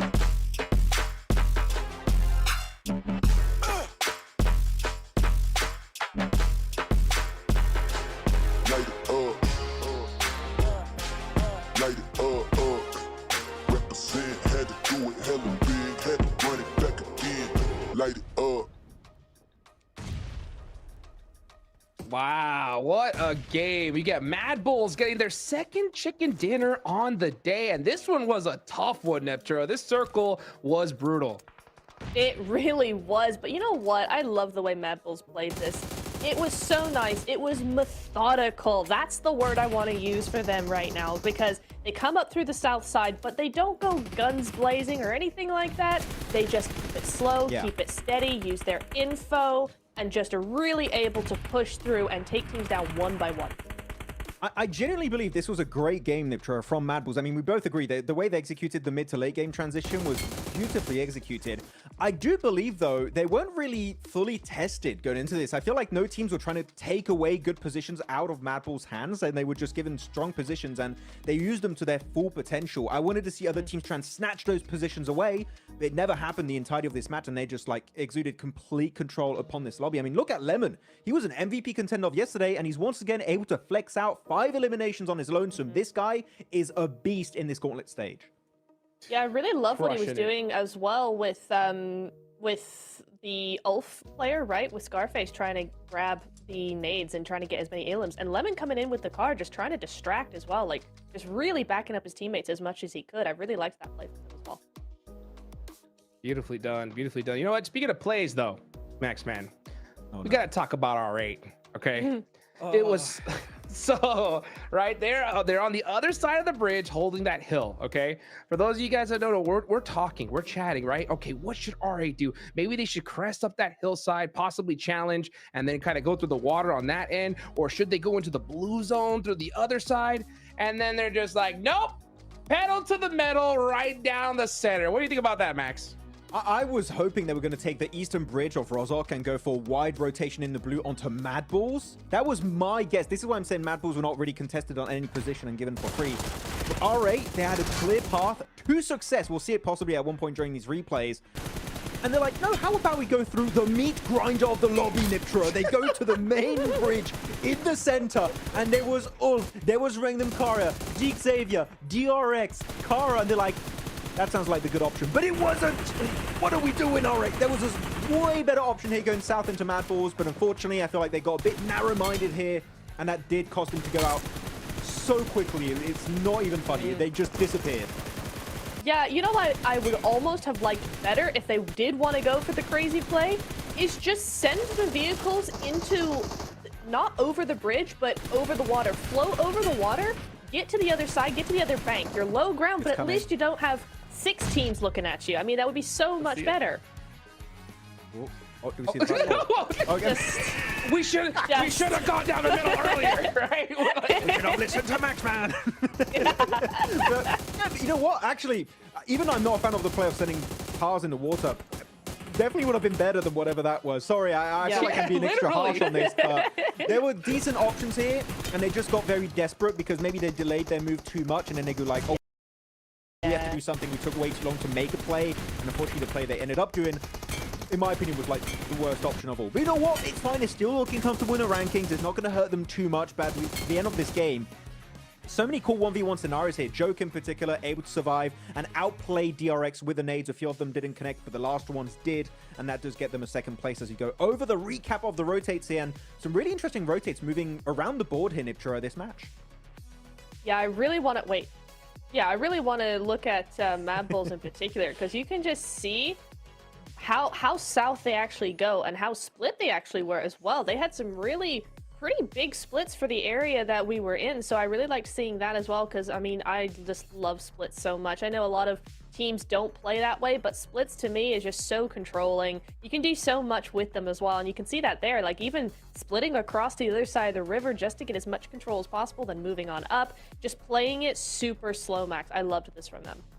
Yeah, I love that rotation in particular from Mad Bulls. They see the circle going east of the river, which was a hard shift for a majority of this lobby. It's like, well, we can just avoid the big meat grind on the western side where DRX currently are on the minimap, and they just get easy access into ThunderTalk's compound. They snatch it away in that 4v2 and just, again, showcase perfect control in the field on the rest of this PMGC Gauntlet lobby. So very well executed. And that is a 20-point bomb here, Hot Jukes. Coming out from the Mad Bulls. They were looking good after their win yesterday. And here they're going to solidify their position in that top 7. Yeah, he'll take that all day long. Beautiful rotations there for Mad Bulls. 20 points, huge, especially at this point in the stage. We are now past that halfway point. We're gonna got 2 Miramars left. By the way, I mean, DRX, right? They were right there on that cutoff, trying to get into the top 7. 10 points here, I think they did it, Neptura. I mean, they really grinded in order to get every single one of those points, and it worked out perfectly for them. I'm so happy they got the win earlier on in the day. I mean, yeah, it wasn't the big show-stopping win we might have wanted, but it put them right back where they need to be now in the last 2 games, a completely different team to what we saw yesterday. DRX are back. They're feeling good. They're building up their momentum step by step. I mean, I wouldn't be surprised if we saw a second win from them today. Like another Miramar, I could see it. Totally possible. Look at that lemon. 5 eliminations, 644 damage. I mean, great game from these guys. You know what? I do want to talk about another rotation, though, Max Man, right? It was a little bit earlier on in the game, and it was GS onto Alpha 7, right? They did a super bold push, wrapping all the way down that north side, passing up Alpha 7, and they were able to crash successfully, but then everything just fell apart for them. What happened? I'm happy you bring it up because I genuinely enjoyed that play from GS. I think it showed that they wanted to try and contest that position away, wrestle it out of the hands of Alpha 7. But unfortunately, they get in a position which, as we know, Hodrix, they were in nade range, and they just get a little bit complacent, slow things down. But when you're in nade range against Alpha 7, guess what? You don't want to slow things down. And that is going to cost them to go even low on the rankings here, down to 11th position, only 11 placement points, which is quite unfortunate. But top of the rankings, I am happy. DRX, they're jumping up the rankings. They're getting up in that top 7. Let's go. South Korea is here to play. What a crazy jump. Yeah, I mean, DRX were in big trouble, right? Before, at the start of the day, right? And just like that, they rocket launched themselves. I mean, they were in 13th place with 19 points, right? Yeah. Going with this kind of performance, I mean, they have got to be so excited. They really do. I love this for them. Top 5. I mean, a pretty good buffer placement-wise, you know, in the top 7, right? To be top 5. You're not hovering on that edge there. But points-wise, they kind of are. Because we've got 2 ties. DRX and OG with 61 points. A7 and Dick Xavier with 59 points. There's only 2 points separating them between 8th and 5th place right now. So definitely not in the safe zone yet. But what a start it is for them. And it's really looking very, very good. We see here top 4 fraggers. Lemon's looking good. 5 eliminations. You got Joker as well stepping up. We saw him a lot in that game as well, didn't we, Max? I'm just laughing at Joker's pose, like, gentlemen. Yes. maybe time for a win. Possibly, maybe. Indubitably. Every one of these players performing here, Lemon, Joker, Parajin, and QXE on their respective teams. But yeah, it's good to see a bit of variety in this team and who's able to dominate and do well. So very, very excited to see how that's going to continue moving forward. But that is it for Wrangle, right? So our Wrangles are done. We're getting now into Miramar. Excited to see who's going to be taking the Dusty June wins here this time around. Oh man, I'm so ready for Miramar, and one team I'm really gonna be looking at, right, is gonna be OG, right? We heard at the top of the show with 7 say that, hey, it's our hot drop location. We're gonna take it. The thing is though, Max, right? 0-point game in the last one, right? We're seeing a lot of teams, DRX surpassing them, a lot of big names now starting to perform. Are you starting to get a little bit worried for this squad? I am a little bit, because this lobby, it's very obvious to me, Hot Jukes, we're looking at day one compared to day two, the teams now, they're feeling comfortable. You know, they're fully playing into their initial strategies. They wanted to fully play around going into the Gauntlet. Now day two, they're just flexing what they can really make in this lobby. The teams at the bottom, except for APG, you could say they've still been kind of invisible these matches. Everyone is stepping up big time, just like DRX as an example. So teams at the top are starting to slip. Orangutan is one of those teams. We said it at the start of the day, right, Nipture? We wanted to see an Orangutan win to kind of secure top 7 spot. We have yet to see that chicken dinner. I still feel like there's time to make it happen. But again, we're at the halfway point, past the halfway point now. So you don't have that much time left to secure that top 7 position. Yeah, I mean, I'm starting to feel a little bit worried about OG. I mean, we came so close to a win earlier on Erangel, right? They got second place with a decent amount of eliminations. I was surprised how they turned that game around, because that first rotation into that building, I was like, guys, what are we doing? This is crazy. They made it work, right? But I think now it's this weird thing of they put up more points yesterday and we saw less from them. Now they're starting to make moves. They're starting to be more confident, but the points just aren't coming. It's just like it's been flipped now. And we need to see that balance come back where it's like, yes, that aggression comes up. Yes, trying to get more points, but you're actually able to make it work. And as we get further and further on in the day, I'm just like, oh, come on, guys, do something. Come on, please do something. It would be nice to see something change. But I'm seeing Orangutan a lot of the times when they get involved in fights, they're very split. If we can see them just before fight breaks out, regroup and maybe just like 10-15 seconds faster, I think they would definitely have a chance, because come on, like fragging power on Orangutan is very high. WizGod, AKOP in particular. We even saw Aru get some great bridge eliminations onto Thunder Talk earlier on in today's matches on Erangel. If they regroup here, Hot Jukes, I feel like a win, or at least a strong elimination top 5 is definitely available for them to pick up on these Miramar matches. Yeah, I think that's a good idea. I mean, because especially considering what we saw in, you know, that last Erangel match, not the one before this one, right? We saw OG do that super bold push, right down the center. They get that center position, and it works out for them, right? Because the zone ends up going that way. They try to do the same thing, a kind of similar strategy of that bold push down the middle in this last game, and it didn't work out, right? So I think I do agree with you, Max. I think I want to see them, instead of kind of going for these super high risk rotates, right? Just kind of group up and just push your way in with your M4s, right? They got the gun skill. They need those eliminations. Do you think that's something that we could see a change in here in Miramar, especially considering that we could see a hot drop from them? What do you think? The thing is, the hot drop is my biggest question. Are they going to keep doing APG just beat such down an X factor onto APG currently in such a bad position? Possibly. But no, I think that here, Orangutan, the rotates are good. So I think that we are going to see them maintain that kind of momentum we've seen so far and just keep fragging out. Hopefully, again, tighten up their positions and taking better fights. If they do so, I'm positive we can see a win. Yes, it'll happen. Yeah, hopefully we can see it here real soon. But by the way, we do have a nice interview here coming up right now. So let's go ahead and throw it down to the stage and see what Seven has to say. Welcome back, ladies and gentlemen, with the 7WG quick report here. I have none other than Turney K from E Arena getting a second place finish and getting closer towards that top 7 after, to be completely honest, an awful performance so far this PMGC. What has been the biggest struggle so far? ก็เมื่อวานเล่นออกมาได้ไม่ดีสำหรับเมื่อวานคิดว่าอะไรคือปัญหาที่ใหญ่ที่สุดสำหรับตัวทีม E Arena ก็น่าจะเพราะว่ากดดันกันครับส่วนตัวคิดว่ากดดันกันทุกคนครับก็เลยเล่นออกมาได้ไม่ดีครับ He said probably because everyone's feeling the pressure so it made them play not so good for the first day. That's fair. That's completely fair. I'm hoping that that's going to be changing here coming up, because you guys are going into Miramar. Yesterday, 12th place finish, 11th place finish. You ended up only getting 1 elimination. What are you adjusting for Miramar? ก็เมื่อวานมิรามาเล่นออกมาได้ไม่ดีได้แค่1-2 แต้มก็คิดว่าจะแก้ไงสำหรับมิรามาวันนี้วันนี้ก็น่าจะเล่นสไตล์ที่ตัวเองถนัดครับเพราะว่าเราเสียเมืองก็เลยเล่นยากนิดนึงก็น่าจะเล่นตามลายเครื่องครับ So they're gonna play in the style that they're used to because it's a bit hard because they lost their city. So San Martin, they could not get that city. So they had to make a change. But today they're just gonna try to beat themselves and play according to what they can play. Okay, does that mean that there might be a chance of a hot drop? คิดว่ามีโอกาสที่จะลงทับไหม ก็ถ้าคะแนนเราเข้ารอบเราไม่มีปัญหาก็น่าจะเอาเมืองคืนครับ He said if the points are looking good, he will probably go back to get his city. Okay, well, I mean, you're currently 17 points away from being into that top 7, so points are starting to look good, but play it safe. Back to you guys.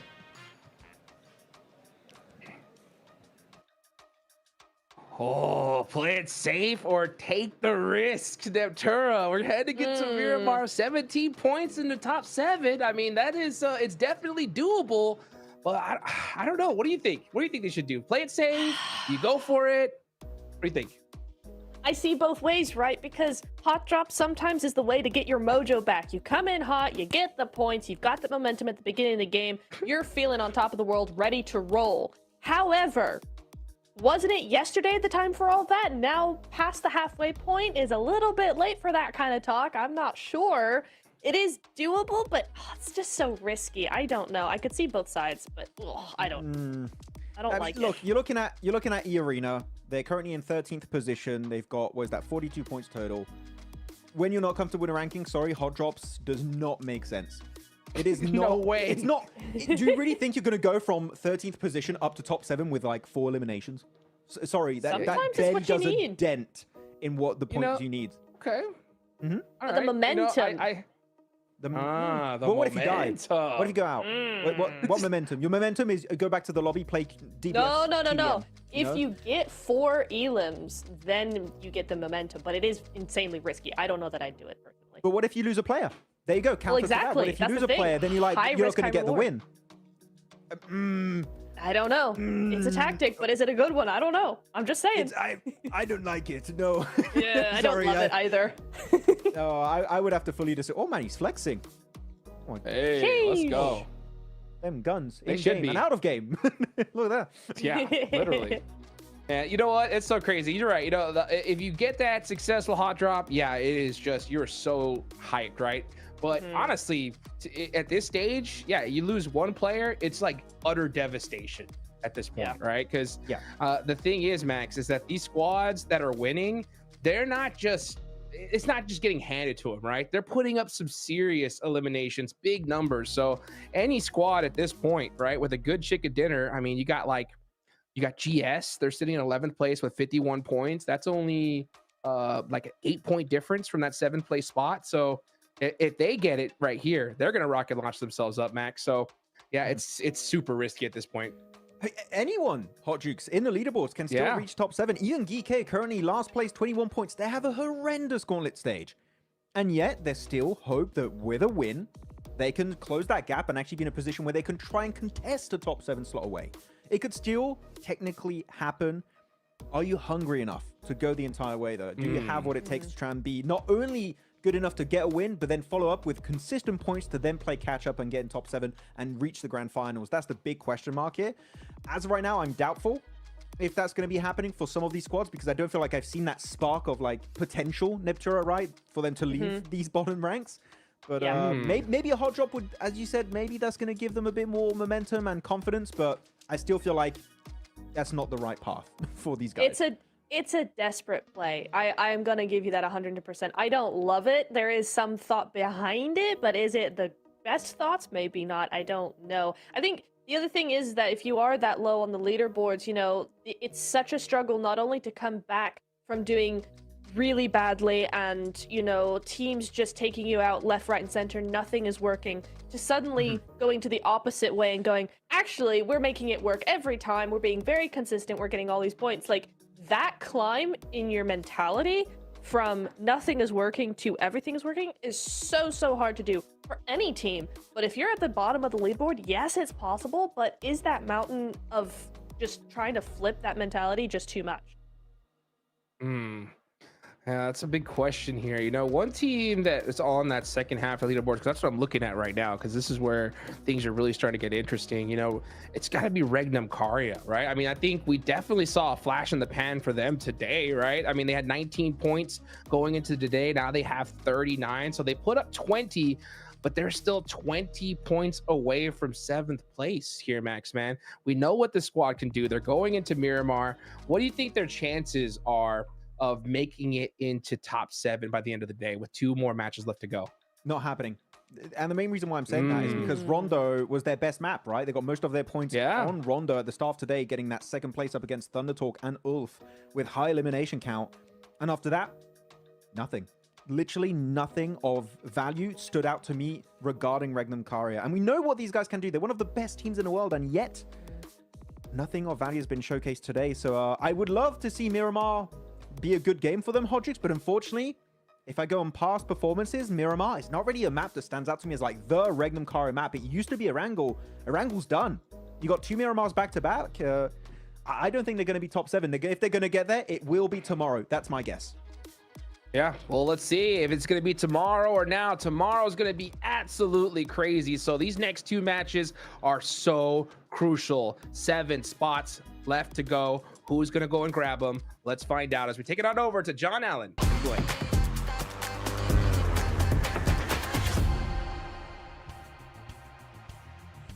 And Erangel is here. We are ready for the desert. We'll be taking it by storm, I'm sure. Plenty of action left to unfold now.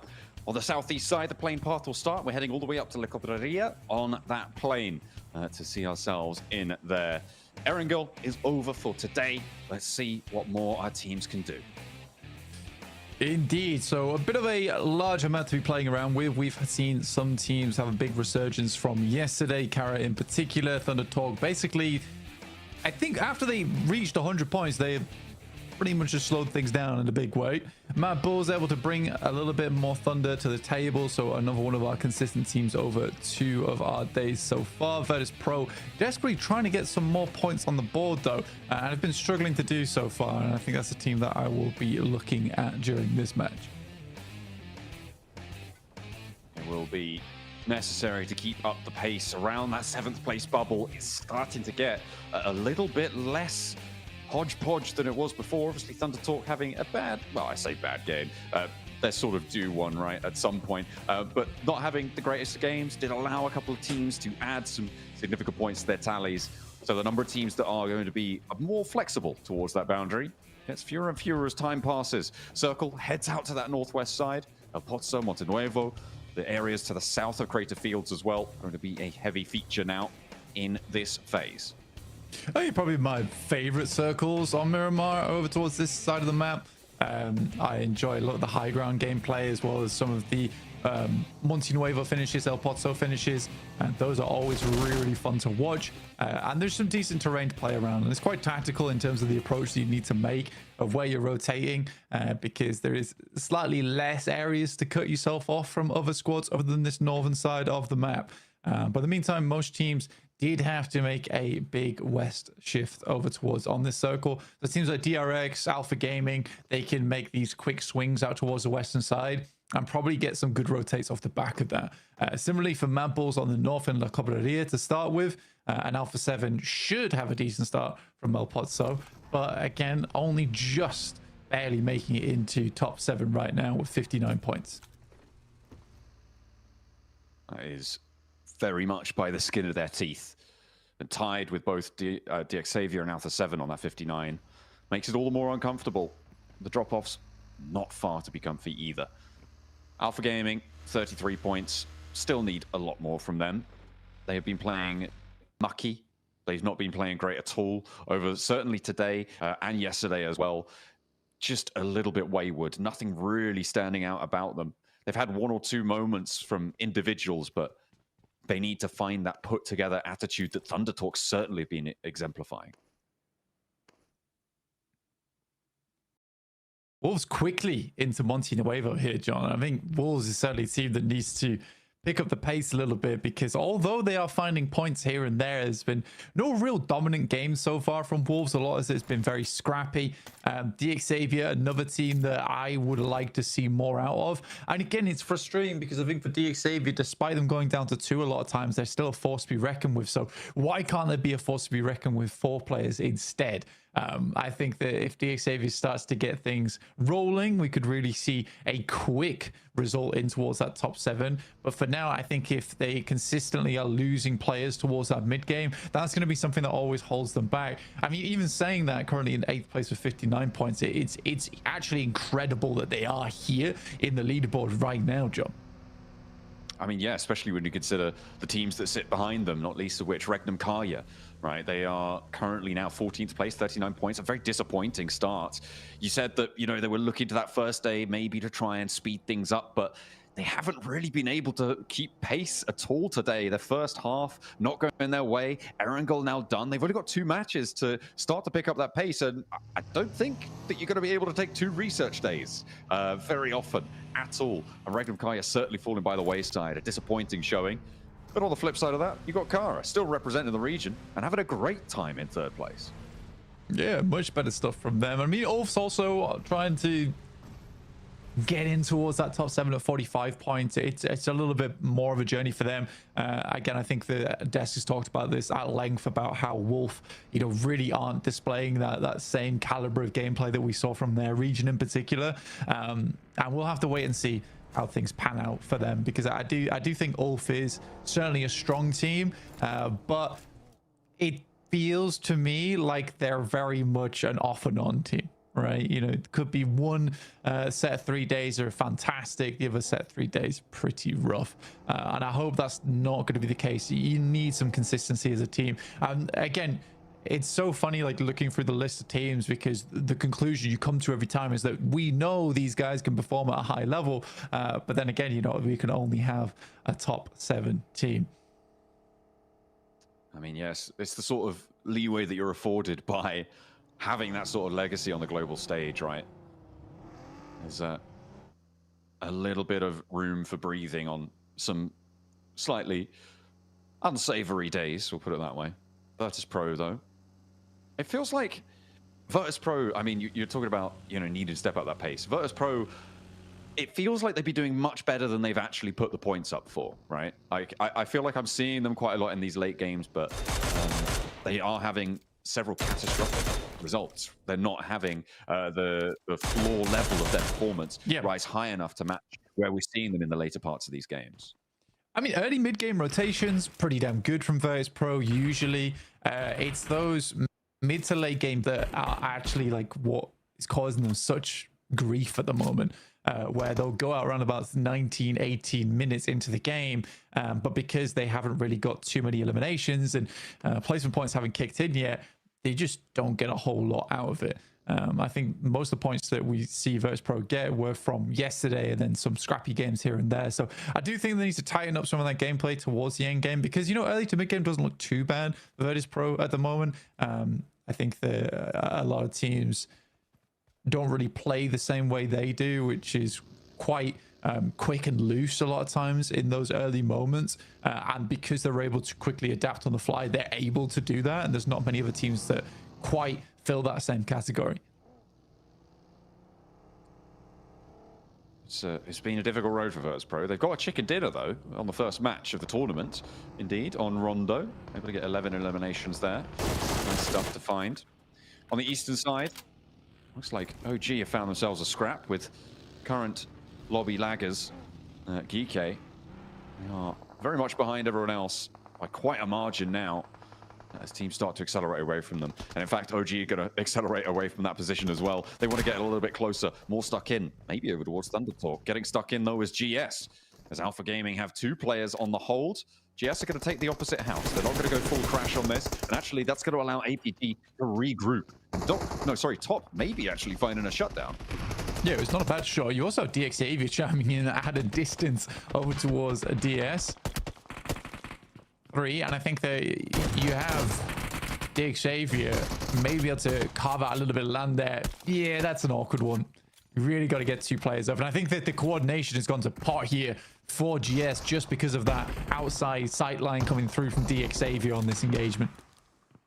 Circle's going to pop as well very soon. Regnum Karya have oversight on this as well as DXavier. This full compound is on surround. A hard west shift. It's speed now that is of the essence for teams looking to try and hold this western side. Alpha 7 primed and ready to rotate into the west. Regnum Karya as well could give the slip to Montenuevo, try and get out there nice and quickly. But they may want to stick around and pick up a point or 2 here. I would say that might be a mistake, though, as other teams are definitely not going to waste any time. Yeah, Wolves getting a very good start to the game here, starting in Montenuevo and now being able to send a little bit over towards the west. We've got a lot of unplayable terrain in this one over towards the western side. That cuts out quite a bit of the circle itself. And you also have like that nasty terrain on the western side. And APG finally is able to put an end to GS there, taking down Jafar. Reaper straight back into the fire though, which is not great. The Xavier, in the meantime, just taking shots over towards the vehicles, but they know better than everyone else that they need to get a move on. They're currently behind APG in the queue towards the circle. So whilst APG is getting reset and ready to go, they're going to take a quick rotate, probably down towards the south past La Diera, I'd imagine. It's a very difficult set of rotates for the teams on the east, getting through El Pozo on the north side. Montenuevo, a bit of a roadblock on that east. It's actually a very treacherous approach to the centers areas of this circle. I wouldn't be too surprised to cut a lot of teams out, even here in stage 2, and not really be able to make it. Either that, or we'll see 3 or 4 teams in Montenuevo and El Pozo. Kara currently lining up towards the concretes on the north side. Not a bad spot either. I actually quite like this position on the map for Kara. It is a bit awkward where you can't really play it on the rooftops too much because there is sightline from the eastern edge. But in terms of position to just play out the rest of the game, it certainly works that way. And a lot of this circle is based on basically survival towards those final moments of the match because it is quite awkward at times. It depends if it moves down towards the south side, in which case that area becomes a little bit more of a hot spot. But right now for Kara, I think this is a safe position to play. They've got a decent chunk of it. Arena as well with a high ground out to their west, a little bit less maneuverable, but potentially more profitable if they're able to find those shots, to find those angles onto the teams, trying to find any remnant of cover that is remaining on this one. GK, they have the point to the north of Montenuevo right now under control against Ulf, but Ragnarok going to be backed off and will fold back in with the rest of his team. Meanwhile, on the southeast side, you got Alpha Gaming with OG approaching. A big split again for Alpha Gaming. They are not close to one another. Oh, a little bit of a trouble on the road there. But they do manage to extricate themselves from one another, keeping themselves nice and tidy on it. Big, whoa, hang on a minute. He's all the way up the top there. I was wondering, has he dropped off there? But no, he's climbed all the way up. And now Aragon sat on his mighty perch. Gonna take shots down. Yeah, I mean, for... Wow, you got up there and now you're immediately leaving. Okay, interesting. Wasn't worth it to him, apparently.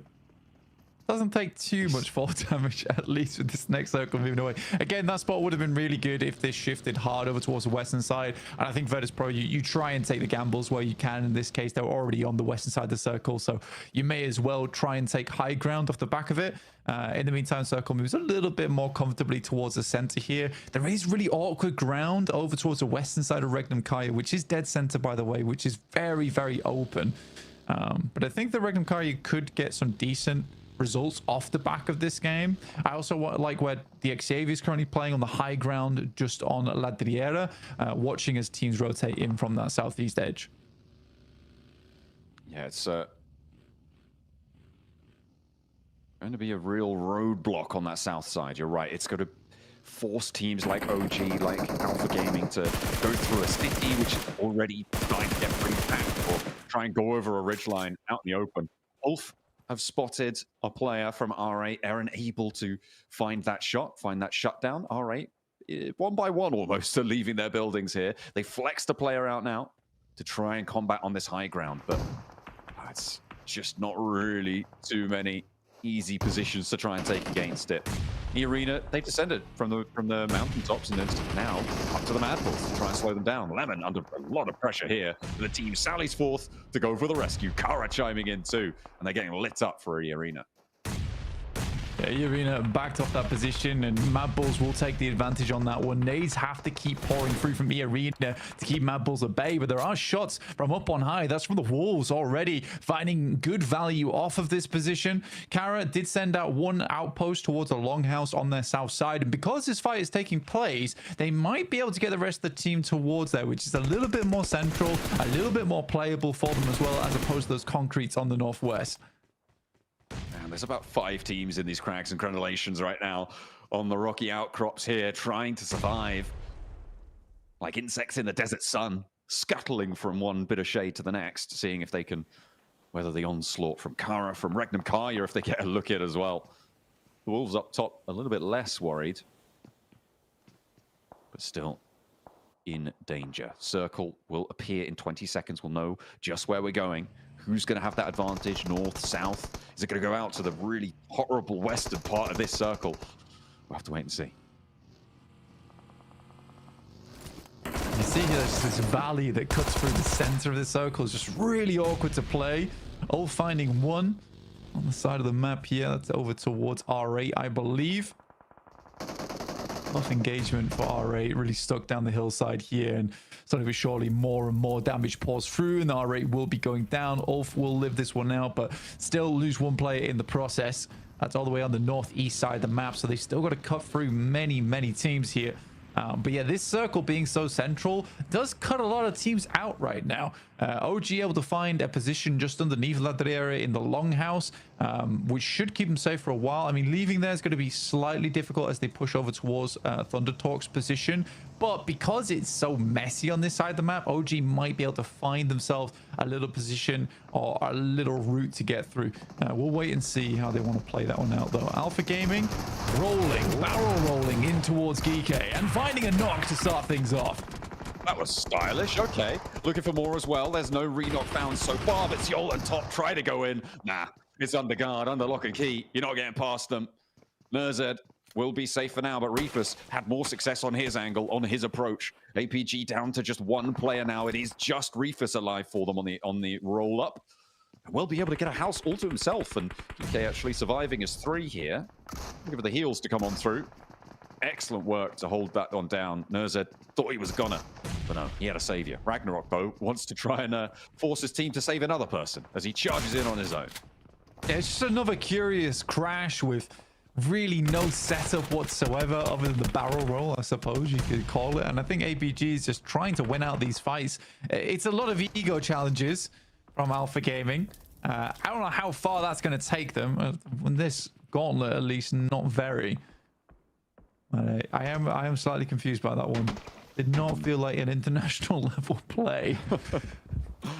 I mean, the thing with ego challenges is that they're supposed to bruise your ego when they don't go well, but it feels like APG are sort of immune to that factor, which is maybe why they're sort of poisoning themselves with it. It's a real tough time. They're on a big split right now, and understandably so. I mean, playing around this region of the map, like you say, there is tons of teams all tucked into these positions right now because there's not many great places to go. For Regnum Kaya, this is a fantastic opportunity to get more points on the game. They have a very good location on the map to work with. The circle centers up towards them. So many good sight lines, just be taking shots, and they roughly know where all the teams are coming from as well, because it's absolutely down towards the southeast side and up towards the north. You know, no one's really going to be wanting to be playing on that southwest edge of the map, and the only safety is on the western edge of this hillside. APG down again. That is unfortunate. Can't style it out this time. TT, the Thunder Talk at the top of the tables. Happy as Larry. The only team who's actually very chill right now. Not really too worried. And actually, they're in a pretty solid spot. This west side of Monte Nuevo is going to work out for them for the time being. I just question how long they're going to be able to survive into this game. Getting out of there, going to be a tough task. DX Xavier, they are holding this south ridge really well. They will have oversight onto that Thunder Talk position. The approach is on every other angle, though, incredibly packed with players. And there it is. That's the circle we were looking for Regnum Kaya at least. And now things are going to get very difficult. I'm curious to see how OG plays this one out. I think DX Xavier have a good idea that OG are underneath them. But the options aren't amazing for OG here.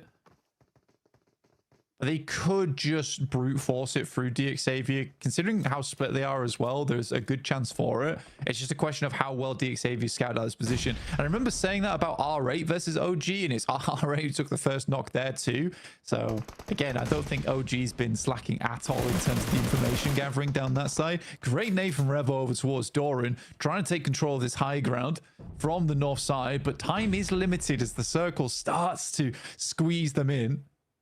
Only 3 players alive, 4 Wolves, and that's going to leave Baton without a sight line up the top. It's really on to Highorst to try and stop Alpha 7 going up, and it looks like that is going to work. They're worried. They may be too worried about it. Push-up could have been successful, but in the meantime, Ulfa crashing in. There's about 8 teams up here, Blank, and in the mountains. Regnum Kaya are going to be overlooking at them all. They're going to have shots at maybe a few of them, as Scarface has to hit the deck behind his vehicle there. Had a real tough time of things. Alpha 7 continued the nade up top, but the res already came through. Kara want a chance at it, and they'll not be quite as timid as Alpha 7 in this situation. Doran trying to reposition, get away from things, maybe regroup. Nah, not so lucky. CEO's got your number. Yeah, super opportunistic right now coming through from Kara. This is a great moment to make this push over towards the top side. They waited for a team to start taking shots and split the attention of Wolves. Then when Wolves were looking both ways, that's when Kara looks to cross. Very, very good stuff from them. Now sending nades down the hill. Marso's also got an outpost towards the front side of things. This has been very, very calculated so far from Kara. Super clean from them. In the meantime, OG attempting to brute force it basically through DXavier, but struggling slightly on that side of things. And time is only running out for them down the southeast side of the map. I mean, DXavier are going to have to move as well. And the teams on the north, not as necessary for them to try and shunt on in, but it is so prickly on this northern edge. So many teams, as I said before, like desert insects scuttling around this hilltop. Having a really rough time of it. Survival, the name of the game. With 13 teams remaining, I mean, we're getting in towards the sort of zones that you expect a lot fewer teams to be in existence here. OG are making their ascent, though, against DXavier, trying to find an opening. Shot. That's what they were looking for from Lambor. He will fall down. AKOP able to land that shot, tag it on. A Tanky moving up as well, but the Blue Zone's putting pressure on. They're playing around these smokes quite well. Farajin has to be backed off the angle, and AKOP doing a lot of work. Heavy lifting coming on him, but his teammates have fallen around him, and it is going to be so much harder now to make this ascent. Fortunately, the reses need to come through for DXavier, and they're allowing him to move on the backline. AT steps in, and that will be the end of OG. Into the Valley of Death they ride, and they will be shut down because of it, but not before extracting their pound of flesh from DXavier. Yeah, it's a tough rotate. It's a tough rotate to make, and I think for OG, they were banking on this being a southeast shift. And I mean, that's a very strong position if that's the case, but pushing up on that hillside, so hard. For Regnum Kaya, though, it's easy game for them. Honestly, it depends how Kara plays out this end game, but I think for Regnum Kaya, this is kind of an easy pickup overall, just taking more and more shots to the outside chances. They have to hope that it actually shifts away from them on the north side, but that's purely to pull players off from the north. A 2v3 over towards Thunder Talk. Okay, GK dominating. They got 5 elims. Why not have a little bit of a late game resurgence? What more can you do with these 2 players remaining? They've managed to do quite a lot of work, and now it's just Shing left, and he's thinking, guys, that's 2 players, and they're from GK. Like, how has this happened to you? How far have we fallen? They've already got 114 points now on the tally. It wants a little bit more, but they're still feeling very, very safe. They just need to get maybe like a point a game. Let's see what they can find. Ah, there we go. There's a knock over towards Nerzed, even in the score. Meanwhile, over on the north edge, teams are starting to fall. Lower and lower on these player counts. You can see a lot of empty bars there. Not too many teams fully wiped out, but with 12 teams remaining, there's an average of just over 2 players per team, which is quite a significant metric. It's now exactly 2 players. No, hang on a minute. That was a team that went down. Ugh. The maths keeps getting harder, by the way. That's not a lot of players per team. DRX make their way into the top 7 with that. To 62 points now on the game, but are able to handle PK. They take a lot of casualties for it. VP similarly also on the chase here, down towards the south side of the map as the final player from DXavier finally makes his way back into the moment, but Kara is just taking names left, right, and center. I mean, you say that, but now it's just down to Pusher. TurdyK on a sliver of HP, stays alive in the smoke. On the off angle, the Ulf player could be big here against Poser. Has to fall back, look for these reses. On the top side as well, you've got Mad Bulls to worry about. The player there, Tulika, could take a crack at it. CEO has to hold for the rest of his team. I think he knows that Tulika's there. That'll keep them safe, but TurdyK's on the hunt. He's moving in with a pumpy. Need an assist from the top rope, but CEO has to hit the deck. That's going to give the game away on the push, however, and Kara can hold firm. TurdyK falls and Kara stay alive. They're up to 12 elims with a possibility of a full reset. This is insane work from Garrett today. Again, that's very well played from CEO as well. I think a lot more players would have full committed to that spray, but all he knows he needs to do is just delay for a little bit longer for the rest of his team to pull out. Because as soon as those shots go towards his end of things, he can immediately back off. The team can do the rest of the work. So there's good trust in the rest of his team as well. And Marso's finding a hell of a shot across range over towards Milky Way there. Goodness me. That is the outpost they sent on the western side of the road. So very unlikely that VP gets that player back up again. Might go on a mad dash, but oh, they are. Okay, hang on a minute. I thought it was unlikely, but they desperately want to keep their players in check. CEO still seemingly having sightlines there. Ketch now the last solo player on that north side, the remnants of that hilltop struggle. Higgles as well was able to get out of there earlier for the Wolves and surviving as a solo. A real tough time on this northern edge. And Regnum Kaya, I mean, they haven't got too many elims for it though, Blank. Which means that even though they've got this far, 6th place, that's not enough of a reward. They want more.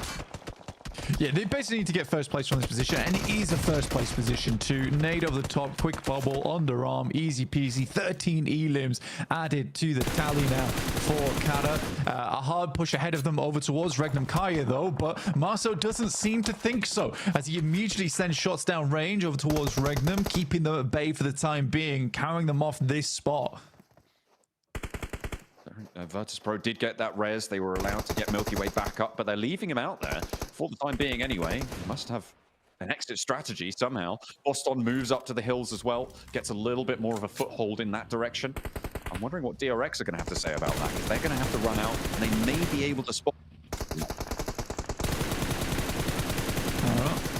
Shots over towards VP, who have to make this rotate now, and I think it was a little bit dangerous for them to actually try and get Milky Way back up again, as the circle was going to enclose. But I think they just about get a player back into position, but Voston immediately taken down. Milky Way flushed by Silas, and Kara's just sending it, dude. All right, 2 players straight across the field. Lewis leaves his teammate out in the open, will go down himself. Kara, they're not going to do too well on that rotate. Player from Virtus Pro did go down in the process. Voston has been knocked, but yeah, I don't think Kara are going to get too much value from this one. They've already extracted a lot of points from this lobby. However, they are stepping pretty close to being in contest with Thunder Talk, which is really saying something. Yeah, it's some real lobby annihilation coming through from Kara at the moment, leaving Poser and CEO alive. And again, I really did respect the rollout there. It's a very hard one to pull off, but if they're able to take down the 2 players, I think they pretty sure are inside of that shack. And then they take a formidable location that can maybe challenge up against Regnum Kaya. So it's a risk that realistically they have to take here if they want to go for the chicken dinner, which is, I like that. The fact that they're thinking towards the chicken dinner is amazing. That nade is disgustingly on target from Zed Wolf, and now there were 3. Kara 7 nades in pocket, 2 players up the top. Virtus Pro have 7. Regnum Kai have a lot of smokes, but maybe a little bit thinner on the nades. They've only got a couple of players to handle, 4 players total. CEO spotted, challenges on the spray down, needs to be bold with it, and CEO sticks the landing on that. Unfortunately, there's the trade, and there's the nade from the off angles. Only 1 for the price of 2, and Zedwolf may be resable even still by Loxy and maintain this rooftop position against Virtus Pro, who've been holding on the outside here. Regnum Kaya up to 8 elims. It has been a good game for them, and they desperately needed it. Yeah, they got a ton of smokes as well, but not too many nades to make this work. But realistically, playing in the shack, Regnum Kaya they can wait until zone 9. They just want to wait until this one really pulls Virtus Pro out of this shack, and then they can just play off the back of there with the smokes included. So this should be a Regnum Kaya win. They got a couple of eliminations off the back of it, and it does put them back in contest for top 7 after this one. They will need to have another strong game before probably match 4 or 5 tomorrow, but it sets themselves up nicely, right? I don't think any team has really played very, I mean, other than Alpha Gaming, let's say, and Geek, but I think most teams still have a good chance of getting into top 7 tomorrow with some pretty astonishing plays. Yeah, it is still an open door for quite a few teams. Regnum Kaya maybe just about squeaking in by the skin of their teeth here, but Virtus Pro, they're close to the bubble too. They have been chasing for a while. We were talking about how they didn't really find their way through into these later stages. Those mid games were a real struggle for them, but they managed to get all 4 players in. This hold has been difficult. Malloy going down is going to make this close down nigh on impossible for Virtus Pro. It is a 1v4 now for Aragon, unless he spends the time to get Malloy back up. But those nades now starting to run dry. Zedwolf breaking out wide. They got all the angles they could possibly wish for, and it is going to be a swift little peek out there from Wild in the ghillie suit. The desert camo working wonders, and Regnum Kaya closed down a 10 elimination chicken dinner, 20 points on the match. A great way to move towards the end of day 2 here of the Gauntlet. A tidy sweep at the end there for Regnum Kaya. Set themselves up nicely. It was the winning position for a long while, and they definitely played it well. Again, it's very similar to DRX, where, you know, it's not the crazy win. They took a strong position, but the rotates to get there were fairly good, and they didn't flex out too much, understanding there was probably like 1,800 teams over on the north side of them playing on the cliff face. But I do think, again, big props to Kara. The way they played that hillside again, very, very good opportunistic gameplay.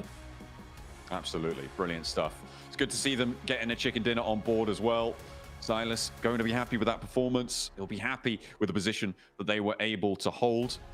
And they made it work for themselves. Obviously, that north side, as you said before, really, really treacherous for so many teams. And they just held their nerve. They didn't need to push out. They knew the mess that was unfolding. A lot of it because of the lay of the land, right? The cities that sat around it forced teams to go around El Pozo. Yeah, it's so tough, and especially when it moves over towards that unplayable terrain anyway, teams don't really want to go on that bottom side. But Regnum Kaya with a nice, clean win.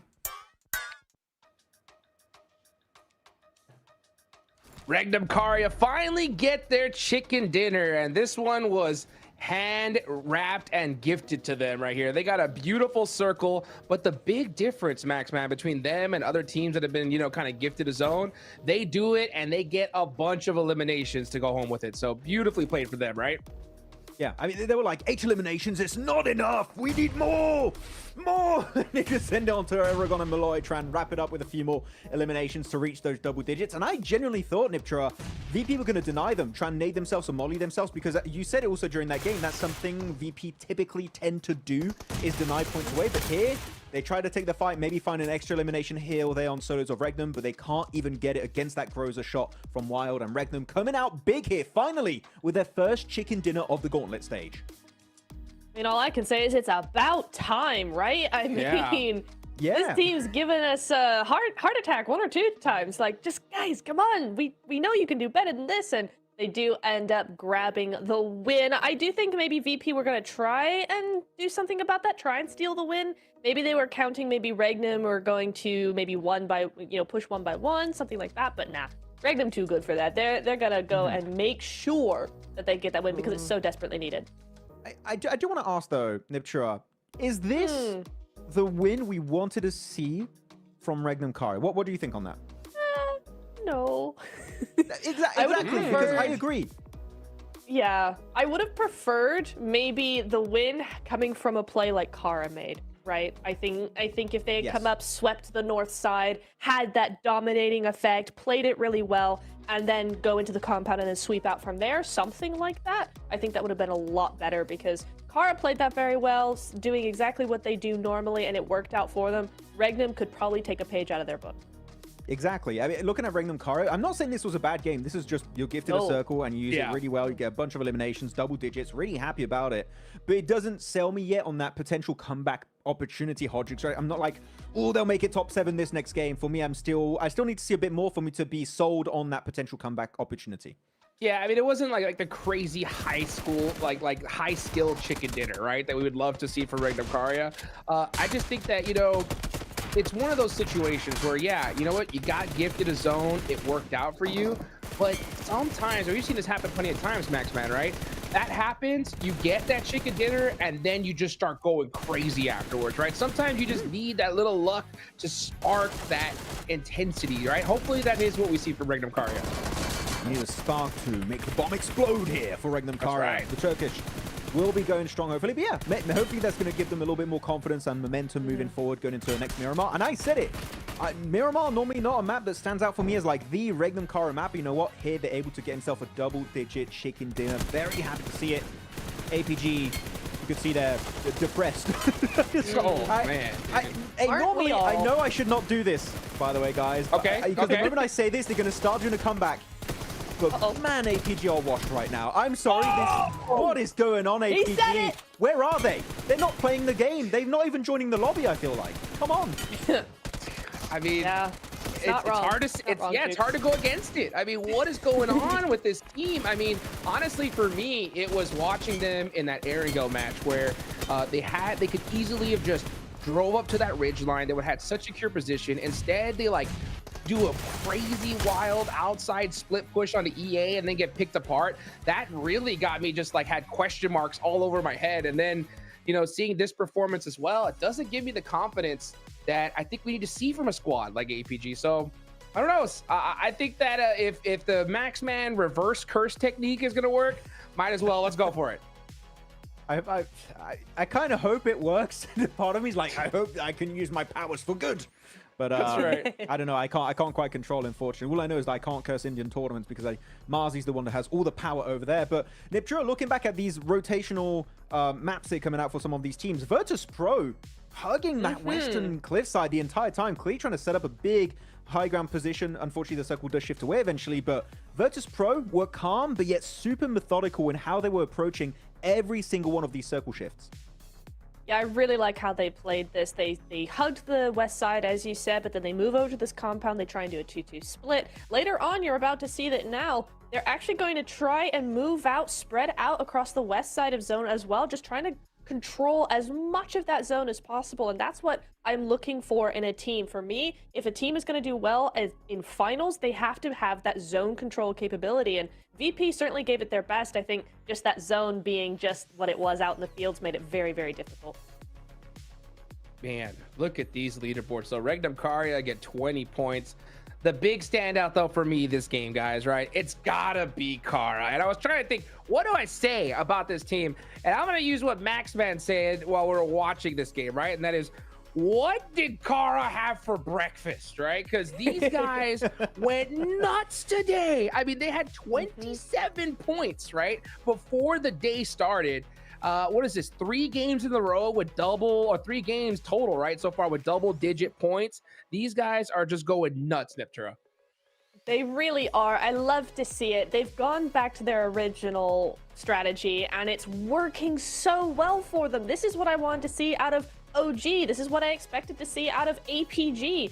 Regnum Karya as well. This massive sweep around, just throwing hands all over the lobby, getting control, and then just moving on from there. Wild did his best. He still is MVP of the game, right? 5 eliminations, some really nice stuff, especially for 23 healing. So that's looking really good. Wild is big old GG over there. I want to see, though, if they are going to pull a DRX, right? DRX won a game. It was slightly handed to them, but they made the most of it in the next couple of games. Regnum need to do the same, especially as the points are just getting further and further away looking at these leaderboard, Max. Yeah, Kara, you talked about it here, Hot Jukes. Maybe Kara looking to play catch-up with Thunder Talk, and they are doing just that. 17 points away. And keep in mind, they are 17 points away from Thunder Talk, despite having only 1 chicken dinner compared to the 3 wins for Thunder Talk. This is a crazy comeback for the ages in the Gauntlet stage of this year's PMGC. Kara, even though we're seeing some slight misplays here and there, the elimination amount they have of 70, almost tying the top fragging team in this lobby, is madness. Kara, if they keep this kind of momentum going, top 7, like, they're done. Literally, possibly next game, depending on how things go down, Hot Jukes. I mean, 71 points on the day, guys. Average 14 points per game. I mean, Kara are crushing it. Yeah, a comeback that, I mean, is momentous, especially for a stage as impactful as the Gauntlet. This whole roster, this whole lobby is so stacked to the teeth. I kind of want to talk about their play style, though, in this last match, Niptura, right? We saw Kara kind of hug that north side, and they dominated, right? We saw Poser go up against EA, and they were just going in and out, just making it work, right? How do you feel like they played that one, and how did it end, you know, for them? I know you had some questions about it. What do you think?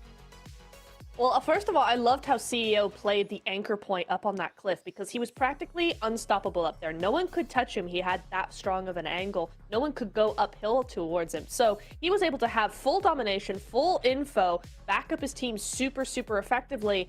I think, Max, what ended up happening, though, is they just got a little too overconfident once they were in the top 3. Look, if you want to make a bad play, that's okay with me.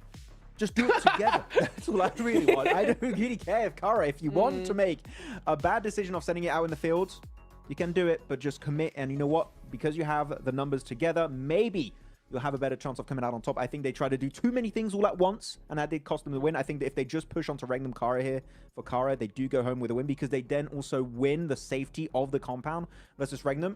It was a little bit unfortunate for them, but you know what? They definitely gave it a fair shot, and they again showed up in terms of the elimination alone. But yeah, man, Wild. I'm so happy with Wild just performing. It feels like every player outside of just Silas, really, who is the IGL, he's still a great fragger, but every player on Regnum Kara is just Wild, Loxy, and now Z-Wolf is just the trifecta of top fraggers here in Turkey. It's great to see.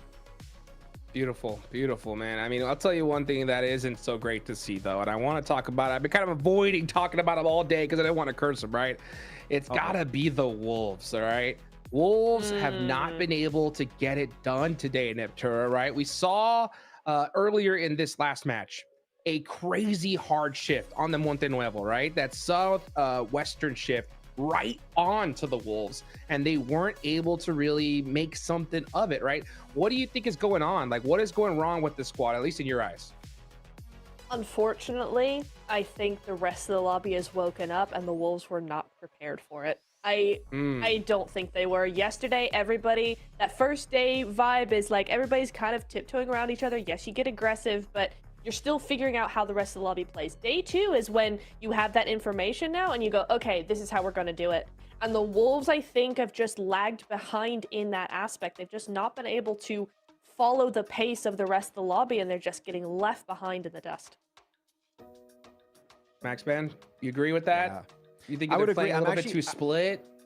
Maybe? I was re-watching the map feed actually while Niptro was talking about Wolves just to see exactly what was going on this game, and I'm just seeing they were on a northern position, very similar to Kara actually, and they just get completely corralled by teams, fully surrounded, and they just stay very complacent. I think that's a point in time where you get surrounded by teams, Hot Jukes.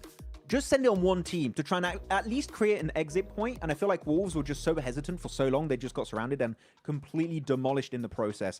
Wolves, more commitment to a play would make me happier with their current performances. As of right now, they're unfortunately, I don't want to use the word scared, but they're definitely very hesitant to make plays happen, and that is hurting them a lot in a lobby like this where decision making is literally do or die for these teams if you want to be in the grand finals.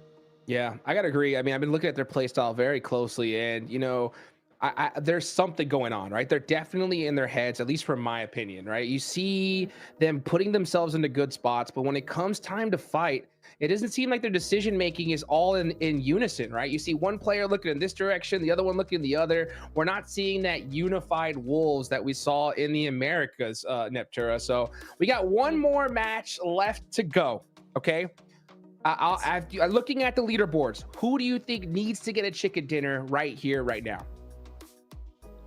Honestly, OG. I think OG need a win now because they're falling down the leaderboard pretty drastically. We've not seen much for them. They need a win before we get to day 3. Max?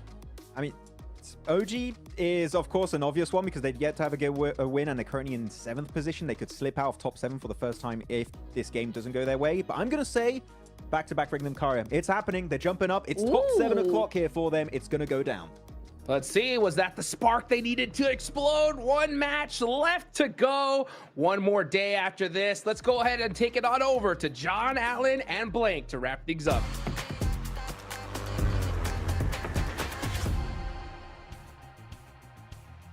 That is right. We got one more match to play today before we close out and head towards our 3rd and final day. Will it be the back-to-back Regnum Kaya chicken dinner? Only time will tell. The plane path from La Cobreria over down towards Partona for our final go around the desert this time. It's not a horrible playing path, honestly. It's sort of similar to our previous one in the fact that it does drop off most of our teams on a edge of the map, right? So it's going to mean a lot of the eastern side of the map is going to be a little more free. Some of those rotates you can go for. If it drops over towards Impala, you probably want to get over there pretty quickly, just because you know that probably teams aren't going to be dropping in that location or getting towards that position of the map too early on. I think that the Regnum Kaya double win does sound nice, you know? I wouldn't mind that, but again, I think that last win is so it's not luck based. It's just they did select what is probably the best compound in terms of getting a chicken dinner, and they got there early enough. So it was good identification and a good initial rotate, but from there wasn't really a massive amount to be done. And then a fairly tidy finish from Regnum Kaya 2 versus the remnants of Kara as well as Virtus Pro. Oh, hang on. It's not hot. I don't think it's very close. Okay, yeah, no, it is. It is going to be a full hot drop here between APG and OG, looking to try and take the fight. Maybe could see a disengage. At the moment, the numbers advantage for APG on spot, but the regroup definitely possible. 3 players on the inside of the compound for OG. A couple of weapons found. Body armor as well for Zyol, and he's moving out, trying to get an angle here. Needs to be careful, though. Always go down to a long shot. Like there is a long barrel. Maybe sent his way, or is that Pumpy off in the distance coming on through? Maybe a little bit less of a danger. No, it is. Okay, it is the M24 for AKOP. But he gets backed off the angle with a swift shot. A lot of damage to the level 2 helmet there, but we'll get away with his life. Yesterday's went pretty drastically badly for APG, with OG quite handily taking on Alpha Gaming. So this feels like maybe a little bit of revenge potentially coming through from Alpha Gaming, but are they ready and up to the task? Because again, OG's been playing from this position quite well in the past. Looks like a significant lack of weaponry on side for OG. Oh no, hang on a minute, it's just popping in as they get a little bit closer to them. But still, very thin on the ground. I think this is a disengage for both of these two teams. They know the circle isn't here. OG don't need to stick around on exactly this spot. But Zyol, I mean, he wants to keep this one getting stuck in. Yeah, you don't get the initial knock straight away over towards AKOP.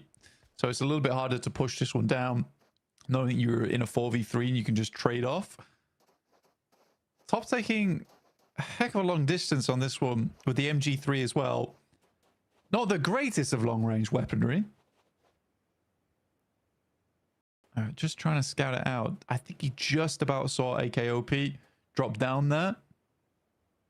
And now looks to push further up, waiting for the cross. And I think that if he does see the cross, he can confirm for the rest of the team that they can start to push up a little bit further, make this into a 4v3 or a 3v3.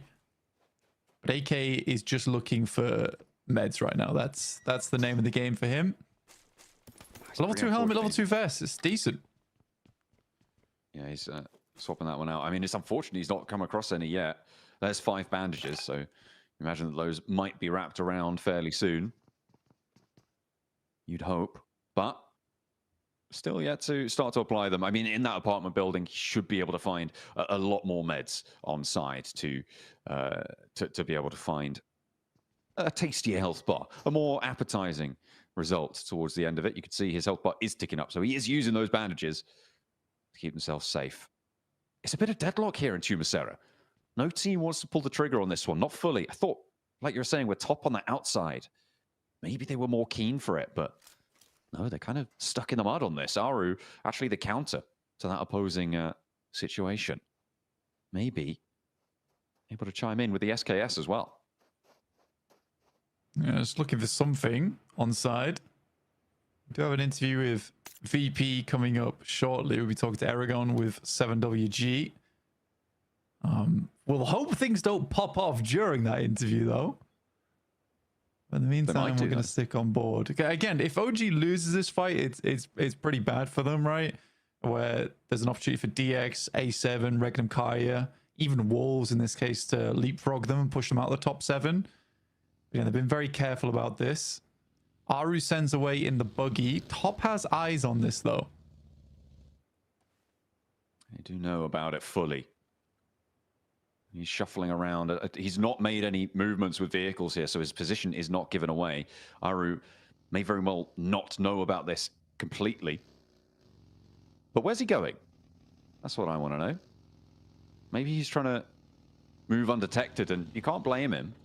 But this is a very wide wrap coming on through for Aru. Yeah, potentially just trying to create an anchor point, but this does mean that APG know this is now a 4v3 on their hands. He's wrapping all the way around. Confusion tactics. Alpha Gaming don't know what's going to hit him. Top's like, I can see what's happening. I just don't know what's happening, you know?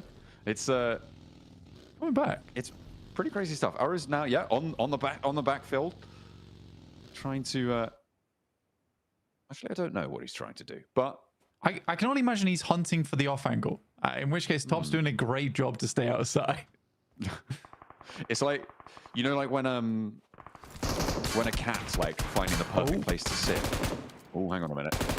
We'll tune back in with that in a second with my opinions on cats. There's the shot down for Doc. That's going to be a big pickup onto a tanky. And he's not going to go much further. Same for WizGod. APG winning this fight. Ooh, this is nasty stuff coming on through. Kind of opening a broadside. Top now steps out of the trees like, right, okay, you guys having fun. I want fun too. Unleash the M249. Doesn't connect, but still, he was able to pull the trigger. And that's what matters. All right, last player, AK, OP inside the building. He's still got Aru swinging around the outside, but this guy's deadly. Very, very deadly indeed. Not someone you want to underestimate. And they don't have players too close to him just yet.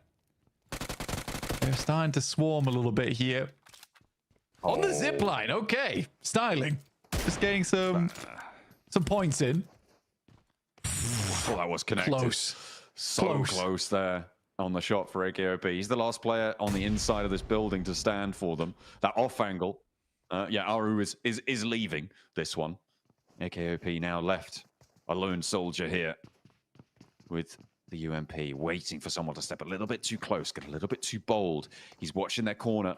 The nades are cooking as well in the off angles. He's dropping down. He's read into it. He thinks he wants a little bit more. Reposition away. Does bait the nade in. And that might be useful here. Top on the off angle. You still have to worry about it. You can see AKOP going for that little stutter peek. Can't afford a second, though. Nose is being watched. Still going for that shot. I mean, I respect it. But he's in the window. He's in the window. Very low HP. Will take down one for his efforts. And a little bit of vindication coming through for AKOP there. He was able to get that the full revenge. Yeah, well, not complete. Aru is still alive. He's still alive out to the east side. He left.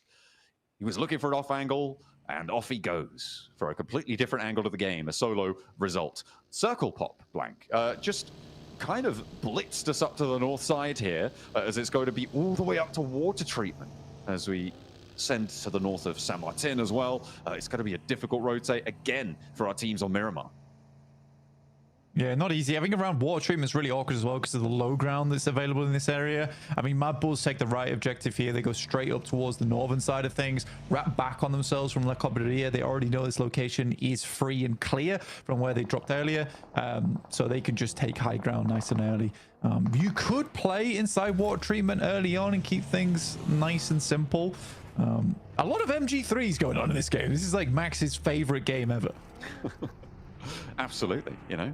We'll start to love the LMG gameplay coming on through. More bullets means more elims, right? That's how it works, pretty sure. Thunder Talk, they've certainly got one in tow. Teams yet to really break out to the hills further northwest out of water treatment, but I'm sure it'll only be a matter of time because the positions to the north of Hacienda getting really chock-a-block. Spray down for Coops, not quite connecting here as we tune in with Wolves down on the southeast side, the east of Hacienda.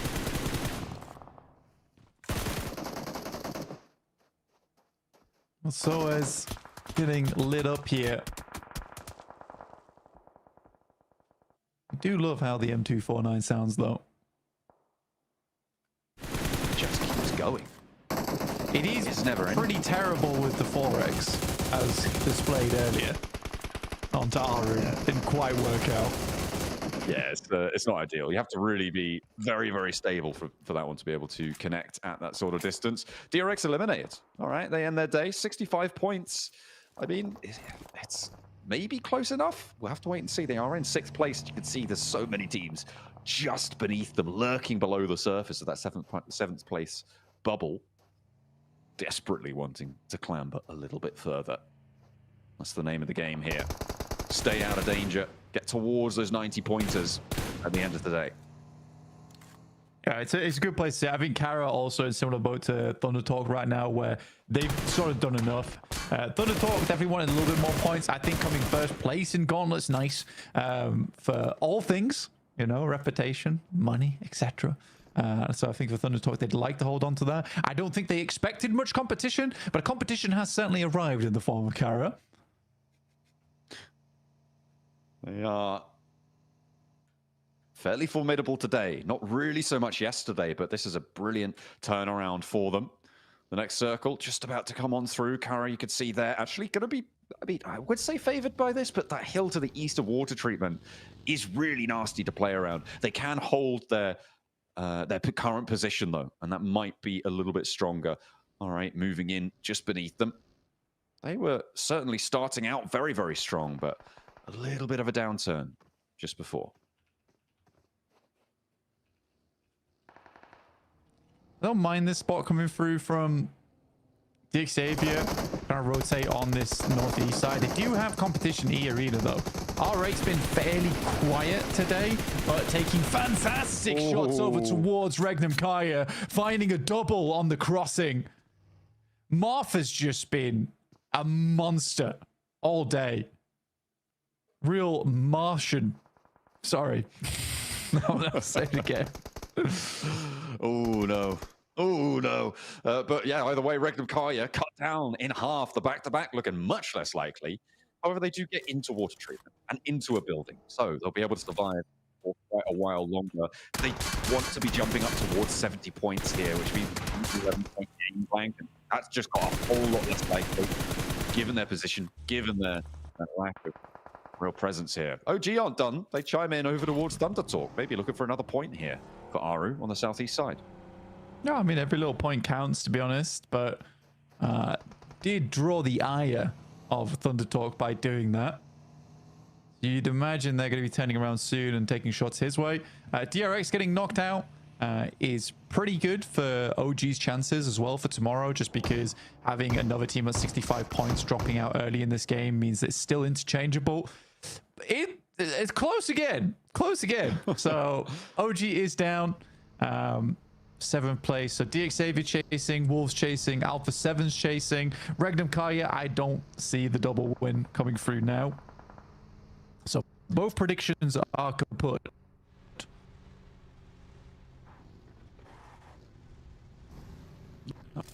Oh, it's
120 is where that mark. It's going to be enough for Thunder Talk. We'll definitely be seeing them in the... That is what maybe they were expecting. They did the lion's share of their work yesterday, Blank. It was almost all done there. It was. I think for Thunder Talk, they're absolutely fine. They had good points at the start of the day as well, and they were like, we're fit. So we could chill out a little bit now. They only really need to hit 140 points to be absolutely certain of it. That's unfortunate. The bounce off the back of the US. Oh, adds insult to injury there. Mormon extremely low, but just about gets the heal off, but won't protect the rest of the Wolves as they come in. 5 elims now. 1 more elim to sit even with 6th and 7th place here. That's what they're looking for. DX Xavier on the north side, and they got Geekade bearing down upon them. It is neck and neck with these two right now. DX Xavier seems to be in the prop. I think that might have just put them over the top there. See what more they can do. Holding out against Geekade. Adballs are chiming in as well over on that north side. It's nasty news. And they just continue to burn. Wolves. All the way down. Like in the picture of pictures, definitely popping off. You can see it's definitely gone the way there of DX Xavier. They're going to earn a lot of that. That should put them, yep, they're up in 5th there, which puts Wolves down in 9th, looking to try and jump up over Rex, who are on 65, 1 point ahead of them. Yeah, I mean, Wolves, you want to go slightly further than this. Sakura is that player to make it happen. And we'll just go for the rundown instead, but Sakura holds on strong. Slick edge like the Blossom. Ooh, not to that one though. Here goes on that off angle, keeping the Wolves alive. 2 players remain for them now. They are still on 65 points. Drawing even, so they are losing that tiebreaker with DRX and OG, which puts them still down in 9th place. So they need 1 more to jump up into that bubble. Of course, it's not the end of today that matters, it's the end of tomorrow, but it's a nice to end in 11, I'm sure. Circle closes fairly central. It's teams on the north, Mad Bulls, Virtus Pro, who are going to have to move the most. And Virtus Pro will be pushing in through that side. Right now, they do have angles on towards Mad Bulls just yet, but equally both teams are kind of formation game from one another. Virtus Pro could make the mad dash over towards What Treatment. That's a possibility. It's a bit of an uncomfortable finish on the circle around where Alpha 7 is probably one of the better spots right now, where they can transition to the high ground on the west, or even just play out to control the eastern side. But that's a very good pickup for the start there over towards Tulika, and I would 100% take that chance on the fight. They'll send up Voston immediately trying to control that ridgeline. Bob Tulika getting back for the rest of the Mad Bulls. Mouse to reflip, catches him.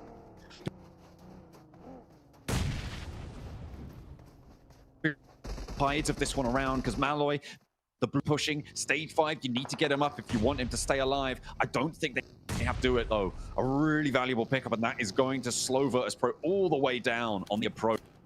Flip, keeping them safe for the time being, but Voston wants more. Wants another bite. And wants another go. And Voston moves in forward. But doesn't go down. The DPS rocks around the corner and connects with Malloy this time. Recurrent flip on the inside, burns the top window, but it's the other one you need to worry about. Voston still ducks away from it and stays alive for a little longer. It's a nasty nade you can get out from this back window. Voston's looking to send one back here on that side, gets a little bit of damage done. Flip now looking to get that nade out the side, but VP very aware of this one right now. Now fall into that. I think he's a little bit impatient on his push, could have waited for some of the attention to be taken away. And for VP, it's kind of been the thing that slowed them down, concerning themselves with getting Malloy back up into picture. Good jump out from Milky Way, takes down Tulika. Immediately flips back down the stairs, leaving it just 1 player alive for Virtus Pro in Aragon. He will go for the spray down, connect on the first. That's the play zone actually coming in clutch there. And the drop down leaves Mad Bulls again, just on the 1 player. Lemon now on the off angle versus Aragon. Trying to keep themselves together. The last player now for Virtus Pro. They want to chime in. They want a piece. They're trying to third-party the engagement, moving Levi. He's flexed the other 3 players from DXavier. Seems like they might want to regroup on it. Look at that push around to the north of DXavier.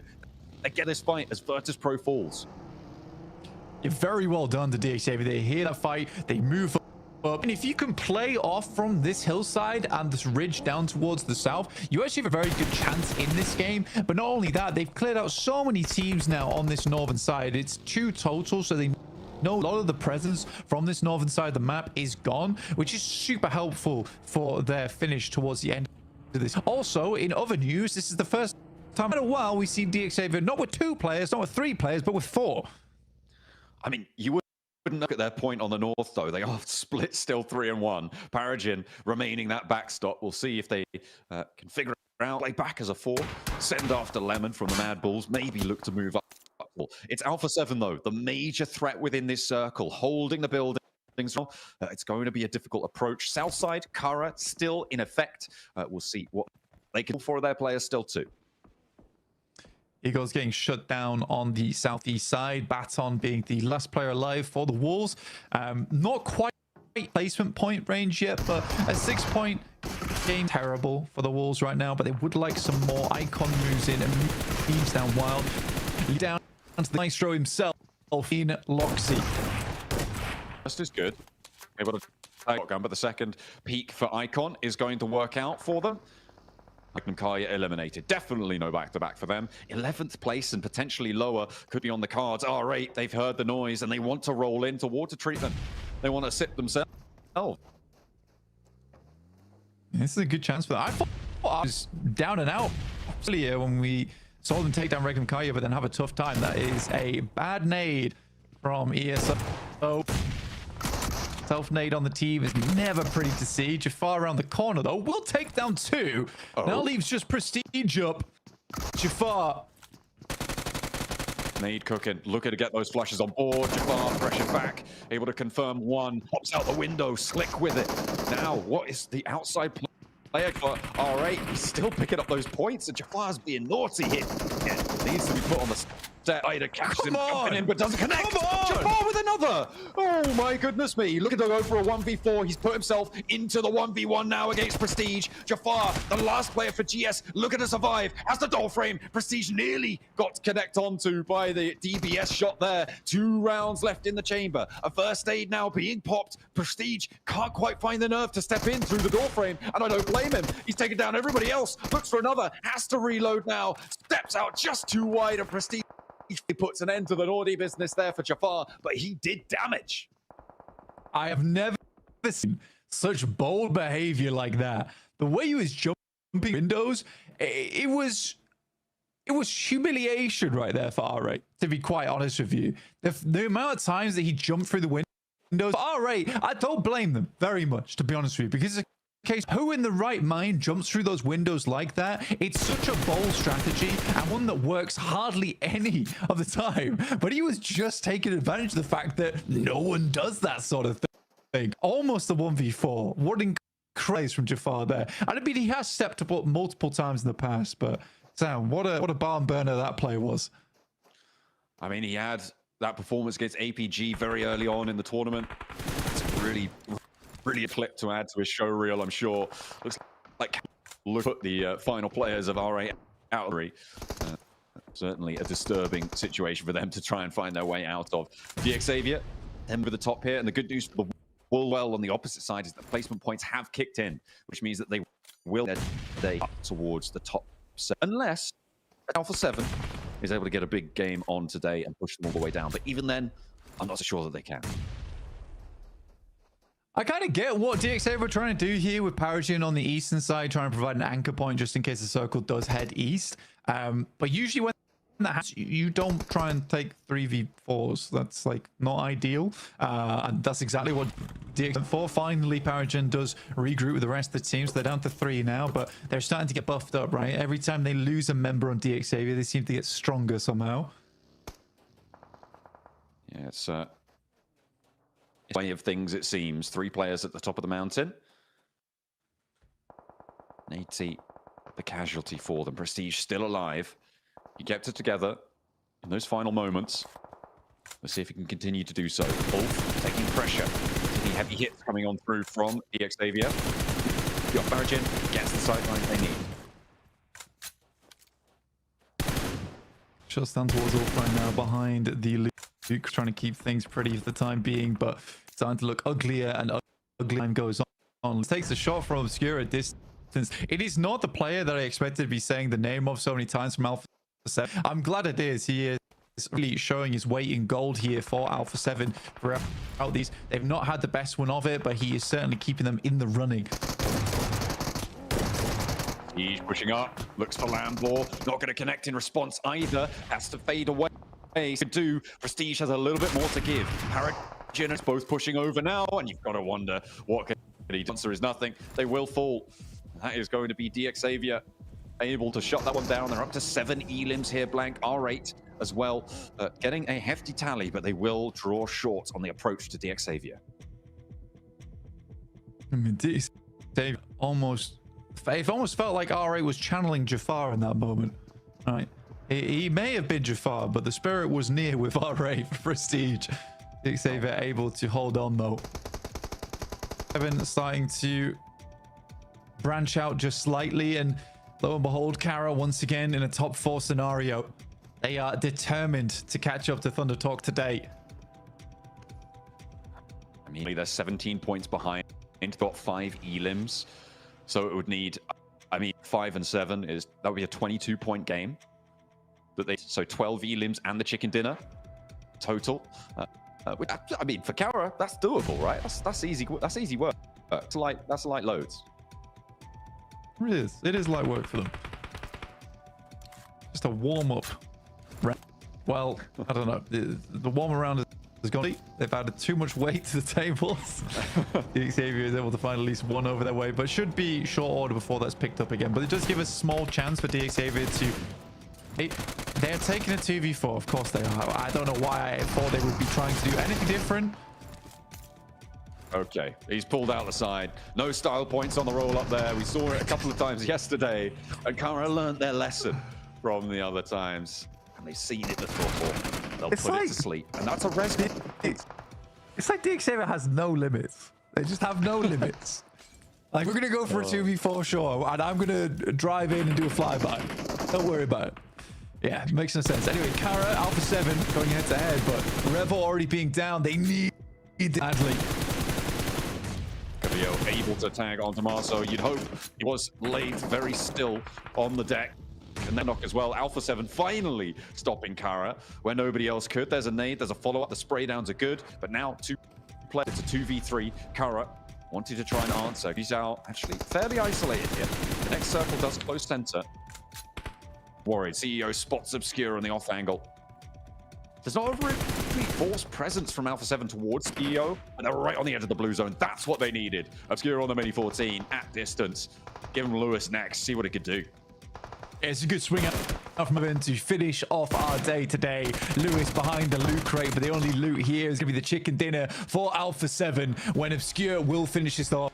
And beauty that Obscure is the final blow from that team. But a nice relief here for Alpha 7. I think that does get them back up into the top 7 now off the back of those 10 points they gained. And they can look lively going into tomorrow, John. They definitely will be in the top 7, and unfortunately for the Wolves, that's going to push them out, despite the point that they were able to earn in the survival rankings there towards the end. So, yeah, I mean, too bad, so sad. I guess you get pushed out by your co-America's team as Alpha 7 look to try and regain former glory towards the end of day 2. Great little turnaround for them. They're building very, very strong, and they moved out nicely to cover the ground around them. Quiet until the very end, but they did start to turn up the heat then. Yeah, and it's all that matters really is just getting those points consistently. And I think Alpha 7, despite, you know, it's not been amazing, they have been putting those points here and there. I feel like it was a matter of time before we saw a good Alpha 7 game, because we know this is not a bad team. Yeah, it's definitely a team with a lot of power, a lot of legacy as well. They have had their low, so we'll hope going to be another performance like that. For now, they'll be happy. Let's head over to the desk. Alpha 7 get their second chicken dinner of the tournament and their first one on Miramar, and a much needed one as well, Max, man. These guys just dropped out of that top 7. A chicken dinner right here is going to pay dividends for them. And I'm telling you, we were kind of talking about it in the background, right? Once I saw this circle and Alpha 7's position, I was like, they don't lose this. And I'm so glad they didn't. I wasn't sold on the 100% chicken dinner opportunity for Alpha 7. I was, it depends on the timing, and I'm happy to see that the timing was literally perfect from Alpha 7. This Kara fighting the side of D Xavier with that original push, Niptera, I think it's fair to send it, just flying into Kara right there. Unfortunately, it didn't quite work out for them. But Alpha 7 see that as a great opportunity to just wrap around up north, get the off angle. Obscure in particular was the nail in the coffin for this chicken dinner and taking absolute control of that finishing circle and getting themselves the win. And look at the damage, especially, except for Revo, that was just in every fight. He was the tank of the team. Yeah. Everyone else, low damage, meaning it was very one-sided in their favor. And this is the Alpha 7, in particular on Miramar Niptera, that I wanted to see, and finally they delivered. Yeah, I love seeing a win that's taken by angles, right? You had a player on different spots of the high ground, somebody on the low ground as well, somebody coming on through. You had a wide wrap around to try and just hem in that last player car 100%. And I love to see that. That's no chances taken, just pure skill, pure game knowledge coming through to grab a win. So really nice that we could end the day with an A7 win just like that. And you know what we're also going to end the day with, right? Some more points on the side of Kara. I mean, come on. These guys had, I mean, the best day of a gauntlet for sure, right? I mean, because this is the first gauntlet. But I mean, it's going to be tough to beat, Max, man. I mean, these guys went crazy. Look, if CEO from Kara is not MVP, I don't know what to believe anymore, okay? He has to be MVP of the day. There's absolutely no way that does not happen. We'll see, of course, later on as we go on to this ending segment for today. But of course, we're going to be checking out some highlights for this match. A lot of things happening from the very early stages, and in particular, we have to bring it up. APG Orangutan hot drop happened, and this time around, APG take home the win. Yeah, it was really nice to see because they were actually prepared for it as well. They had those wraparound angles, able to do what they need to do, and OG were just like, can't do much here. We're just going to send it as a solo. Nicely done. I love this. I mean, I don't love this for Regnum, but that was just so funny. Let's just go in direct line of fire of R8 as the car comes through, flying in. Sating doing the business, clutching that up for his teammate there as well. DT had been a little bit quieter in the second half of the game, or second half of the day rather, but honestly, we know their points. We know they're in probably to the finals most likely here. And a lot of car shenanigans going on, but yeah, we've been talking about a few of these teams. One team I do want to talk about though, Max, is Wolves, right? Wolves been interesting. I actually am very happy you bring up Wolves. I wanted to talk about them. That push at the end there versus E-Arena, that fight was, to be completely honest, it was a mess. The way they send it, solo after solo, and they just give multiple 1v1s over to E-Arena.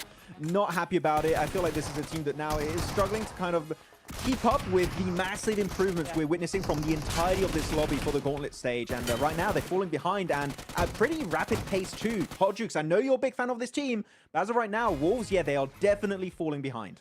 Oh, big time. I mean, something like I said, I was just looking at their fight style. They are constantly just getting split up and getting in these 1v1 situations, and that is just not where they're going to have any success at all. I mean, when you have so much experience in this lobby, everybody is playing as an absolute unit. So if you second guess yourself and you got players just kind of focusing on two different things at one time, you're not going to have a lot of success. And I'll tell you what, Niptera, one thing that I definitely noticed, right, is Doran, the IGL, getting knocked early, right? Quite a bit. How do you think that has impacted this team so far? I think it really drops confidence if a team or a player consistently goes out very early, because it immediately puts you on the back end. It puts you on a defense, and it's something where it's like, listen, we gotta figure it out, because if it's a singular player, right, that goes time and time again and gets knocked, I don't really care if he's the IGL or not, right? If he's the IGL, it's the better one of the players to go out early because he can still do his job from that position. However, there's something that needs to change. If he keeps going out early, it's either got to be rotations, he's got to be splitting too far. There's something that's got to be rectified there. Yeah, I mean, something's got to change up. I mean, they do get it 8 points in this match, which is definitely better than what we've seen mostly today. So it's not the worst ending, Max Man, but if we want to see them in the top 7, especially with how we've seen a lot of these teams perform, they're going to have to make it happen right in the final moments.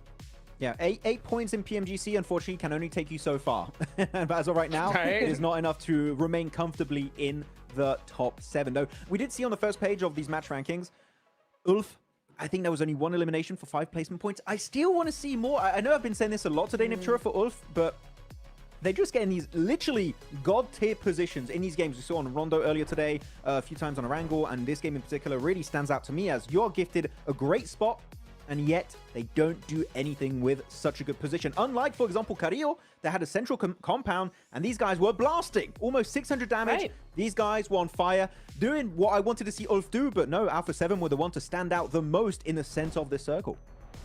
Yeah, it really goes to show, you know, A7 is like, hey, you got a compound, doesn't mean you just have to sit in it. You can do the business from there.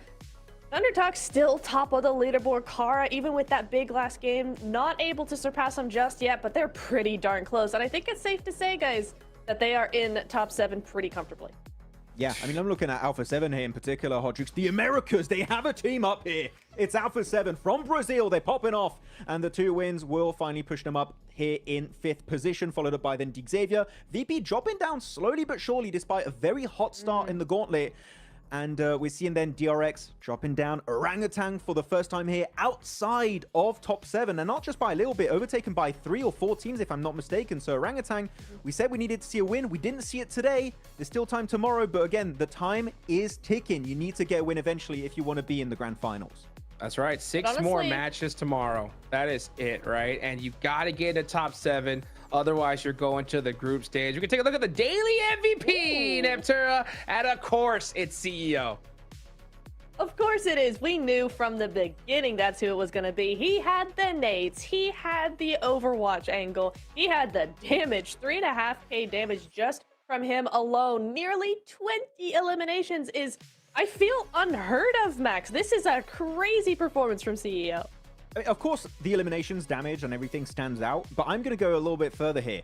An average survival time on the day of 23 minutes is ludicrous. Genuinely, that means you're always getting to the later stages of the game. And of course, because your survival time is so high, it gives you ample opportunities to frag out, get the elims, get the damage, and be even better looking on this daily MVP graphic. So genuinely, I'm impressed not only by the survivability of CEO later and the entirety of Kara, but also how they take fights, when they take fights.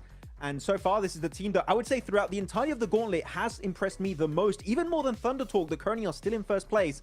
Kara, what they did today was truly exceptional, and I want to see another day like this. Hopefully it's not just a flash in the pan, but it was such a good day that replicating this, Hot Juke, seems almost impossible. Like, come on. It's a big, big flash in the pan. Oh my gosh, just a crazy stat for you guys. Kara, 78 eliminations. APG, 39 total points. You know what that means?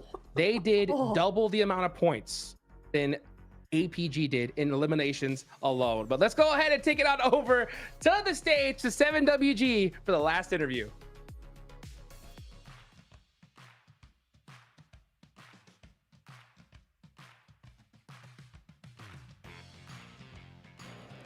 Welcome back, ladies and gentlemen. That is the end of day 2. We have played 6 matches, and I have none other than Thundertalk C team next to me.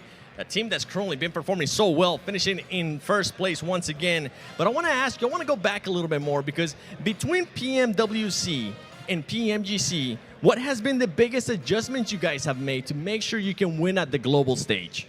OK， 就是说呢，就是从 PMWC 到 PMGC， 你们做了什么调整，然后什么改进，让你们有机会更大的机会去获得这个世界级的赛事呢？主要是因为做了一些随机应变的方式吧，然后就是在探底的时候，之前我们都是就一路被人追着杀，然后现在都是放慢节奏，然后一个人去看点，然后3个先播放。Okay, so his response is like he keep calming and he changing the strategies. Like from starting, he keep chasing, and like right now he's going to be like like one people staying in the main point and looking all around the situations, and three people we going to like detecting the opponent locations. Yeah. All right. Well, hey, great information, especially if all the teams are currently watching as well. Now, after 2 days of the Gauntlet, has there been any team around here that's causing you guys some issues? 就是他问的是你们目前有没有遇到什么最难缠的对手呢？我觉得最难缠的对手就我们自己，因为在这2天比赛看来，只要我们正常发挥的话，基本都没啥问题。Okay, his response is like the biggest enemies in between the lobbies is self, because they face like the own is the biggest enemies at if they like keep calming down and like relaxing in the playing the games, like maintaining their performance, everything is good. Okay, well, that's good to know. And you guys are maintaining that performance because you guys are currently in first place. Now, as back-to-back PEL champions, the fans have a lot of high expectations for you guys that you guys haven't been able to meet in previous global events. Do you feel that pressure having to perform here at PMGC? OK， 就是说呢，作为背靠背的 PEL 冠军嘛，就是到了这个世界级的赛事呢，就是怎么说？ Like, are they feeling any pressure from the fans that having the high expectations? 对，就是你们不负观众的所托嘛，这个对于你心里中的分量是怎么样的呢？我觉得有他们的相信也是能让我们打得更加的自信。So with their supporting, so they can feel like more greater and try their best to feel like try their best in perform more better in the competition. All right, well, you guys are currently performing. You guys are in first place. I'm pretty sure everybody currently watching you that are your fans are going to be happy, and you're shutting some haters up, too. Thank you so much. Yeah. I hope you guys enjoyed this day, because make sure you guys tune in tomorrow, because day 3 is going to be spicy. We'll be finding out which top 7 teams get a direct ticket to the grand finals, and those 9 teams that will be going to the group stage.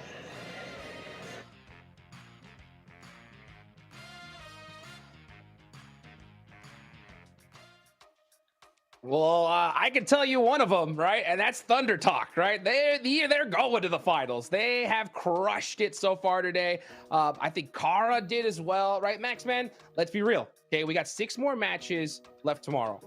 With the performances we've seen so far, like I just mentioned, I think there's some teams that are for sure going to make it. In reality, how many slots do you think are available? I would say currently 3 slots and a half. Wow. It's all depending on how R8 perform at the start of tomorrow. Thunder Talk, Kara, Mad Balls, for me, all those 3 teams, they're in 100% in top 7. They're locked in right now as we speak. R8, they currently have 90 points. One average game they should be in, but then the bottom 3 definitely are up for grabs here, Hot Juke. So anyone can still take those top 7 spots away. Yep, it's totally possible. I mean, with that few amount of slots left, it's going to be crazy tomorrow, because yeah, there's definitely a point bubble right there. So Neptura, right? Which teams tomorrow need to just come in swinging? We're talking chicken dinner off the rip. Off the rip, I think anybody 8th to 13th, honestly, need to do that. Wolves, DRX, OG, Regnankara, GS, or Ulf, because they are all the way, Ulf's all the way down in 13th, but the point difference between 7th and 13th is, quick math, 12 points. Yeah. That is it. One good game, right off in Rondo, you're in top 7, and you're well on your way to solidifying that position. So that is absolutely where we need to be.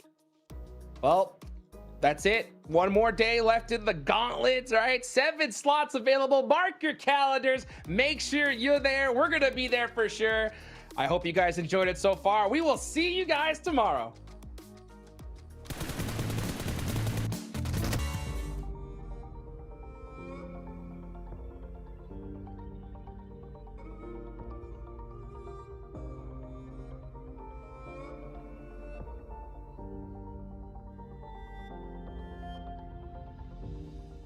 There's a fire in my heart, yeah, it burns for the game we play.